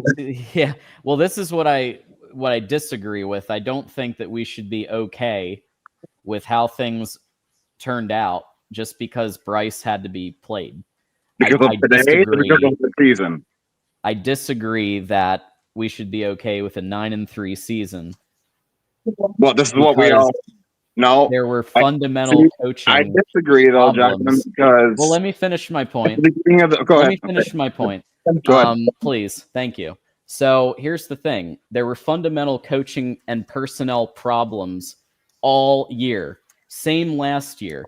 Wrong decisions on left tackle. Wrong decisions on wide receiver. Samaj Morgan in way too long on not just punt return, but on slot. That should have been a swap out to Channing Goodwin. The personnel decision making has been god awful. So you can't just put you can't just say, oh well, you guys all wanted Bryce, so you got to be okay with what you like. No, there were other fundamental issues that had those not happened. I think it's very possible that Bryce Underwood at 18 years old actually could have made it to 10-2 or 11-1. Period. Yeah, I mean, we look at this season and this is what we said. This is what we all agreed on preseason was we're okay with a 10-2 or 9-3 season if you start Bryce. I didn't say I was. We wanted 10-2, but this is the thing. Bryce has gotten worse as the season has gone along for the most part. Like his fundamentals, his pocket presence, his internal clock, they're all of them are way off right now. Well, so that's the big problem. Johnny, the first thing of being a possible amazing quarterback is pocket presence. So this year, honestly, it's all about him getting pocket presence experience.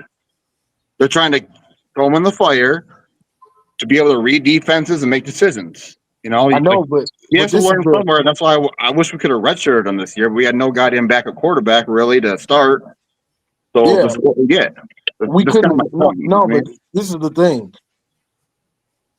You want to see him get better, not see him get worse. So he's basically a sophomore at this point, and he looked like he regressed from earlier in the season. You want to see the coaches have him get better. That's the big thing, bro. So that's why people are kind of mad about it, because right now Bryce doesn't look like, oh man, he's going to be balling next season. It looks like we're going to be like, man, I hope Bryce looks better next season, and that's not where we want to be right now. Well, the last 2 games he also threw for over 200 yards, so he didn't look bad the last 2 games. Some bad decision making, but he also made some pretty clutch freaking passes. We did against Northwestern, but Maryland too. It's also about who are you playing. I understand that, and that's my point. Oklahoma, We all agreed that at the Oklahoma. beginning of the season, we're going to give Bryce the whole entire year to figure it out. So we kind of, asked ourselves for it. So we can't.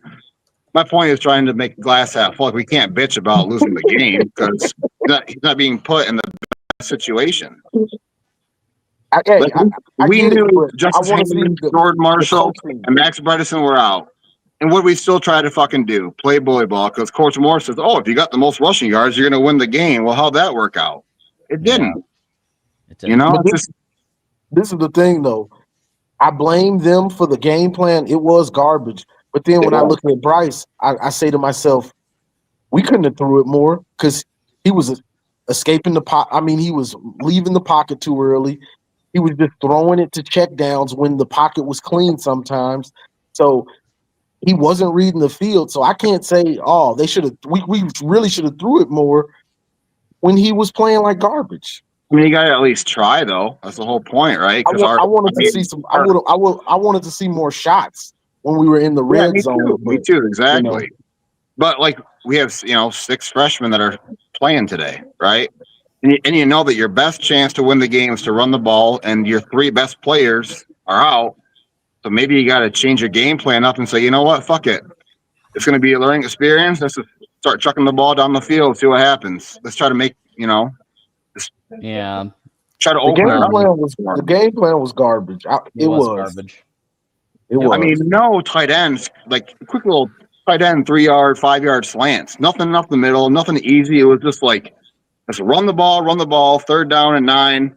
Now we got to throw it. Wow. You made Fat Pirate's job so freaking easy. It's just like, but you guys knew heading into the game that you guys were all hurt. So change the game plan and just let the boy throw then. If you're going to lose, you think you're going to lose, and then lose. But let him throw the ball against, a top-ranked defense. See what he's got. They were playing. This is Sharon Moore's tendency to go very conservative, run the ball, rely on defense. That's his whole thing. The problem is there's times, and Harbaugh understood, even though he was very conservative, Harbaugh understood there were times to take risks, and there were times to throw the ball. And look at my main evidence, 4th and 2 against Alabama with about 2 minutes change to go. He was in Michigan's field position. It was bad field position. He went for it anyway. Why? Because he knew that he had to do that to win the game. Quick out to Blake Corum, and then they go down, and it goes to overtime and all that good stuff. So the point is, you can't always coach scared. You can't always coach conservative. And I think that's what there needs to become a reckoning there. But Jay, we're way over time with you. You got a final thought for us? Yeah, sure, man. 18 passes is despicable for this game, knowing that you have no running backs. Honestly, I don't blame Wink a whole lot. I think coaching, if you know that your top 2 running backs and Max are out, you got to freaking change the game plan up and not try to do whoever gets the most yards wins this game, right? And keep on trying to do that. You got to make plays, but at the same time, too, beginning of the season, everyone said, no, start Bryce. And I was the one guy that said, no, don't start Bryce. Start somebody else. Give him some time to fucking learn. And he was young. He got put into a shitty situation all year long. He's had good games, but you can't blame coaching because Lindsey, he has produced a Drake May who's 10-2 in NFL. He's looking pretty good. Yeah. You can't always just blame the calling. You got to look at the whole situation, and that comes on to Sharon. You should have maybe played more screens, some more tight end slants, some screen, and just throw it down the field, let them get pass interferences. You got to open the playbook up. We just look too boring. Too predictable, way too predictable in that first half, and it cost us. Yeah, you can't run the ball when you don't have your top 2 running backs or Max in there. I mean, you got to be able to throw the ball and some trick play. I mean, I didn't see one trick play. This Ohio State drill we talk about all year long. What Ohio State drill? I didn't see a damn thing. It was very, very conservative and very predictable. Jay, we got to let you go. Go Blue. Thanks for calling in. Go Blue. All right. Next up, we got We Be Chubbin. We Be Chubbin. You ready for us? Bring it on, There we boys. go. Bring it on. All right. What's up, man? Hey, Dave's Cody, by the way. But hey, guys, been listening for a little while. And the only way I say Bryce shouldn't have started, only way is when TJ was talking about it last year when we were going for Miller or Mateer. Once we lost those two guys, there was no way I think Mikey Keene should start over Bryce. No way at all. Okay. So I think this is the perfect way for Bryce on an easier schedule. Get his feet wet, get him soaked in a little bit, get used to the speed of the college game. I didn't like the year personally. I didn't like it at all, but I'm not as disappointed as I thought I'd be. And like even last year, man, we go back to last year's game. I kept hearing all excuses about Ohio State didn't do this. They couldn't throw the ball. They didn't do this. They didn't play their game. They couldn't play their game last year. Mason and KG destroyed that interior where Will Howard had no time to do anything. This year with Trey Williams and Payne, they couldn't do that, boys, at all. They couldn't do it. They could not collapse an interior on any team I saw them play. That's So a fact. that's my opinion on it, man. I'm pissed still because I didn't like the Sharon hire, man. I didn't like it. I thought it was a fill-in for what Harbaugh built, and he was part of that. But he's an O-line coach, man. That's what he's always been. He's good at that part. Don't overstep your territory. Crystal Ball's doing it right now. So, I don't know. What do you guys think? Regarding what specifically, though? Like, how do you – I know we have to give Sharon one more year. There's a lot of open jobs. Yeah, we have to give him one more year. It's not even just that. I don't want to see them bounce off that one, but there's got to be some expectations set for – you just spent all this money for Bryce to come here, man. And it's like that kid probably would have looked better at LSU. And LSU was pretty bad this year, right? With the system they had going. That's the issues I have. And I don't see it happening, though. I don't see Sharon developing him unless he brings in, like you said, Sloan. Well, look, here's the reality, man. This offseason, like I preached earlier, it's got to be great. Like this offseason, there's no excuses. There's no room for error. Like if Sharon plans on being the head coach of Michigan, this has to be the best offseason he's ever had. Like this has to be, he has to fucking tonight make a list of the shit he needs to change. And he may already have started that. I don't know.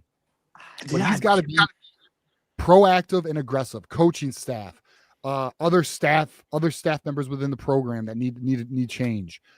He has to make sure fucking the roster, go through this roster, rank these fucking players, starter quality, depth quality, whatever. And any gaps you have, you better fucking fill them, dude. Like, stop this. Do not be afraid to block a young player developing. 100%. You know 100%. Why? The cream will rise regardless. Yeah, and TJ, I'll say this too. I've always thought Sharon was more of a cheerleader than an actual coach with all the gimmicky shit. And, dude, when your wheels are rolling like that, I know Harbaugh left them in bad shape. I was pissed at Jim for that one because he wanted out, man. He had enough of the shit. I felt like with Sharon, man, just kind of like he wanted to keep a call show so longer there. So even when I chatted earlier to you guys and I said that Bryce, those pieces, Bryce had no pieces. Remember the kid from UConn we were supposed to get? Couldn't transfer here because of the transfer issues with credits? He had one more semester before graduation and Michigan wouldn't take him. And then graduated, and because our offense was unproven and he missed spring ball, he didn't jump back in the portal. Yep. Dude, me and my brothers and my boys have come up for years, man, that Michigan's academic shit. And I know millennials, fucking idiots at 97.1 disagree. It is a huge part of what held this team back for years. For sure. And I know Valenti's, I've heard Valenti's fucking position on this. If the academics are not a factor at Michigan, then why do we have such trouble getting these transfers for basketball? How the fuck there is a legit, like, remember when fucking what's his face from Purdue? Forgot his fucking name. She actually transferred, but then his credits wouldn't work. Well, the transfer process takes like 2 weeks, and they couldn't get him in, and whatever. We lost him. But point being is there is without question an academic hurdle, but in terms of like what I do need to learn is in terms of like high school recruits, I know there is an athletic exemption for that. But from my understanding, Michigan's is still higher than a lot of other schools. So I do need to find the answer to that. But don't you got to be a graduate transfer to even come here because they won't transfer your credit? So if you're close, you can't. The only way you're coming here, there's 3 ways. 1, you have to be a freshman or a sophomore, and you cannot have 50% of your credits have to be Michigan credits to get a degree. So anything over 60, Michigan does not accept. Okay. So you have to be a freshman or a sophomore. Then, and I believe they ended the graduate. Didn't they ended something with graduate transfers? I'm trying to remember what it was. They just fucking did this, and it actually hurts Michigan. Let me look this up really quick. I know we got to get off the call. Graduate transfer. You're good. Hey, Johnny, back to you too, man. The whole Bryce thing. He was so quick to release today, man. He was happy, feed it in there. Too quick. Way too quick. Like all season long, you saw it though. His first read was like Jared Goss, man, right to the check down every single time. I saw plays develop into his seams. Yep. So I think he'll be fine, man. I really do. Anybody calling for Bryce has said I don't like his. I saw him smiling right before halftime. I said, dude, you got nothing to smile about right now. This shit's too serious, right? I didn't feel confident going into the game, but I thought we would probably make it look better like that first half. I was like, this looks good. So, yeah. But then defense, man, too much time. So looking at it, so graduate transfers appear to still be good. I don't know. I could have swore I saw something that messed with that. But yeah, or graduate transfer. So if you have your undergrad, you can come here very easily. The third option is if you're willing to lose credits. And a lot of kids are not willing to lose credits. No, man, work hard for that shit. For example, Shea Patterson was one who lost credits.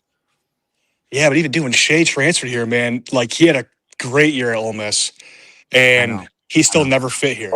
And it was weird because I honestly, and this is like one of my last takes here, but like my whole life after the Henny era, the passing offense has been kind of shit. And it's like, dude, how do you watch these teams? I'm not saying go fucking full Mike Leach air raid it out, but it's like you watch bad college teams still be able to throw the ball downfield. I know. Michigan, dude, like this is a top 5 program brand. You've had Adrian Arrington, Manningham, Braylon, Steve Breston, all these guys, Jason Avant, come through here. They're all bigger receivers. Mm-hmm. There's no reason for it. Even with Nico, DPJ, Tariq, and Oliver Martin, you had a stacked class right there, and they still couldn't do much with it. You're speaking my language, and I've said this I've said this pretty much since I started hosting the show. Fire Ron Bellamy. It's not good enough. I've been saying it for years. Okay. I agree. Yeah. And when Chip Lindsey came in, you had Lonnie Galloway and UNC. At least give him a call. Yeah. Like, agree. Stick with Ron Bellamy maybe as an emergency option if you can't get like 5 other people. Or let him be a fucking analyst and just hey, Ron, we want you to get more seasoning, brother. Like, don't take this personal. We still want you part of the family. We're going to bring in another wide receiver coach. Like, John, did you say he's the passing game coordinator right now too? He is. Yeah, even with like when Pep Hamilton was here, he wasn't a good passing game coordinator. So it's like, dude, he's a good recruiter. I will say that. Maybe we have NIL funds now, man. Michigan's playing ball. Right. Kids are willing to listen. Yeah, we can get play. Like this is why the SEC's kind of falling apart right now, man. But fuck, back to my last point here, boys. I wish we got a guy like Mateer here. You know, I know he was going to a better, more proven situation with Venables and them, but that would help Bryce out tremendously because it helped out saying you can see it. Yeah. So but we gotta start recruiting like them now. St. Clair is learning and sitting and getting ready. Yeah, and you think he'll be good? I do. Mm-hmm. But they'll put talent around him too. Probably. I mean, Ryan Day's good at developing quarterbacks. So, I mean, TJ David. I'm 32 years old, man. Ohio State's been good my whole life besides 1 year. 1 year with a Luke Fickell change up. Ohio State. Listen, man. Ohio State's been good. They're the most consistent winning program in college football in the modern era. I mean, it's just what it is. They are a legit rival, man. Like they are like one of the top dogs, and it is what it is, bro. We got to step our shit up. You know, I agree. Like the fire, man. All right, boys, you guys have a good night, man. It was a pleasure speaking with y'all. Yeah, you too, man. Go Lions. Hey, thanks, go Lions. Yeah, later, boys. All right. Love it. The Blaguer says, Johnny, the 5-yard loss by Kudzall was a QB power read. He had a huge hole if he keeps it. Just bad by Bryce. Yeah, the reads on the RPOs today were rough. He was bad. He was bad all game. Like, Bryce didn't do much well in this game. It's just a fact. We can poo-poo it and make excuses for it. At this point in the year, he's a sophomore. and he looked like a true freshman playing in one of his first games. Was there any difference from him in against Oklahoma as there was today? No. I'll answer no. It was worse. I'd say worse. Yeah. Exactly. Looked like it was worse. Bryce, listen, Johnny, I mean, tell me if you disagree with this. I felt Bryce looked better in the beginning of the year than he did towards the end. The Michigan State game, Purdue game, this game, fucking terrible. Maryland was obviously a solid game. But 3 of the last 4 games have been shit. Yeah, he's looked worse than he's regressed from the beginning of the season. And I think part of that is the Ronin bubble wrapping him also, because he's been scared to get hit, bro. You know, I was preaching it early on that you can't do that, bro. He's a football player. You can't play quarterback and be worried about getting hit. Bro, because remember when your job is to stand in there. Remember when he said he wasn't going to run? Remember when he said he wasn't going to run him because he didn't have 2 quarterbacks? Exactly, bro. You can't do that, bro. The job of a quarterback for that. Yeah, the job of a quarterback is to stand in there when you know you're gonna get lit up. You stand in there and make the throw and take that hit in the chops. That's the job of the quarterback, because you have to stand in there sometimes to make those throws. You have to wait to that last second, and you're about to take a knockout shot. That's what you signed up for. Ain't no paper, ain't no bubble wrapping him. Let him play football. All right, y'all. Let's get to Drufus, who's been waiting patiently. Drufus was here with us earlier. What's up, man? Hey.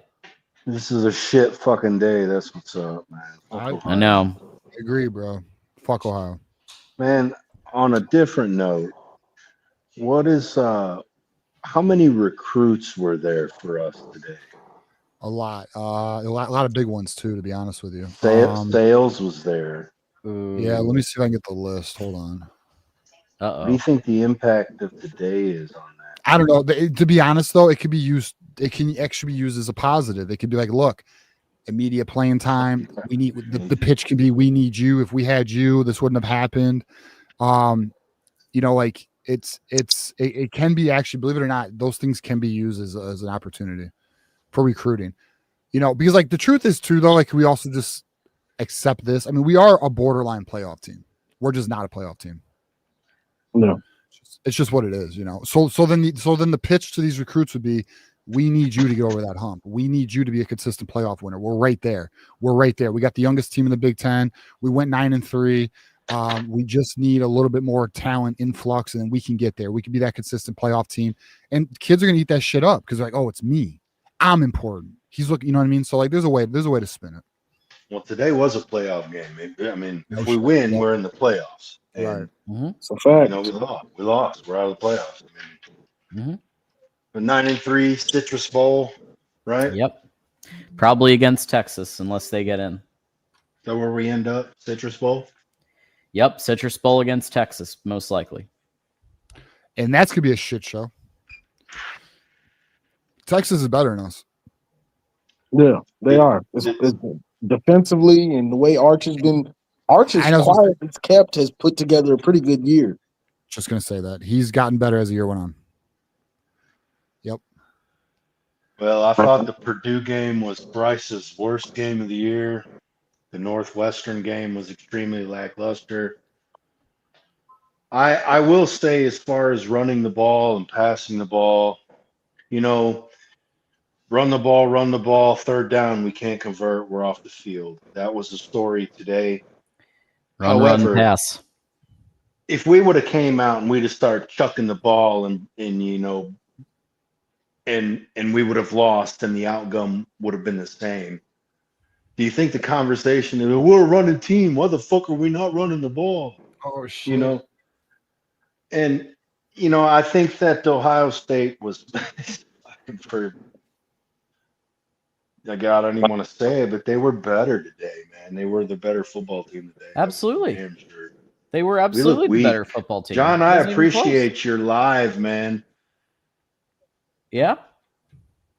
Good to hear. You're going live there and watching the game. John, are you talking? Because if you are, I can't hear you. Yeah, he's talking. You can't hear him. I can hear him. No. Okay. Can you hear me? You can hear? I can hear you. I can hear Johnny. Oh, I couldn't Yeah, hear Adam, him though. hear The whole you. time I was backstage. I haven't been able to hear him. You know, oh, sometimes I can't hear the commercials. Sometimes I'll be having my mic muted and okay. y'all still hear me, I guess, or whatever. I don't know. It's weird. But like I Interesting. can't hear John at all right now. That's Really? neither here nor there, man. Okay. Boys, Well, go blue. well, he said thank you, by the way. He said thank you. Yeah. Well, John, yeah, it was awesome, man.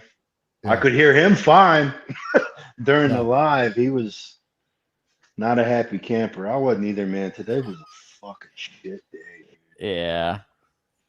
Hey, you know, you were asking about the visitors. Yeah. Our boy Marmar was with some of the visitors.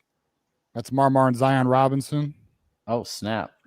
Marmar and Alistair Vallejo. Marmar's I'm not sure who this is. That might be actually. I think that's Malachi Lee. I think I could be wrong, but I think that's Malachi Lee.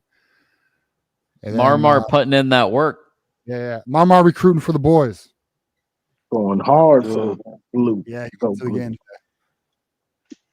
Marmar always finds himself around the players. Though. I ain't gonna lie. Like, remember when he went to the game earlier in the year? He had a picture with Bryce and shit, man. He always finds himself around the players. He had a picture with all of the players.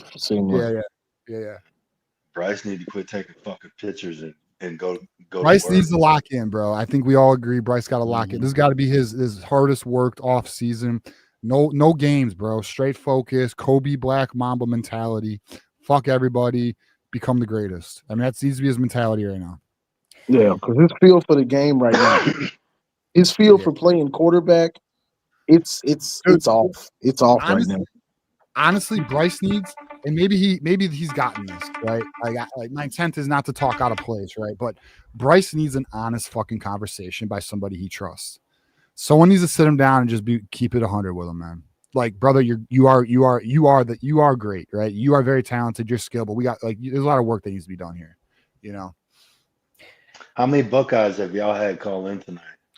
We're about to have one next. Buckeye Mike. Believe it or not, like I'm actually surprised at the lack of Buckeye fucking. I thought for sure they'd be coming in here talking that shit because they have every right to talk that shit, bro.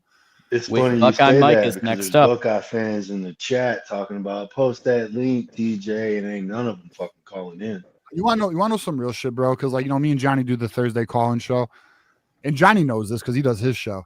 Bro, people will challenge you all the fucking time, but they won't call in.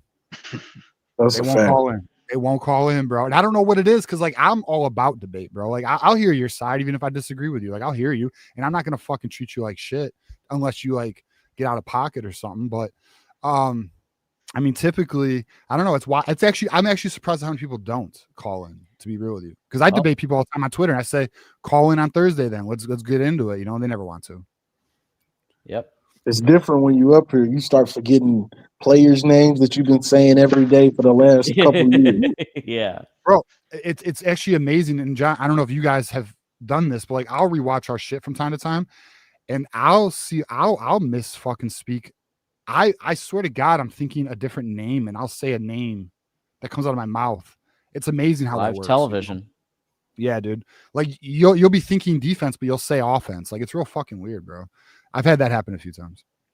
Yeah, right. Drufus can't hear me, but final thought. Well, I work on the weekends all the time. What's up?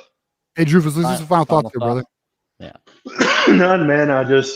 Y'all are the shit, man. I think I figured that shit out. I must have unsubbed or something. Because when I looked and I wasn't subbed, and when I resubbed to the channel, it said you gotta. Rufus? I didn't know that shit, man. I do everything on my phone, Lemon. I be fat fingering shit on my phone. You know what I'm saying? I hear you. Hey, man, go Blue Boys. I'm gonna be locked in with y'all all off season, man. Let's go, man. We got a big one. Fuck Ohio. Fuck Ohio. Appreciate you, Drufus. My guy from Oklahoma. Speaking of that, I'm about to drop off real quick. Right, okay. I appreciate y'all. I mean, we lost. It happens. But Sharon and the staff, they got work to do. Bryce, they got work to do. The players that are coming back, they got work to do. That's all you can do is put in the work. 100%, bro. All right, Johnny. Appreciate you, man. We'll see you Thursday if we don't see you sooner. Yes, sir. All right, Later, y'all. Johnny. College football is even more Later, y'all. exciting when you've got some action on the line, and the games are even better when you're cashing in. And the voice of college football is the place to be to get